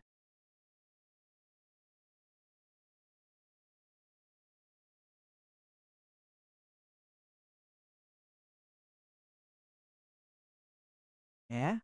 What do you say I have got of my own?" asked Mr. Smallweed with his hand to his ear. "A very tender mind. Who? Well, go on," said Mr. Smallweed.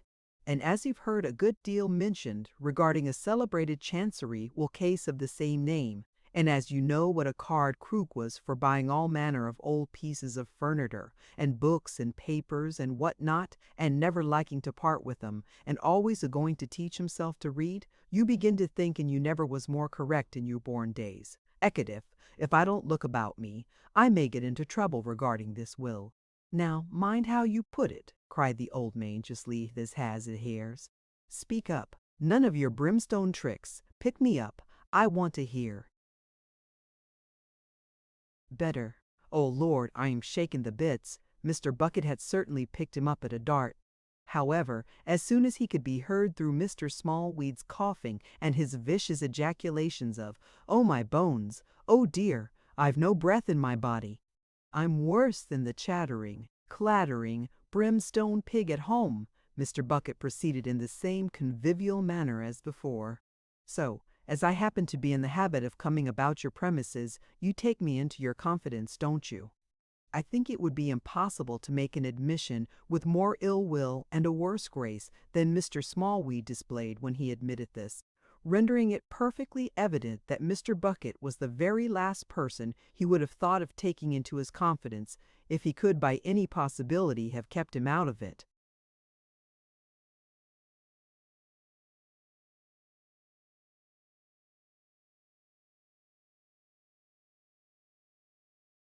And I go into the business with you very pleasant.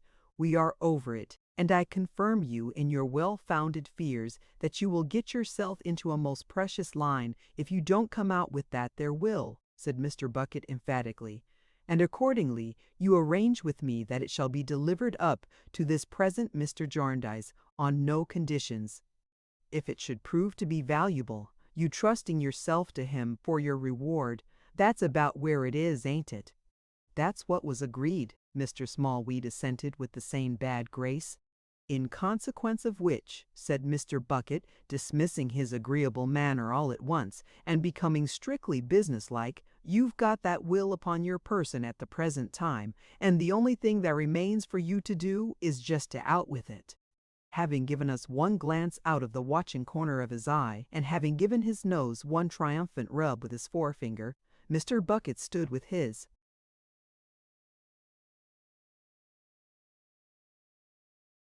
eyes fastened on his confidential friend, and his hand stretched forth ready to take the paper and present it to my guardian. It was not produced without much reluctance and many declarations on the part of Mr. Smallweed that he was a poor, industrious man, and that he left it to Mr. Jarndyce's honor not to let him lose by his honesty.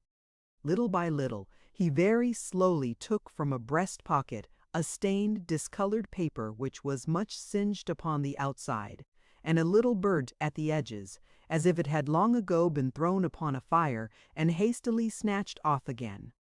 Mr. Bucket lost no time in transferring this paper, with the dexterity of a conjurer, from Mr. Smallweed to Mr. Jarndyce.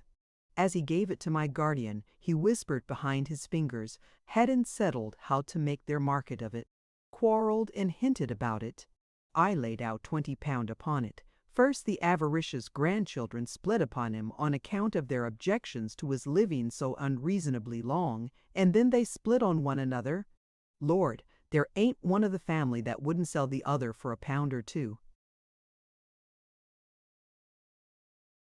Except the old lady, and she's only out of it because she's too weak in her mind to drive a bargain. Mr. Bucket, said my guardian aloud, whatever the worth of this paper may be to anyone, my obligations are great to you, and if it be of any worth, I hold myself bound to see Mr. Smallweed remunerated accordingly. Not according to your merits, you know, said Mr. Bucket in friendly explanation to Mr. Smallweed. Don't you be afraid of that. According to its value. That is what I mean, said my guardian. You may observe, Mr. Bucket, that I abstain from examining this paper myself. The plain truth is, I have forsworn and abjured the whole business these many years, and my soul is sick of it. But Miss Summerson and I will immediately place the paper in the hands of my solicitor in the cause, and its existence shall be made known without delay to all.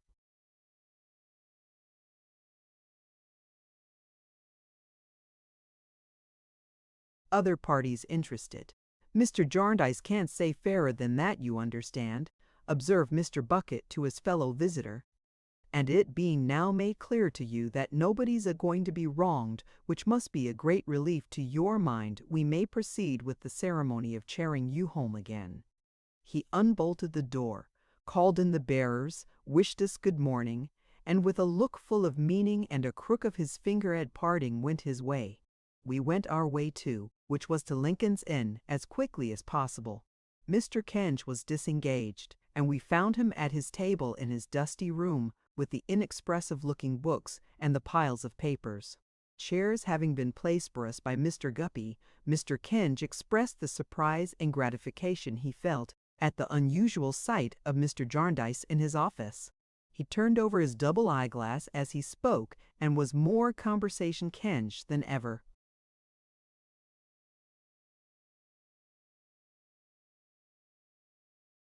I hope, said Mr. Kenge, that the genial influence of Miss Summerson, he bowed to me, may have induced Mr. Jarndyce, he bowed to him, to forego some little of his animosity towards a cause and towards a court which are, shall I say, which take their place in the stately vista of the pillars of our profession.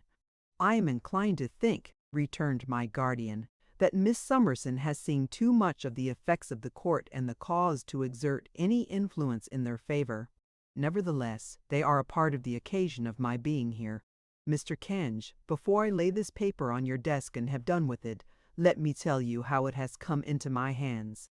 He did so shortly and distinctly. It could not, sir, said Mr. Kenge, have been stated more plainly and to the purpose if it had been a case at law.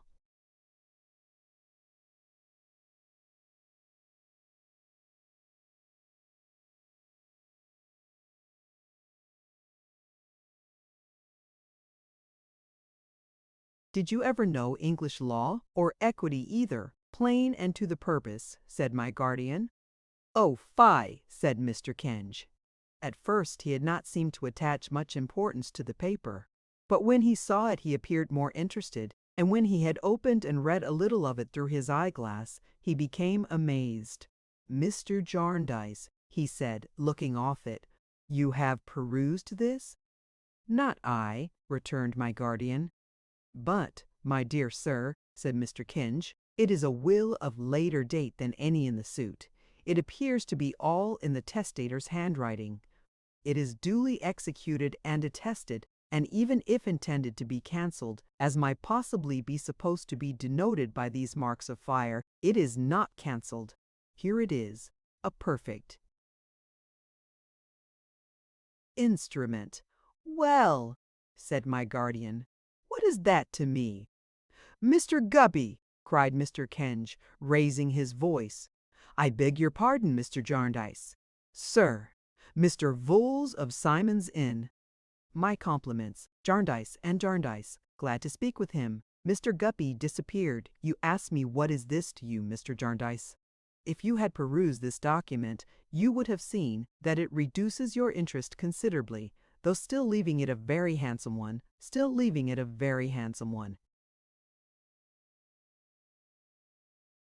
said Mr. Kenge, waving his hand persuasively and blandly.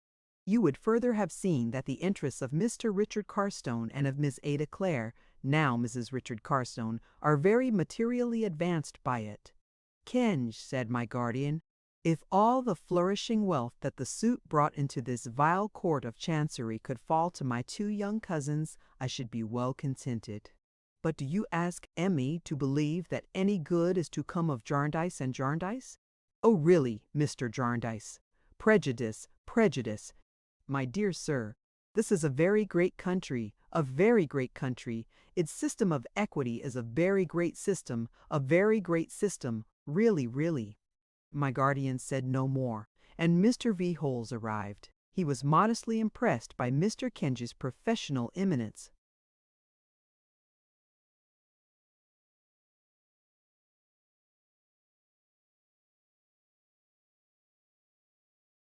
How do you do, Mr. Vholes? Will you be so good as to take a chair here by me and look over this paper? Mr. Vholes did as he was asked, and seemed to read it every word. He was not excited by it, but he was not excited by anything. When he had well examined it, he retired with Mr. Kenge into a window, and shading his mouth with his black glove, spoke to him at some length. I was not surprised to observe Mr. Kenge inclined to dispute what he said before he had said much, for I knew that no two people ever did agree about anything in Jarndyce and Jarndyce. But he seemed to get the better of Mr. Kenge, too, in a conversation that sounded as if it were almost composed of the words Receiver General, Accountant General, Report, Estate, and Costs. When they had finished, they came back to Mr. Kenge's table and spoke aloud. Well, but this is a very remarkable document, Mr. Vholes, said Mr. Kenge.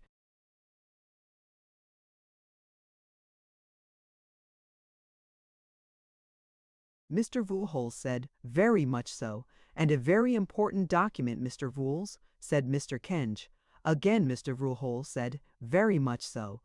And as you say, Mr. V. Holes, when the cause is in the paper next term, this document will be an unexpected and interesting feature in it," said Mr. Kenge, looking loftily at my guardian. Mr. V. Holes was gratified, as a smaller practitioner striving to keep respectable, to be confirmed in any opinion of his own by such an authority. "And when," asked my guardian, rising after a pause, during which Mr. Kenge had rattled his money and Mr. V. Holes had picked his pimples, "when is next term?"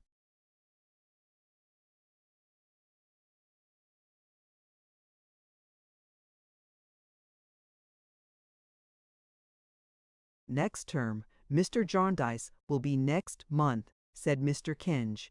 "Of course we shall at once proceed to do what is necessary with this document and to collect the necessary evidence concerning it. And of course you will receive our usual notification of the cause being in the paper, to which I shall pay of course my usual attention." "Still bent, my dear sir," said Mr. Kenge, showing us through the outer office to the door, "still bent, even with your enlarged mind, on echoing a popular prejudice?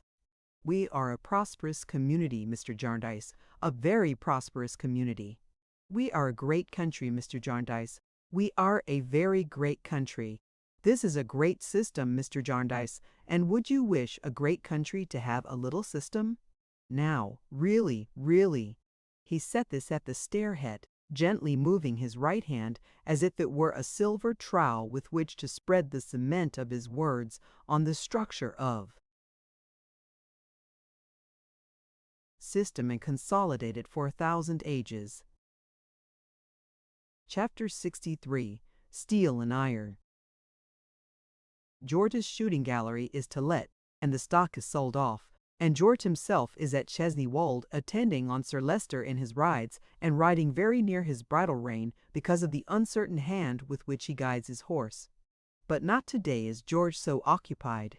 He is journeying today into the iron country farther north to look about him. As he comes into the iron country farther north, such fresh green woods as those of Chesney Wold are left behind, and coal pits and ashes, high chimneys and red bricks, blighted verdure, scorching fires, and a heavy, never-lightening cloud of smoke become the features of the scenery. Among such objects rides the trooper, looking about him and always looking for something he has come to find. At last, on the black canal bridge of a busy town with a clang of iron in it, and more fires and more smoke than he has seen yet, the trooper, swart with the dust,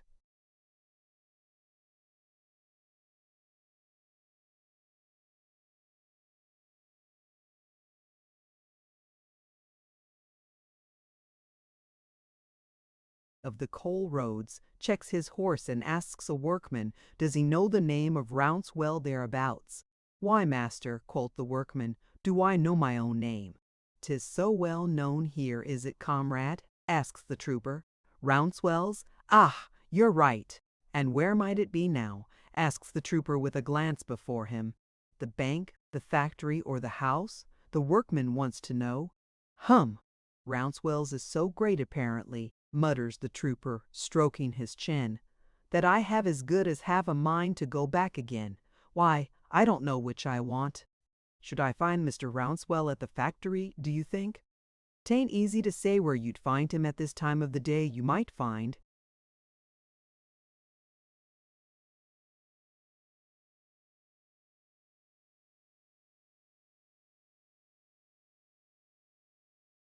either him or his son there, if he's in town, but his contracts take him away.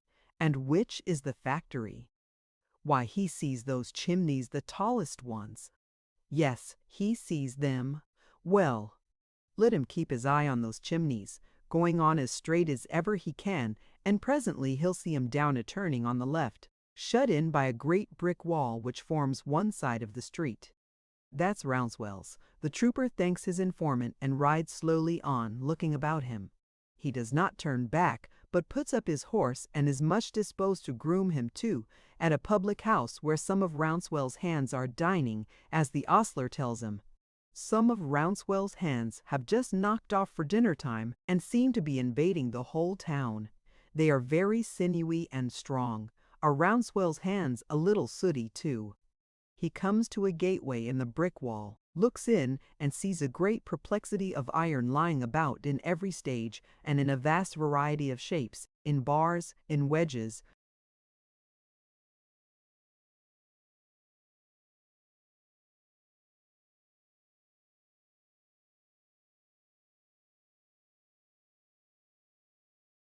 in sheets, in tanks, in boilers, in axles, in wheels, in cogs, in cranks, in rails, twisted and wrenched into eccentric and perverse forms as separate parts of machinery, mountains of it broken up and rusty in its age, distant furnaces of it glowing and bubbling in its youth, bright fireworks of it showering about under the blows of the steam hammer, red-hot iron, quite like iron, an iron taste, an iron smell, and a bauble of iron, the sounding did it the town that it will let and if they. This is a place to make a man's head ache too, says the trooper, looking about him for a counting house. Who comes here? This is very like me, before I was set up. This ought to be my nephew, if likenesses run in families. Your servant, sir. Yours, sir. Are you looking for anyone? Excuse me. Young Mr. Rouncewell, I believe. Yes.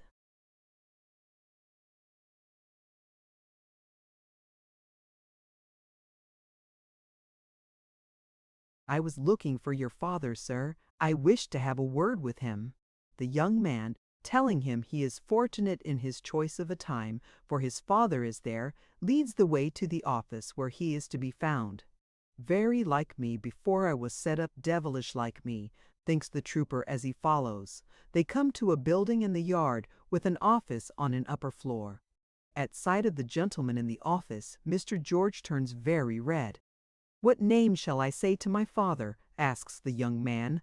George, full of the idea of iron, in desperation answers steel, and is so presented. He is left alone with a gentleman in the office who sits at a table with account books before him and some sheets of paper blotted with hosts of figures and drawings of cunning shapes. It is a bare office with bare windows looking on the iron view below. Tumbled together on the table are some pieces of iron, purposely broken to be tested at various periods of their service, in various capacities.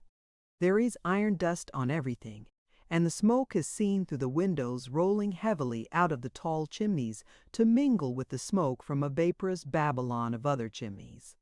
I am at your service, Mr. Steele, says the gentleman when his visitor has taken a rusty chair. Well, Mr. Rouncewell, George replies, leaning forward with his left arm on his knee and his hat in his hand, and very chary of meeting his brother's eye, I am not without my expectations that in the present visit I may prove to be more free than welcome. I have served as a dragoon in my day, and a comrade of mine that I was once rather partial to was, if I don't deceive myself, a brother of yours. I believe you had a brother who gave his family some trouble and ran away and never did any good but in keeping away. Are you quite sure, returns the ironmaster in an altered voice, that your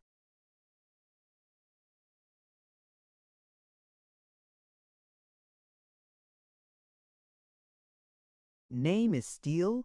The trooper falters and looks at him.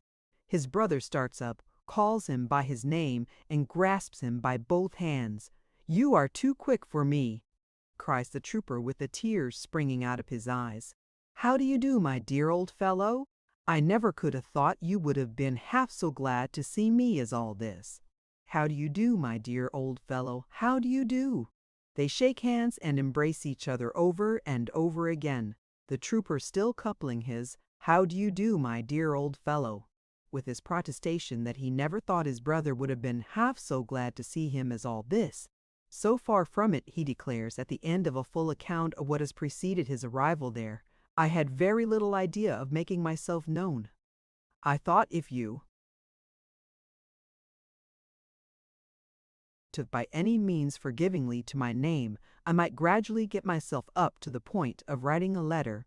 But I should not have been surprised, brother, if you had considered it anything but welcome news to hear of me.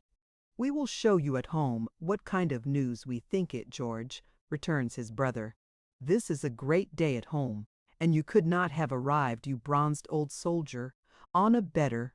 I make an agreement with my son Wat today that on this day 12-month he shall marry as pretty and as good a girl as you have seen in all your travels. She goes to Germany tomorrow with one of your nieces for a little polishing up in her education. We make a feast of the event, and you will be made the hero of it. Mr. George is so entirely overcome at first by this prospect that he resists the proposed honor with great earnestness. Being overborne, however, by his brother and his nephew, concerning whom he renews his protestations that he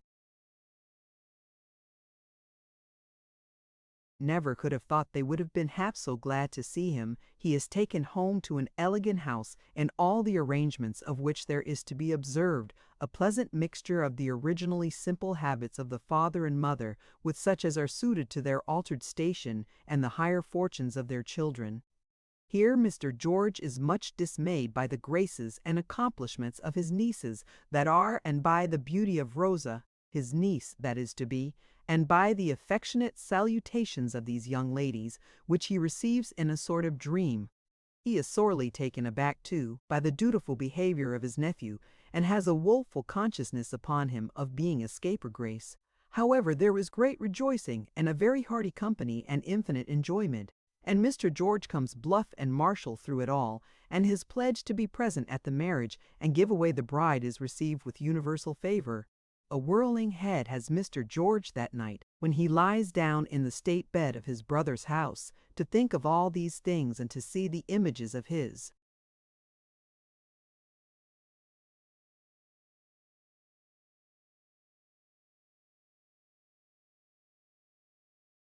nieces awful all the evening in their floating muslins, waltzing, after the German manner, over his counterpane. The brothers are closeted next morning in the ironmaster's room, where the elder is proceeding, in his clear, sensible way, to show how he thinks he may best dispose of George in his business, when George squeezes his hand and stops him. "Brother, I thank you a million times for your more than brotherly welcome, and a million times more to that for your more than brotherly intentions, but my plans are made. Before I say a word as to them, I wish to consult you upon one family point." "How?" says the trooper, folding his arms and looking with indomitable firmness at his brother. "How is my mother to be got to scratch me?" "I am not sure that I understand you, George," replies the ironmaster. "I say, brother, how is my mother to be got to scratch me? She must be got to do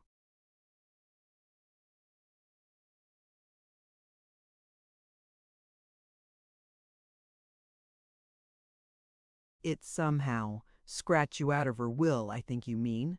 "Of course I do. In short," says the trooper, folding his arms more resolutely yet, "I mean to scratch me." "My dear George," returns his brother, "is it so indispensable that you should undergo that process?" "Quite. Absolutely. I couldn't be guilty of the meanness of coming back without it. I should never be safe not to be off again. I have not sneaked home to rob your children, if not yourself, brother, of your rights. I, who forfeited mine long ago. If I am to remain and hold up my head, I must be scratched. Come, you are a man of celebrated penetration and intelligence, and you can tell me how it's to be brought about."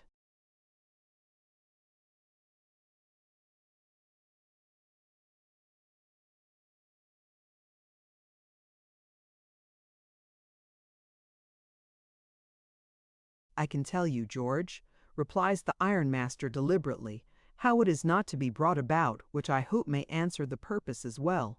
Look at our mother. Think of her. Recall her emotion when she recovered you.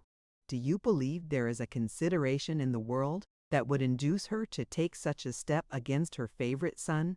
Do you believe there is any chance of her consent to balance against the outrage it would be to her loving dear old lady to propose it? If you do, you are wrong. No, George! You must make up your mind to remain scratched, I think." There is an amused smile on the ironmaster's face as he watches his brother, who is pondering, deeply disappointed. "I think you may manage almost as well as if the thing were done, though." "How, brother?" "Being bent upon it, you can dispose by will of anything you have the misfortune to inherit in any way you like, you know."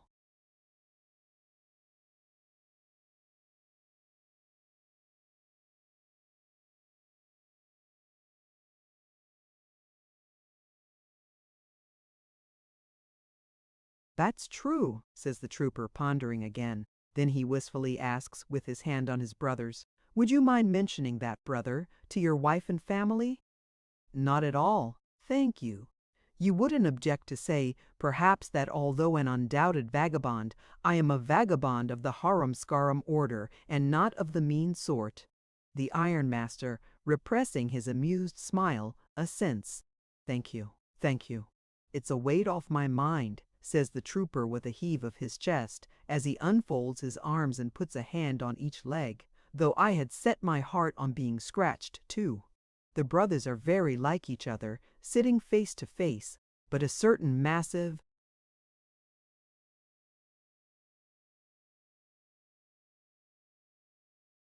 simplicity and absence of usage in the ways of the world is all on the trooper's side. "Well," he proceeds, throwing off his disappointment, "next and last, those plans of mine.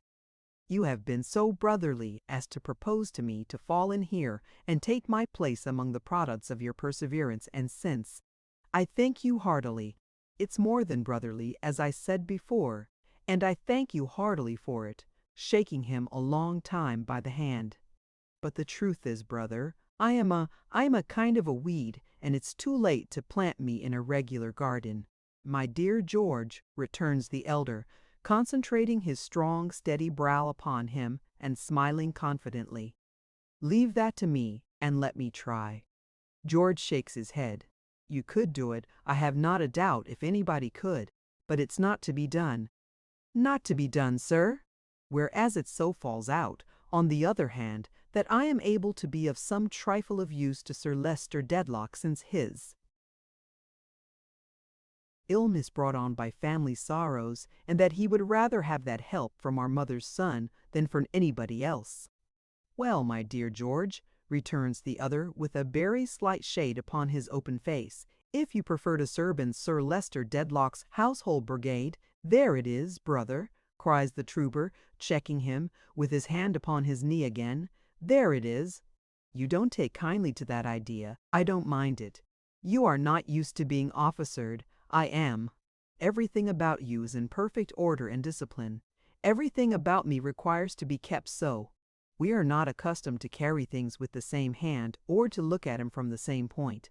I don't say much about my garrison manners, because I found myself pretty well at my ease last night, and they wouldn't be noticed here, I dare say, once in a way. But I shall get on best at Chesney Wold, where there's more room for a weed than there is here, and the dear old lady will be made happy besides.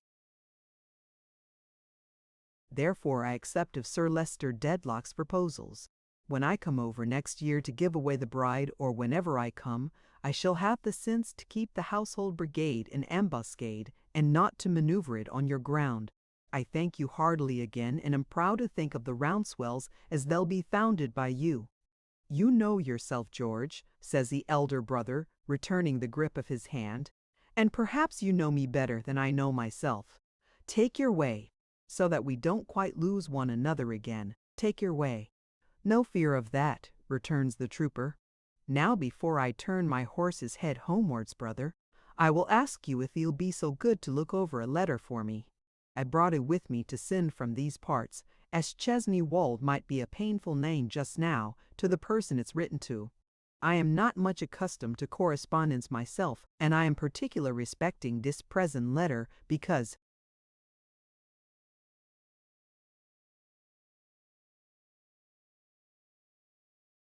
I want it to be both straightforward and delicate." Herewith he hands a letter, closely written in somewhat pale ink, but in a neat round hand, to the ironmaster, who reads as follows: "Miss Esther Summerson, a communication having been made to me by Inspector Bucket of a letter to myself, being found among the papers of a certain person, I take the liberty to make known to you that it was but a few lines of instruction from abroad when, where, and how to deliver an enclosed letter to a young and beautiful lady, then unmarried, in England. I duly observed the same. I further take the liberty to make known to you that it was got from me as a proof of handwriting only, and that otherwise I would not have given it up, as appearing to be the most harmless in my possession, without being previously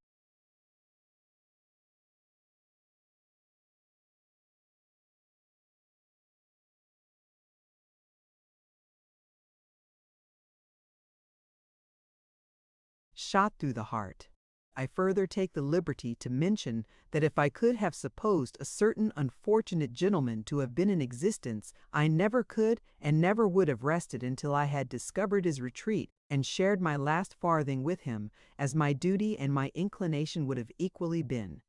But he was officially reported drowned, and assuredly went over the side of a transport ship at night in an Irish harbor within a few hours of her arrival from the West Indies, as I have myself heard both from officers and men on board, and know to have been officially confirmed. I further take the liberty to state that in my humble quality as one of the rank and file, I am, and shall ever continue to be, your thoroughly devoted and admiring servant, and that I esteem the qualities you possess above all others, far beyond the limits of the present dispatch.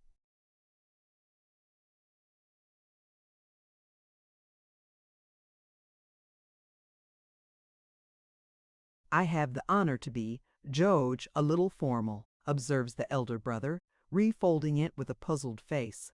But nothing that might not be sent to a pattern young lady? Asks the younger. Nothing at all. Therefore it is sealed and deposited for posting among the iron correspondence of the day. This done, Mr. George takes a hearty farewell of the family party and prepares to saddle and mount. His brother, however, unwilling to part with him so soon, proposes to ride with him in a light open carriage to the place where he will bait for the night, and there remain with him until morning. A servant riding for so much of the journey on the thoroughbred old grey from Chesney Wold. The offer, being gladly accepted, is followed by a pleasant ride, a pleasant dinner, and a pleasant breakfast, all in brotherly communion. Then they once more shake hands long and heartily and part, the ironmaster turning his face to the smoke and fires, and the trooper to the green country. Early in the afternoon the subdued sound of his heavy military trot is heard on the turf in the avenue as he rides on with imaginary clank and jingle of accoutrements under the old elm trees.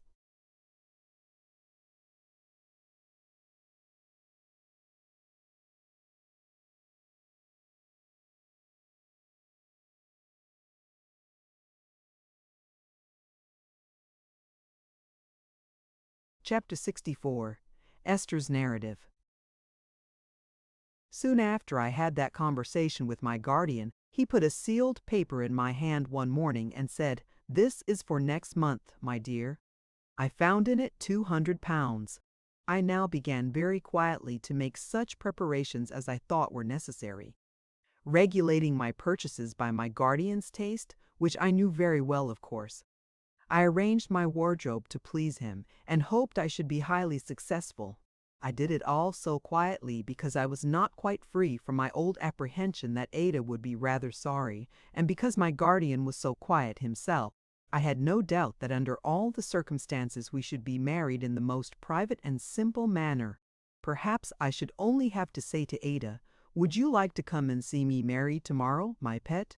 Perhaps our wedding might even be as unpretending as her own, and I might not find it necessary to say anything about it until it was over. I thought that if I were to choose, I would like this best.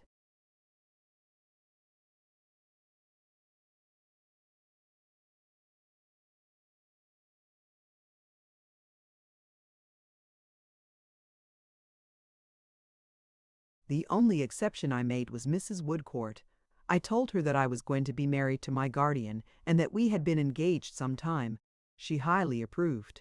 She could never do enough for me, and was remarkably softened now in comparison with what she had been when we first knew her. There was no trouble she would not have taken to have been of use to me, but I need hardly say that I only allowed her to take as little as gratified her kindness without tasking it. Of course this was not a time to neglect my guardian, and of course it was not a time for neglecting my darling.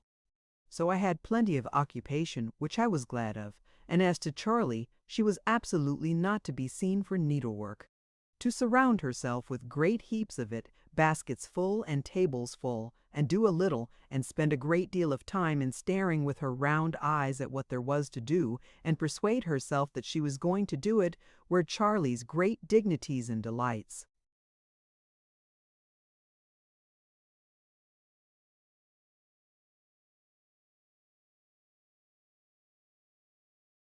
Meanwhile, I must say, I could not agree with my guardian on the subject of the will, and I had some sanguine hopes of Jarndyce and Jarndyce. Which of us was right will soon appear, but I certainly did encourage expectations. In Richard, the discovery gave occasion for a burst of business and agitation that buoyed him up for a little time, but he had lost the elasticity even of hope now, and seemed to me to retain only its feverish anxieties. From something my guardian said one day when we were talking about this, I understood that my marriage would not take place until after the term time we had been told to look forward to, and I thought the more, for that, how rejoiced I should be if I could be married when Richard and Ada were a little more prosperous. The term was very near indeed when my guardian was called out of town and went down into Yorkshire on Mr. Woodcourt's business. He had told me beforehand that his presence there would be necessary. I had just come in one night from my dear girls, and was sitting in the midst of all my new clothes.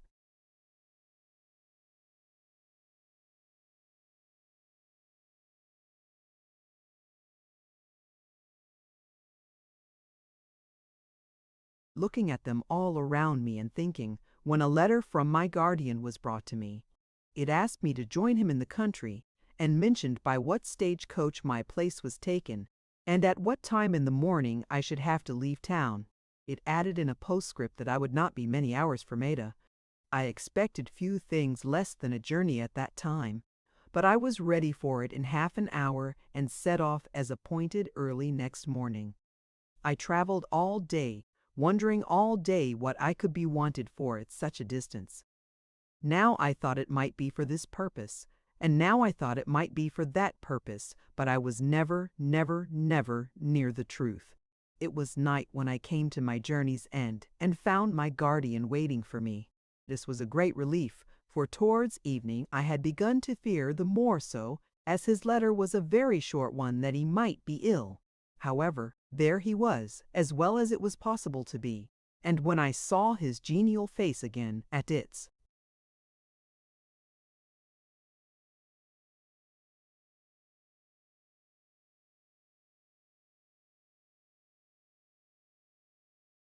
brightest and best, I said to myself, he has been doing some other great kindness. Not that it required much penetration to say that, because I knew that his being there at all was an act of kindness. Supper was ready at the hotel, and when we were alone at table he said, full of curiosity no doubt, little woman, to know why I had brought you here. Well, guardian, said I, without thinking myself a Fatima or you a Bluebeard, I am a little curious about it. Then to ensure your night's rest, my love, he returned gaily, I won't wait until tomorrow to tell you. I have very much wished to express to Woodcourt somehow my sense of his humanity to poor unfortunate Joe, his inestimable services to my young cousins, and his value to us all. When it was decided that he should settle here, it came into my head that I might ask his acceptance of some unpretending and suitable little place to lay his own head in. I therefore caused such a place to be looked out for, and such a place was found on very easy terms, and I have been touching it up for him and making it habitable. However, when I walked over it the day before yesterday, and it was reported ready, I found that I was not housekeeper enough to know whether things were all as they ought to be. So I sent off for the best little housekeeper that could possibly be got to come and give me her advice and opinion. And here she is, said my guardian, laughing and crying both together, because he was so dear, so good, so admirable. I tried to tell him what I thought of him, but I could not articulate a word. Tut, tut, said my guardian, you make too much of it, little woman. Why, how you sob, Dame Durden, how you sob. It is with exquisite pleasure, guardian, with a heart full of thanks.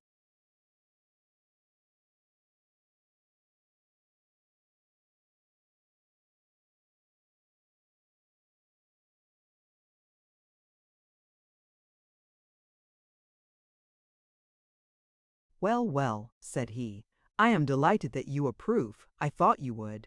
I meant it as a pleasant surprise for the little mistress of Bleak House. I kissed him and dried my eyes. I know now, said I. I have seen this in your face a long while. No, have you really, my dear? Said he. What a Dame Durden it is to read a face! He was so quaintly cheerful that I could not long be otherwise, and was almost ashamed of having been otherwise at all. When I went to bed, I cried. I am bound to confess that I cried, but I hope it was with pleasure, though I am not quite sure it was with pleasure. I repeated every word of the letter twice over.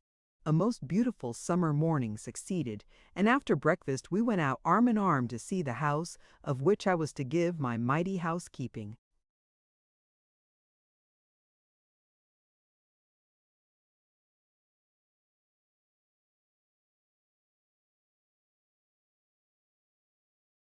Opinion. We entered a flower garden by a gate in a side wall, of which he had the key, and the first thing I saw was that the beds and flowers were all laid out according to the manner of my beds and flowers at home. You see, my dear, observed my guardian, standing still with a delighted face to watch my looks. Knowing there could be no better plan, I borrowed yours. We went on by a pretty little orchard, where the cherries were nestling among the green leaves, and the shadows of the apple trees were sporting on the grass, to the house itself, a cottage, quite a rustic cottage of dolls' rooms, but such a lovely place, so tranquil and so beautiful, with such a rich and smiling country spread around it, with water sparkling away into the distance, here all overhung with summer growth, there turning a humming mill, at its nearest point great krilix with the foulon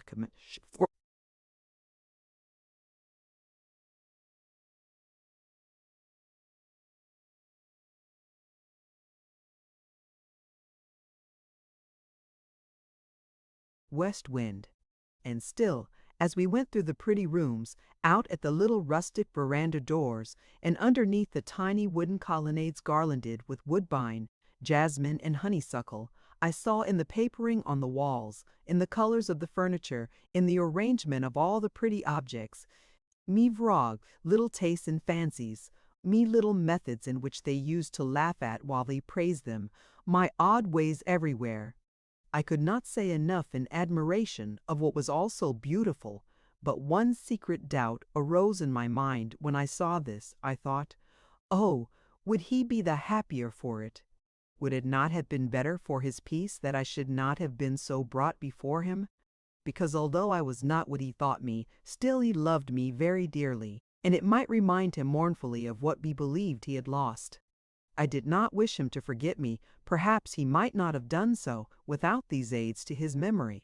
But my way was easier than his, and I could have reconciled myself even to that, so that he had been the happier for it. And now, little woman, said my guardian, whom I had never seen so proud and joyful as in showing me these things and watching my appreciation of them, now, last of all, for the name of this house. What is it called, dear guardian? My child, said he, come and see. He took me to the porch, which he had hitherto avoided, and said, pausing before we went out, my dear child, don't you guess the name? No, said I. We went out of the porch, and he showed me written over it, Bleak House. He led me to a seat among the leaves close by, and sitting down beside me and taking my hand in his, spoke to me thus, my darling girl, in what there has been.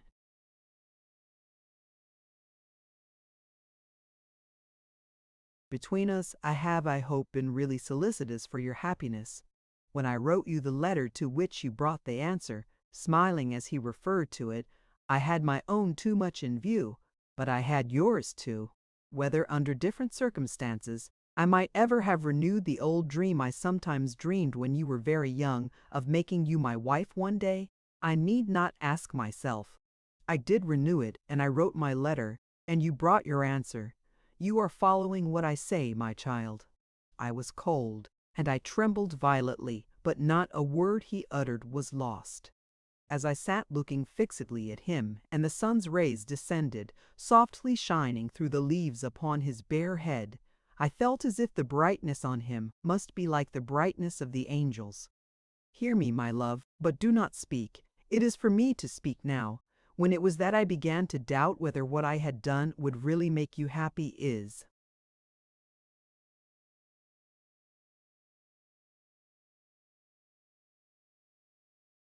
No matter. Woodcourt came home, and I soon had no doubt at all.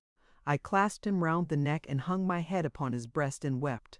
"Lie lightly, confidently here, my child," said he, pressing me gently to him. "I am your guardian and your father now. Rest confidently here." Soothingly, like the gentle rustling of the leaves, and genially, like the ripening weather, and radiantly and beneficently, like the sunshine, he went on. "Understand me, my dear girl. I had no doubt of your being contented and happy with me, being so dutiful and so devoted, but I saw with whom you would be happier. That I penetrated his secret when Dame Durden was blind to it is no wonder, for I knew the good that could never change in her better far than she did. Well, I have long been in Alan Woodcourt's confidence, although he was not, until yesterday, a few hours before you came here, in mine. But I would not have my Esther's bright example lost. I would not have a jot of my dear girls.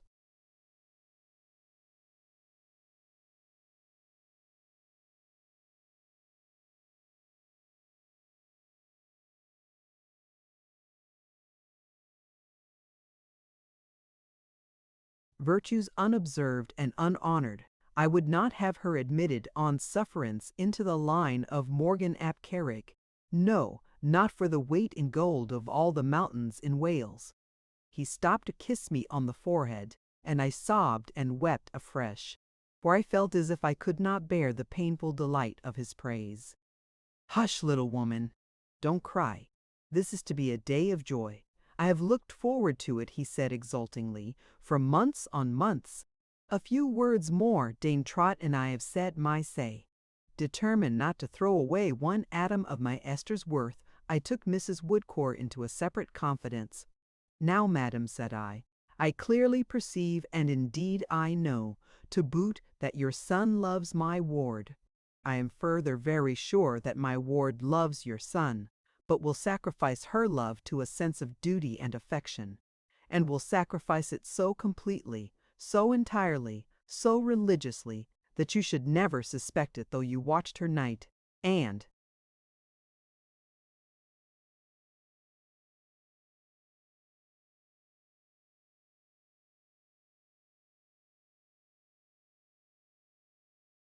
day. Then I told her all our story, ours and mine. 'Now, madam,' said I, 'come you, knowing this, and live with us.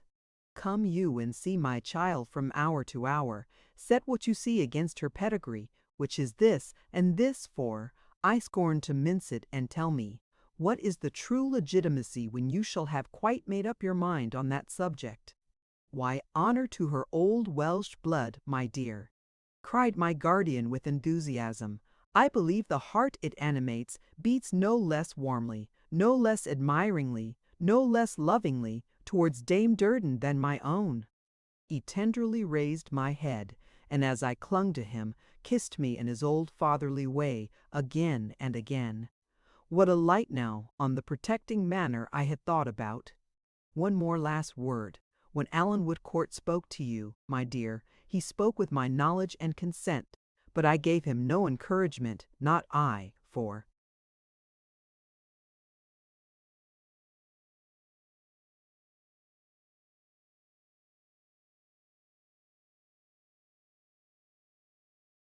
these surprises were my great reward, and I was too miserly to part with a scrap of it. He was to come and tell me all that passed, and he did. I have no more to say. My dearest, Alan Woodcourt stood beside your father when he lay dead, stood beside your mother. This is Bleak House. This day I give this house its little mistress, and before God it is the brightest day in all my life. He rose and raised me with him. We were no longer alone. My husband, I have called him by that name, full 7 happy years now stood at my side. 'Alan,' said my guardian, 'take from me a willing gift, the best wife that ever man had. What more can I say for you than that I know you deserve her? Take with her the little home she brings you. You know what she will make it, Alan. You know what she has made its namesake. Let me share its felicity sometimes. And what do I sacrifice? Nothing, nothing. He kissed me once again, and now the tears were in his eyes as he said more.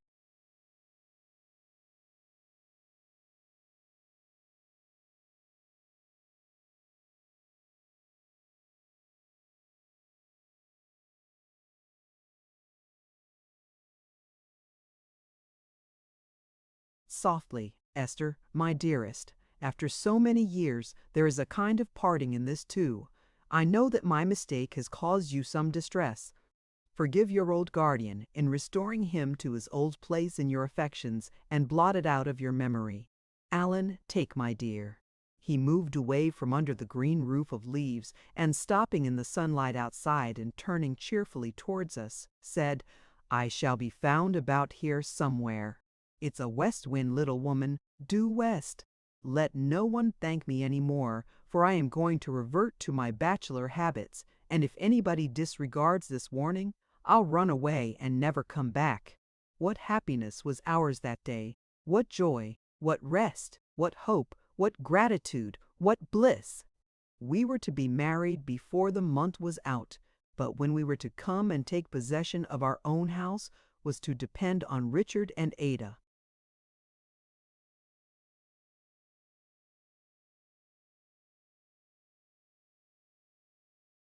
We all three went home together next day.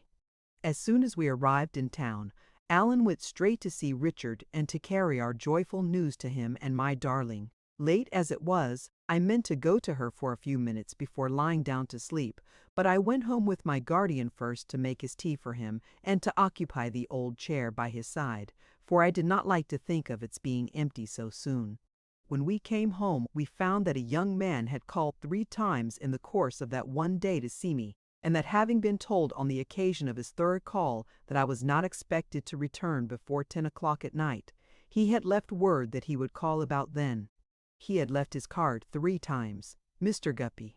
As I naturally speculated on the object of these visits, and as I always associated something ludicrous with the visitor, it fell out that in laughing about Mr. Guppy, I told my guardian of his old proposal and his subsequent retraction. After that, said my guardian, we will certainly receive this hero. So,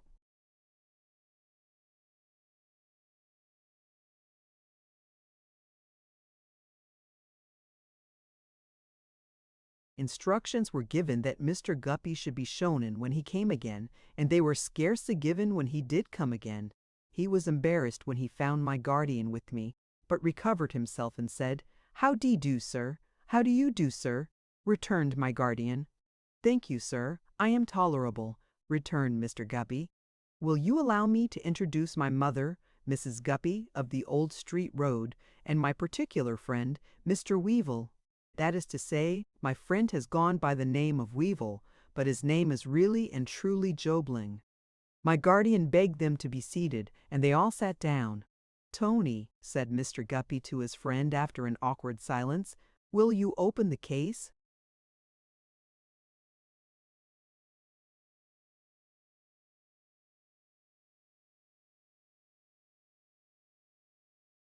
Do it yourself, returned the friend rather tartly. Well, Mr. Jarndyce, sir, Mr. Guppy, after a moment's consideration, began, to the great diversion of his mother, which she displayed by nudging Mr. Jobling with her elbow and winking at me in a most remarkable manner. I had an idea that I should see Miss Summerson by herself, and was not quite prepared for your esteemed presence. But Miss Summerson has mentioned to you, perhaps, that something has passed between us on former occasions. Miss Summerson, returned my guardian, smiling, has made a communication to that effect to me. That, said Mr. Guppy, makes matters easier. Sir, I have come out of my articles at Kenge and Carboy's, and I believe with satisfaction to all parties. I am now admitted after undergoing an examination that's enough to badger a man blue, touching a pack of nonsense that he don't want to know on the roll of.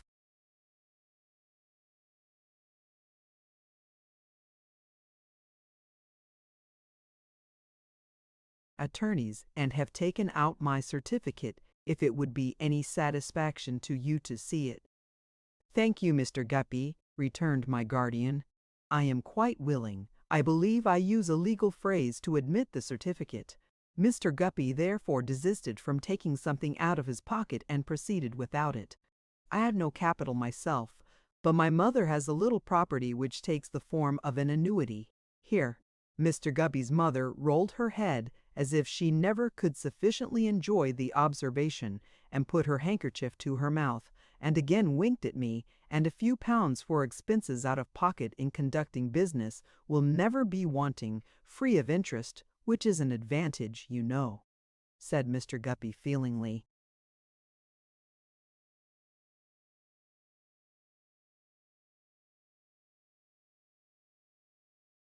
"Certainly an advantage," returned my guardian.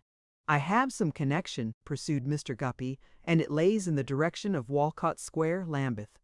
I have therefore taken a house in that locality, which, in the opinion of my friends, is a hollow bargain, taxes ridiculous, and use of fixtures included in the rent, and intend setting up professionally for myself there forthwith." Here Mr. Guppy's mother fell into an extraordinary passion of rolling her head and smiling waggishly at anybody who would look at her. "It's a 6-roomer, exclusive of kitchens," said Mr. Guppy, "and in the opinion of my friends, a commodious tenement." When I mention my friends, I refer principally to my friend Jobling, who I believe has known me. Mr. Guppy looked at him with a sentimental air, from boyhood's hour.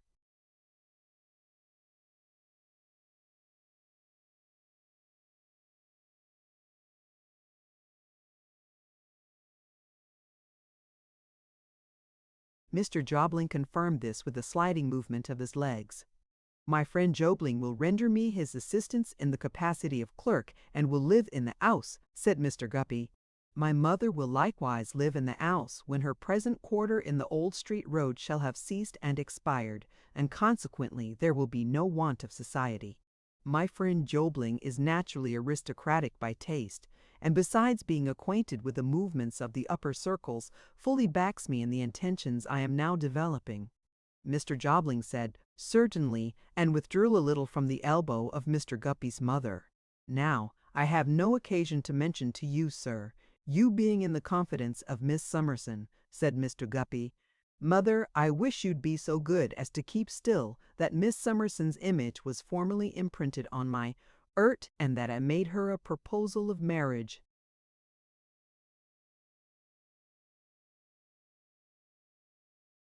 "That I have heard," returned my guardian.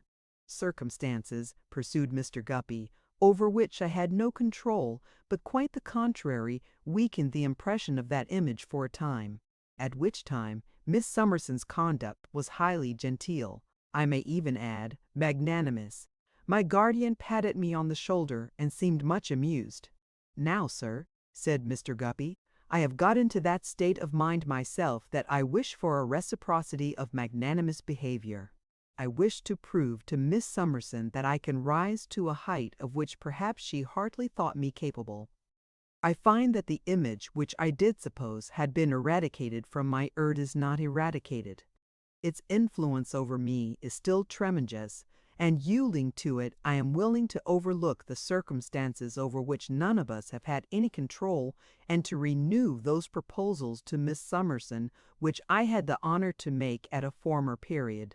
I beg to lay the house in Walcot Square, the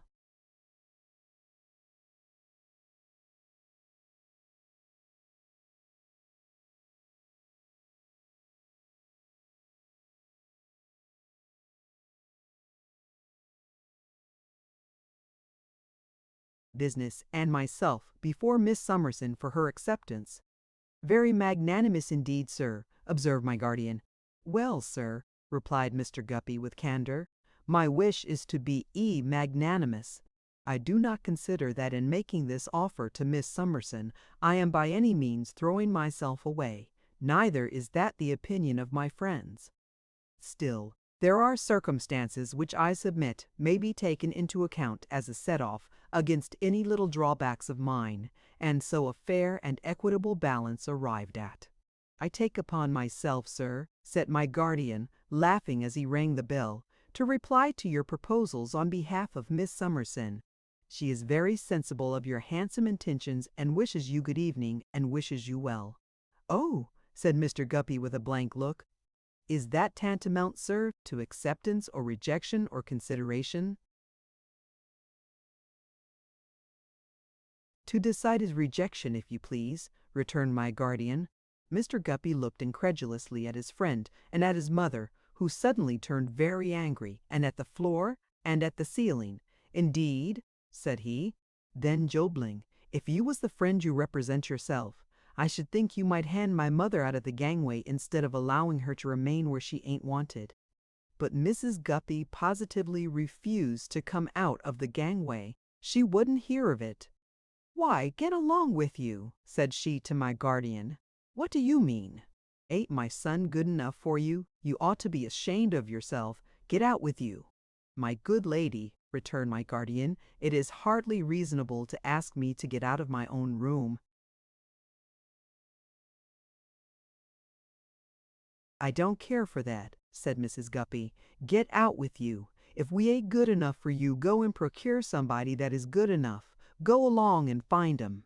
I was quite unprepared for the rapid manner in which Mrs. Guppy's power of jocularity merged into a power of taking the profoundest offense.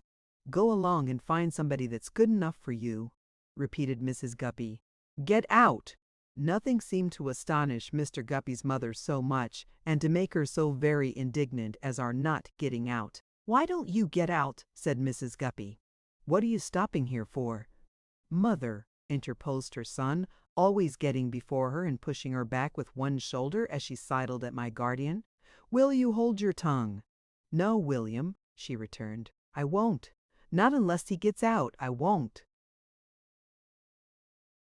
However, Mr. Guppy and Mr. Jobling together closed on Mr. Guppy's mother, who began to be quite abusive and took her, very much against her will, downstairs, her voice rising a stair higher every time her figure got a stair lower, and insisting that we should immediately go and find somebody who was good enough for us, and above all things that we should get out. Chapter 65. Beginning the World. The term had commenced, and my guardian found an intimation from Mr. Kinch that the cause would come on in 2 days. As I had sufficient hopes of the will to be in a flutter about it, Alan and I agreed to go down to the court that morning. Richard was extremely agitated and was so weak and low, though his illness was still of the mind, that my dear girl indeed had sore occasion to be supported. But she looked forward a very little way now to the help that was to come to her, and never drooped. It was at Westminster that the cause was to come on. It had come on there, I dare say, 100 times before, but I could not divest myself of an idea that it might lead to some result now. We left home directly after breakfast to be at Westminster Hall in good time, and walked down there through the lively streets so happily and strangely it seemed, together. As we were going along, planning what we should do for Richard and Ada, I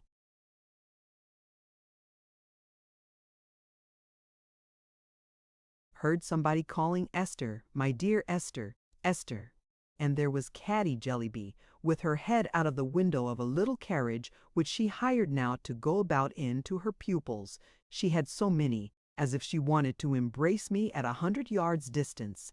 I had written her a note to tell her of all that my guardian had done, but had not had a moment to go and see her. Eve the portugais curl was in that state of rapture and was riot and spurn, roping Ting and Myrle together, calling me all kinds of precious names, and telling Alan I had done I don't know what for her hands, and Ekibai to calling, standing at Iaten, all in Wythborough, that I was just obliged to get into the little carriage and calm her down by letting her say and do exactly what she liked. Alan, standing at the wind that fitted that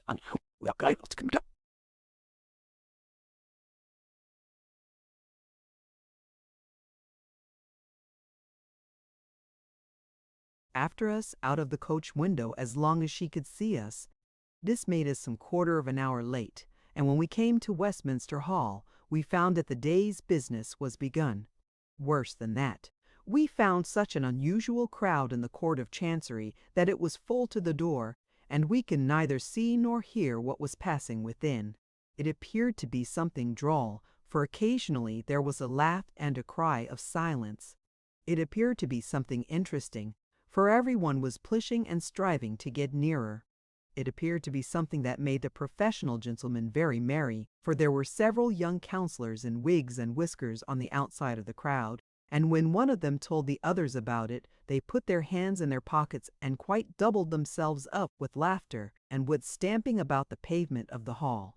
We asked a gentleman by us if he knew what cause was on. He told us Jarndyce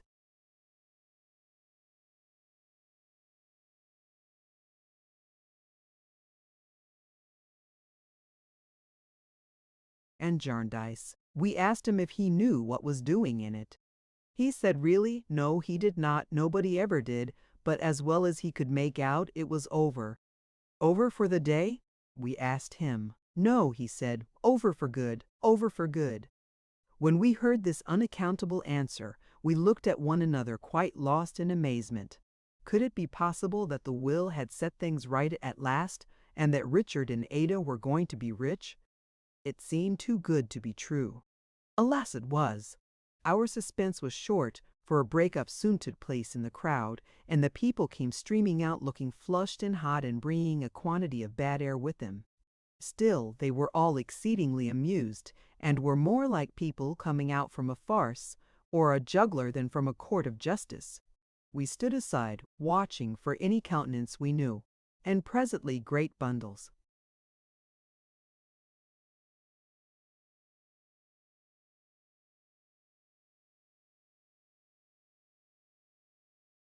of paper began to be carried out, bundles and bags, bundles too large to be got into any bags, immense masses of papers of all shapes and no shapes, which the bearers staggered under and threw down for the time being anyhow on the hall pavement, while they went back to bring out more. Even these clerks were laughing. We glanced at the papers, and seeing Jarndyce and Jarndyce everywhere, asked an official-looking person who was standing in the midst of them whether the cause was over. Yes, he said, it was all up with it at last, and burst out laughing too. At this juncture we perceived Mr. Kenge coming out of court with an affable dignity upon him, listening to Mr. Veholes, who was deferential and carried his own bag. Mr. Veholes was the first to see us. "Here is Miss Summerson, sir," he said, "and Mr. Woodcourt." "Oh, indeed! Yes, truly," said Mr. Kenge, raising his hat to me with polished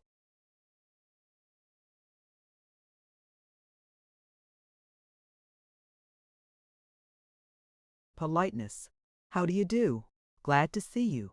Mr. Jarndyce is not here." "No, he never came there," I reminded him. "Really," returned Mr. Kenge, "it is as well that he is not here today, for his, shall I say, in my good friend's absence, his indomitable singularity of opinion might have been strengthened, perhaps. Not reasonably, but might have been strengthened." "Pray, what has been done today?" asked Allen. "I beg your pardon?" said Mr. Kenge with excessive urbanity. "What has been done today?" "What has been done?" repeated Mr. Kenge. "Quite so. Yes. Why, not much has been done, not much. We have been checked, brought up suddenly, I would say."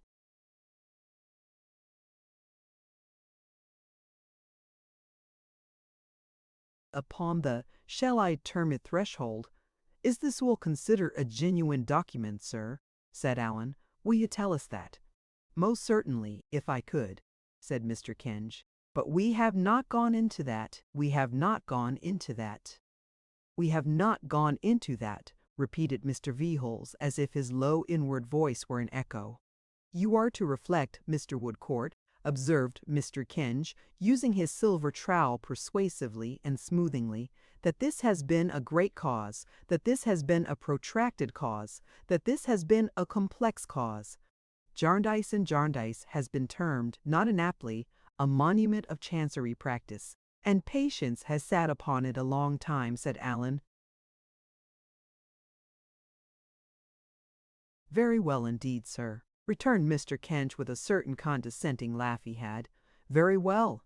You are further to reflect, Mr. Woodcourt," becoming dignified almost to severity, that on the numerous difficulties, contingencies, masterly fictions, and forms of procedure in this great cause, there has been expended study, ability, eloquence, knowledge, intellect, Mr. Woodcourt, high intellect. For many years, the eye would say the flower of the bar, and the eye would presume to add, the matured autumnal fruits of the woolsack have been lavished upon Jarndyce and Jarndyce. If the public have the benefit, and if the country have the adornment, of this great grass, it must be paid for in money or money's worth, sir. Mr. Indos, Kenge, said Allen, appearing enlightened all in a moment. Excuse me, our time presses. Do I understand that the whole estate is found to have been absorbed in costs?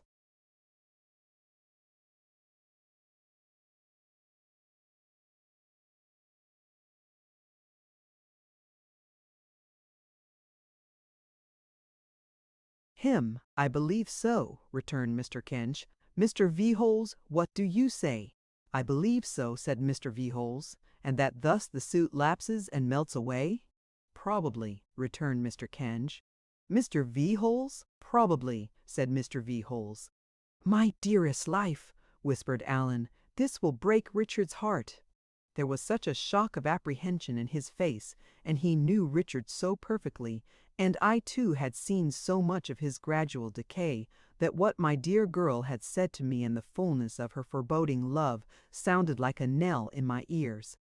In case you should be wanting Mr. C, sir, said Mr. Veholes, coming after us, you'll find him in court.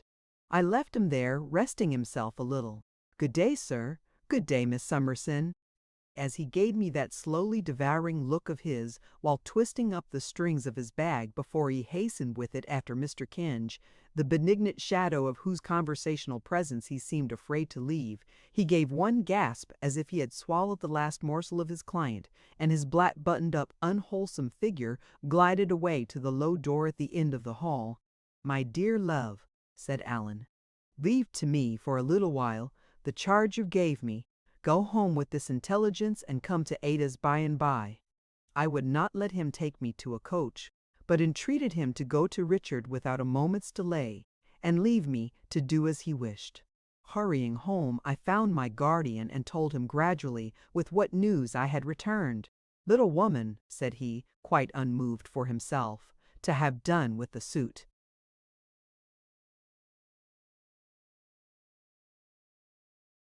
On any terms is a greater blessing than I had looked for. But my poor young cousins! We talked about them all the morning and discussed what it was possible to do. In the afternoon my guardian walked with me to Simon's Inn and left me at the door. I went upstairs. When my darling heard my footsteps, she came out into the small passage and threw her arms round my neck, but she composed herself directly and said that Richard had asked for me several times. Allen had found him sitting in the corner of the court, she told me, like a stone figure. On being roused, he had broken away and made as if he would have spoken in a fierce voice to the judge. He was stopped by his mouth being full of blood, and Allen had brought him home. He was lying on a sofa with his eyes closed when I went in. There were restoratives on the table. The room was made as airy as possible, and was.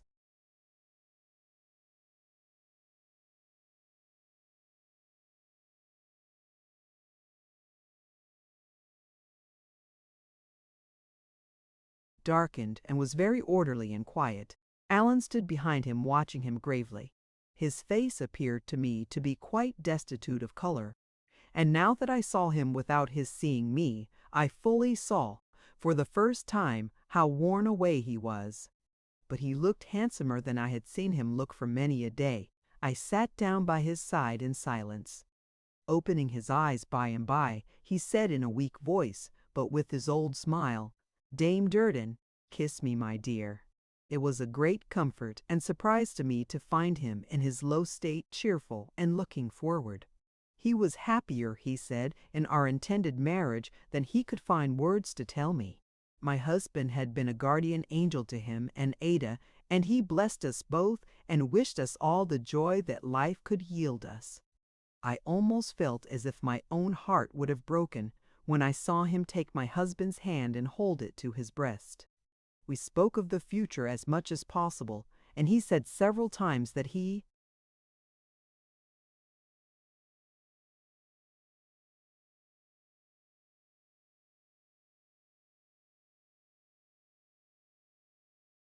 must be present at our marriage if he could stand upon his feet. Ada would contrive to take him, somehow, he said. Yes, surely, dearest Richard. But as my darling answered him thus hopefully, so serene and beautiful, with the help that was to come to her so near, I knew. It was not good for him to talk too much, and when he was silent, we were silent too. Sitting beside him, I made a pretense of working for my dear, as he had always been used to joke about my being busy. Ada leaned upon his pillow, holding his head upon her arm. He dozed often, and whenever he awoke without seeing him, said first of all, "Where is Woodcourt?" Evening had come on when I lifted up my eyes and saw my guardian standing in the little hall. "Who is that, Dame Durden?" Richard asked me. The door was behind him, but he had observed in my face that someone was there. I looked to Alan for advice, and as he nodded yes, bent over Richard and told.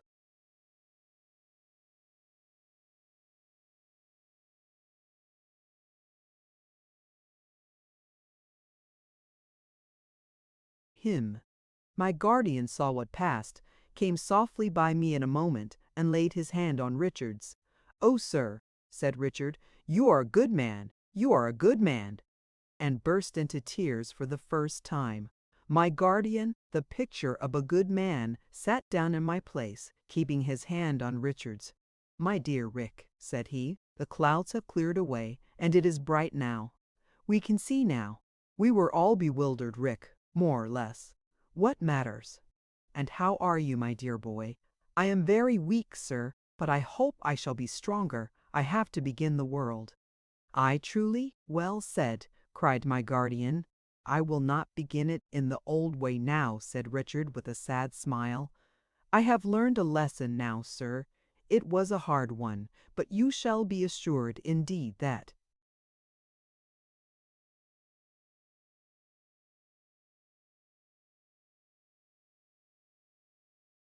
I have learned it." "Well, well," said my guardian, comforting him. Well, dear boy."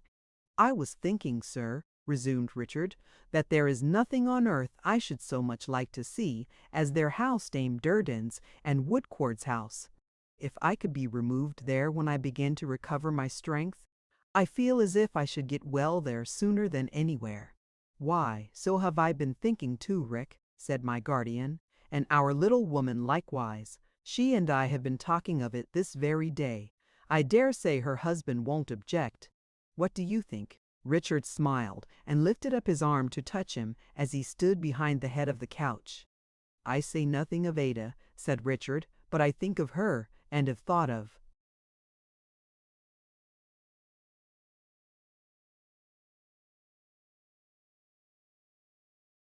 her very much. Look at her. See her here, sir, bending over this pillow when she has so much need to rest upon it herself, my dear love, my poor girl." He clasped her in his arms, and none of us spoke. He gradually released her, and she looked upon us, and looked up to heaven, and moved her lips. "When I get down to Bleak House," said Richard, "I shall have much to tell you, sir, and you will have much to show me. You will go, won't you?" "Undoubtedly, dear Rick." "Thank you. Like you," said Richard. "But it's all like you. They have been telling me how you planned it and how you remembered all Esther's familiar tastes and ways. It will be like coming to the old Bleak House again. And you will come there too, I hope, Rick. I am a solitary man now, you know, and it will be a charity to come to me. A charity to come to me, my love. He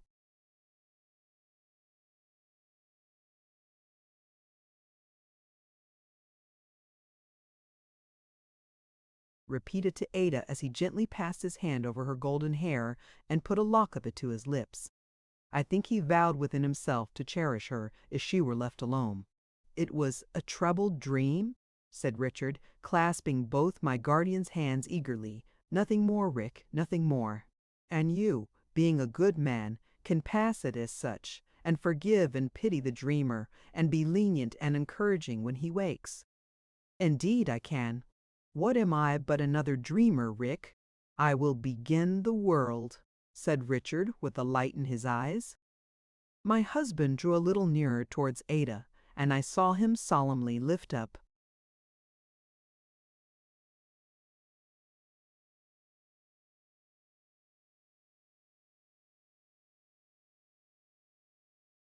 his hand to warn my guardian.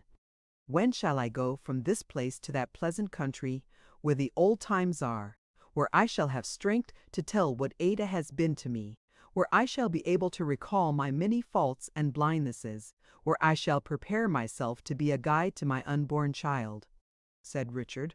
When shall I go? Dear Rick, when you are strong enough, returned my guardian. Ada, my darling. He sought to raise himself a little. Alan raised him so that she could hold him on her bosom, which was what he wanted. I have done you many wrongs, my own. I have fallen like a poor stray shadow on your way. I have married you to poverty and trouble. I have scattered your means to the winds. You will forgive me all this, my Ada, before I begin.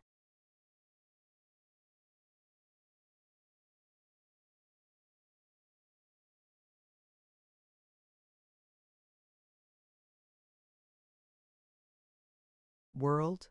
A smile irradiated his face as she bent to kiss him. He slowly laid his face down upon her bosom, drew his arms closer round her neck, and with one parting sob began the world. Not this world, oh, not this. The world that sets this right. When all was still, at a late hour, poor crazed Miss Fleet came weeping to me and told me she had given her birds their liberty.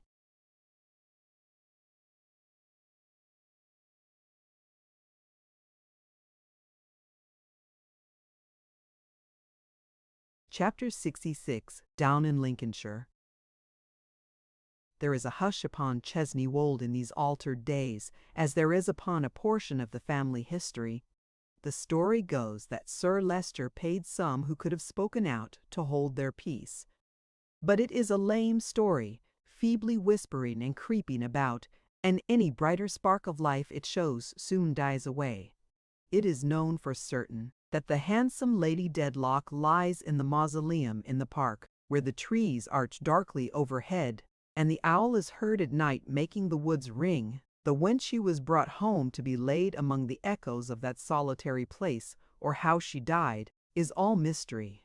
Some of her old friends, principally to be found among the peachy-cheeked charmers with the skeleton throats, did once occasionally say, as they toyed in a ghastly manner with large fans like charmers reduced to flirting with grim death, after losing all their other beaux, did once occasionally say, when the world assembled together, that they wondered the ashes of the Dedlocks, entombed in the mausoleum, never rose against the profanation of her company. But the dead end,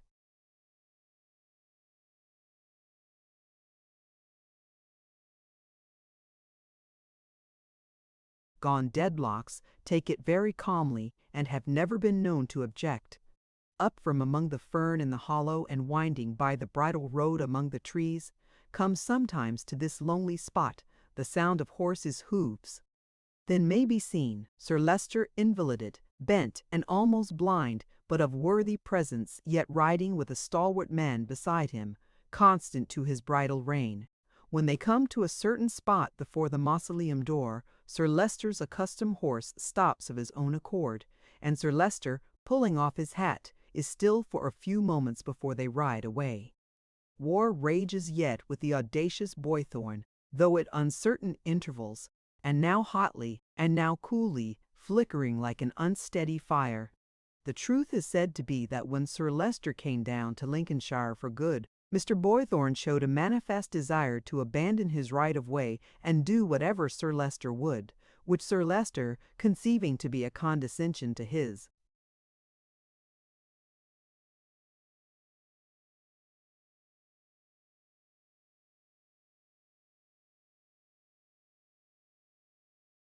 illness or misfortune, took in such high dudgeon and was so magnificently aggrieved by that Mr. Boythorn found himself under the necessity of committing a flagrant trespass to restore his neighbor to himself. Similarly, Mr. Boythorn continues to post tremendous placards on the disputed thoroughfare, and with his bird upon his head to hold forth vehemently against Sir Leicester in the sanctuary of his own home. Similarly, also, he defies him as of old in the little church by testifying a bland unconsciousness of his existence. But it is whispered that when he is most ferocious towards his old foe, he is really most considerate, and that Sir Leicester, in the dignity of being implacable, little supposes how much he is humored. As little does he think how near together he and his antagonist have suffered in the fortunes of two sisters, and his antagonist, who knows it now, is not the man to tell him. So the quarrel goes on to the satisfaction of both. In one of the lodges of the park that lodge within sight of the house where,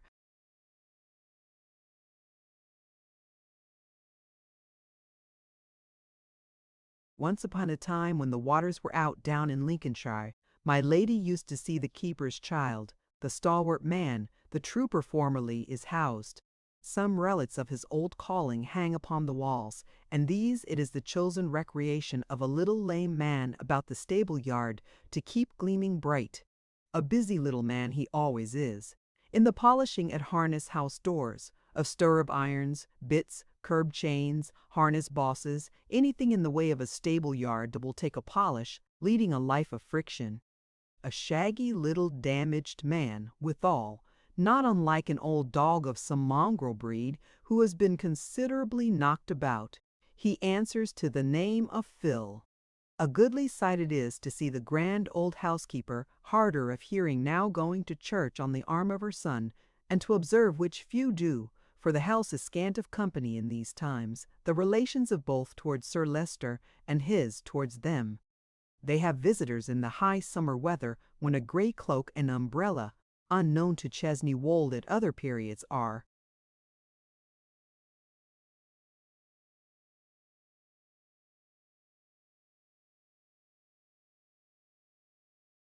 seen among the leaves, when two young ladies are occasionally found gambling in sequestered saw-pits and such nooks of the park, and when the smoke of two pipes wreathes away into the fragrant evening air from the trooper's door. Then is a fife heard trolling within the lodge on the inspiring topic of the British Grenadiers. And as the evening closes in, a gruff, inflexible voice is heard to say, while two men pace together up and down, "But I never owned to it before the old girl." Discipline must be maintained. The greater part of the house is shut up, and it is a show house no longer. Yet Sir Leicester holds his shrunken state in the long drawing-room for all that, and reposes in his old place before my lady's picture. Closed in by night with broad screens and illumined only in that part, the light of the drawing-room seems gradually contracting and dwindling until it shall be no more. A little more, in truth, and it will be all extinguished for Sir Leicester. And the damp door in the mausoleum, which shuts so tight and looks so obdurate, will have opened and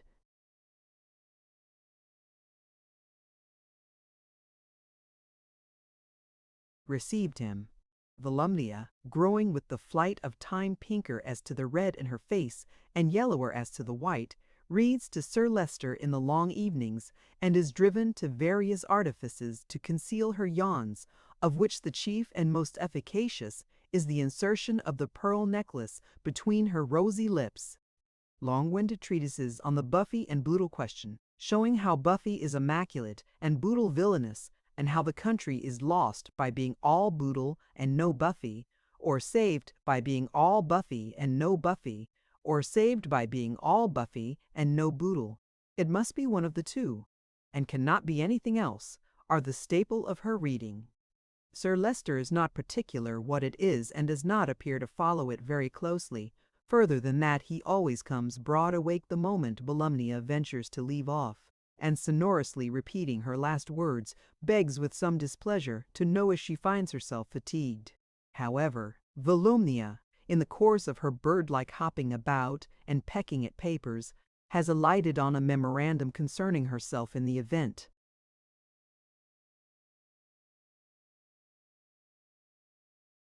of anything happening to her kinsman, which is handsome compensation for an extensive course of reading, and holds even the dragon boredom at bay. The cousins generally are rather shy of Chesney Wold and its dullness, but take to it a little in the shooting season, when guns are heard in the plantations, and a few scattered beaters and keepers wait at the old places of appointment for low-spirited twos and threes of cousins.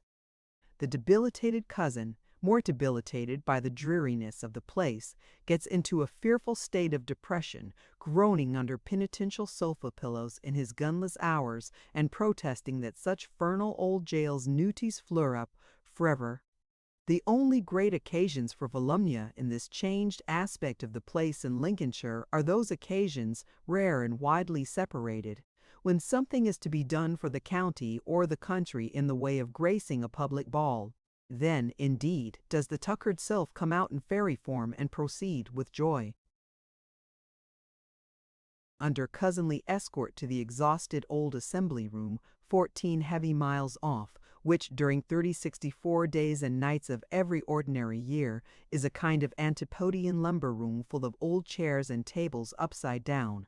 Then, indeed, does she captivate all hearts by her condescension, by her girlish vivacity, and by her skipping about as in the days when the hideous old general with the mouth too full of teeth had not cut one of them at 2 guineas each. Then does she twirl and twine, a pastoral nymph of good family, through the mazes of the dance. Then do the swains appear with tea, with lemonade, with sandwiches, with homage. Then is she kind and cruel, stately and unassuming, various, beautifully wilful. Then is there a singular kind of parallel between her and the little glass chandeliers of another age embellishing that assembly room, which, with their meager stems, their spare little drops, their disappointing knobs where no drops are, their bare little stalks from which knobs and drops have both departed, and their little feeble prismatic twinkling,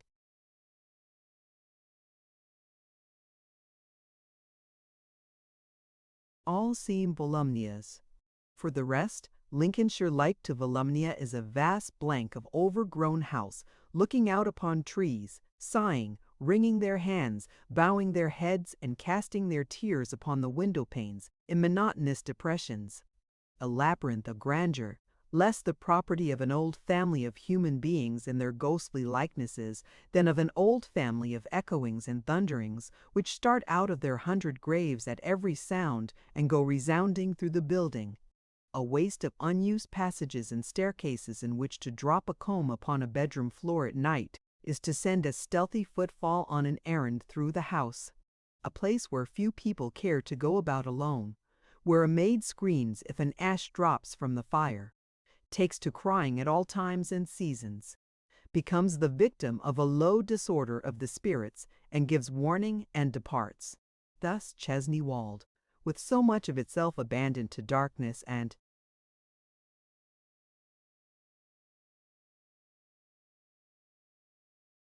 vacancy, with so little change under the summer shining or the wintry lowering, so somber and motionless, always no flag flying now by day, no rows of lights sparkling by night, with no family to come and go, no visitors to be the souls of pale cold shapes of rooms, no stir of life about it, passion and pride, even to the stranger's eye, have died away from the place in Lincolnshire, and yielded it to dull repose.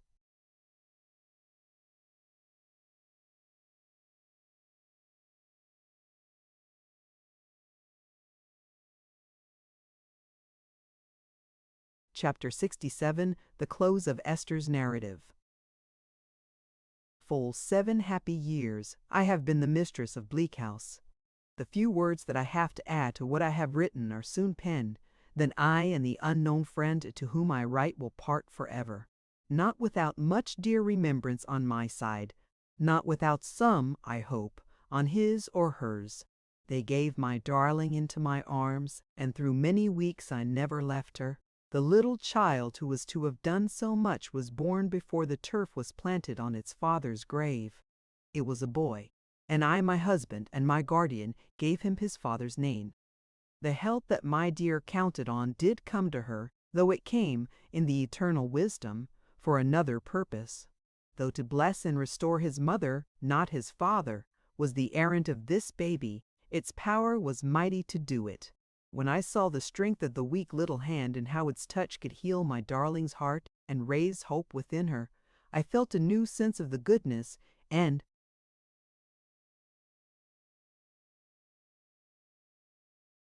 the tenderness of God. They throve, and by degrees I saw my dear girl pass into my country garden and walk there with her infant in her arms. I was married then. I was the happiest of the happy. It was at this time that my guardian joined us and asked Ada when she would come home.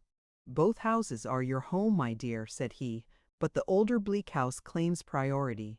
When you and my boy are strong enough to do it, come and take possession of your home." Ada called him her dearest cousin John, but he said, no, it must be guardian now. He was her guardian henceforth, and the boy's, and he had an old association with the name, so she called him guardian, and has called him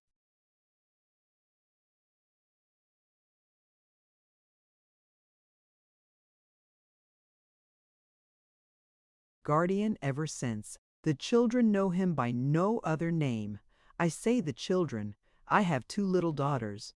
It is difficult to believe that Charlie, round-eyed still, and not at all grammatical, is married to a miller in our neighborhood. Yet so it is, and even now, looking up from my desk as I write early in the morning at my summer window, I see the very mill beginning to go round. I hope the miller will not spoil Charlie, but he is very fond of her, and Charlie is rather vain of such a match, for he is well-to-do and was in great request. So far as my small maid is concerned, I might suppose time to have stood for 7 years as still as the mill did half an hour ago, since little Emma, Charlie's sister, is exactly what Charlie used to be. As to Tom, Charlie's brother, I am really afraid to say what he did at school in ciphering, but I think it was decimals. He is apprenticed to the miller, whatever it was, and is a good bashful fellow, always falling in love with somebody and being ashamed of it.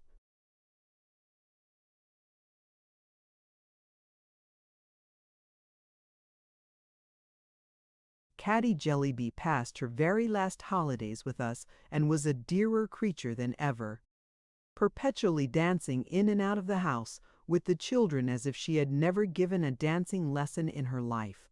Caddy keeps her own little carriage now, instead of hiring one, and lives full 2 miles further westward than Newman Street. She works very hard, her husband an excellent one being lame and able to do very little. Still, she is more than contented and does all she has to do with all her heart. Mr. Jellyby spends his evenings at her new house with his head against the wall, as he used to do in her old one. I have heard that Mrs. Jellyby was understood to suffer great mortification from her daughter's ignoble marriage and pursuits, but I hope she got over it in time. She has been disappointed in Borrioboola, which turned out a failure in consequence of the king of Borrioboola wanting to sell everybody who survived the climate for rum, but she has taken up with the rights of women to sit in Parliament, and Caddy tells me it is a mission involving more correspondence than the old one. I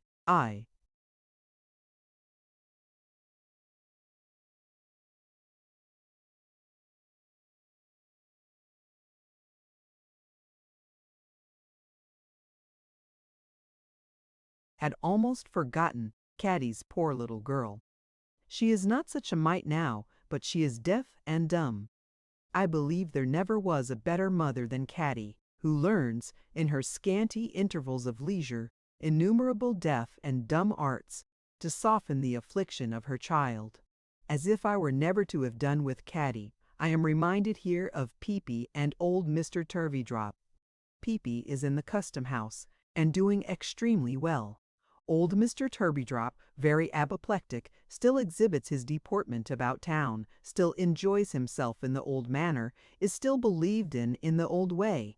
He is constant in his patronage of Peepy, and is understood to have bequeathed him a favorite French clock in his dressing room, which is not his property. With the first money we saved at home, we added to our pretty house by throwing out a little growlery expressly for my guardian, which we inaugurated with great splendor the next time he came down to see us. I try to write all this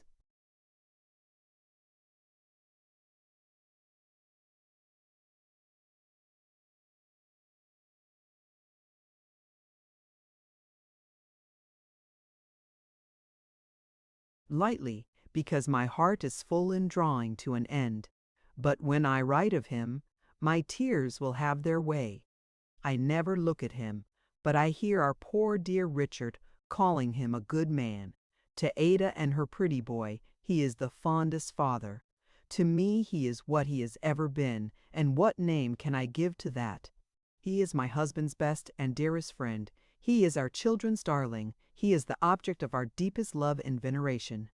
Yet while I feel towards him as if he were a superior being, I am so familiar with him, and so easy with him, that I almost wonder at myself. I have never lost my old names, nor has he lost his, nor do I ever, when he is with us, sit in any other place than in my old chair at his side, Dame Trot, Dame Durden, little woman, all just the same as ever, and I answer, yes, dear guardian. Just the same, I have never known the wind to be in the east for a single moment since the day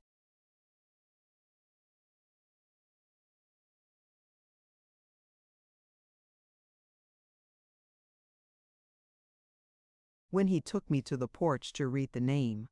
I remarked to him once that the wind seemed never in the east now, and he said, no, truly, it had finally departed from that quarter on that very day.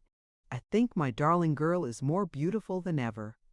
The sorrow that has been in her face for it is not there now seems to have purified even its innocent expression, and to have given it a diviner quality.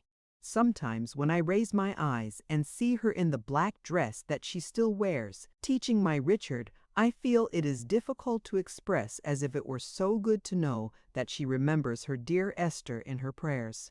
I call him my Richard, but he says that he has two mammas, and I am one. We are not rich in the bank, but we have always prospered, and we have quite enough. I never walk out with my husband, but I hear the people bless him. I never go into a house of any degree, but I hear his praises or see them in grateful.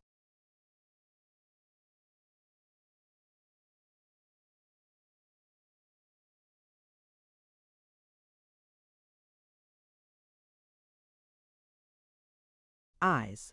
I never lie down at night, but I know that in the course of that day he has alleviated pain and soothed some fellow creature in the time of need. I know that from the beds of those who were past recovery. Thanks have often, often gone up in the last hour for his patient ministration. Is not this to be rich? The people even praise me as the doctor's wife. The people even like me as I go about, and make so much of me that I am quite abashed. I owe it all to him, my love, my pride. They like me for his sake, as I do everything I do in life for his sake. A night or two ago, after bustling about preparing for my darling and my guardian and little Richard, who are coming tomorrow, I was sitting out in the porch of all places, that dearly memorable porch, when Alan came home. So he said, my precious little woman, what are you doing here? And I said, the moon is shining so brightly, Alan, and the night is so delicious that I have been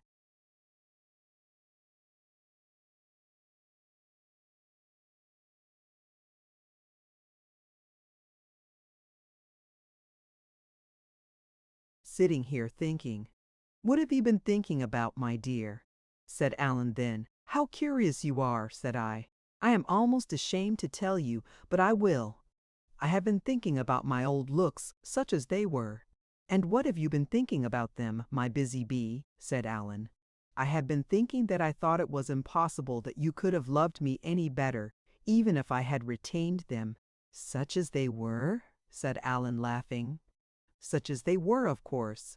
My dear Dame Durden, said Alan, drawing my arm through his, do you ever look in the glass? You know I do. You see me do it. And don't you know that you are prettier than you ever were? I did not know that. I am not certain that I know it now. But I know that my dearest little pets are very pretty, and that my darling is very beautiful, and that my husband is very handsome, and that my guardian has the brightest and most benevolent face that ever was seen, and that they can very well do without much beauty in me, even supposing.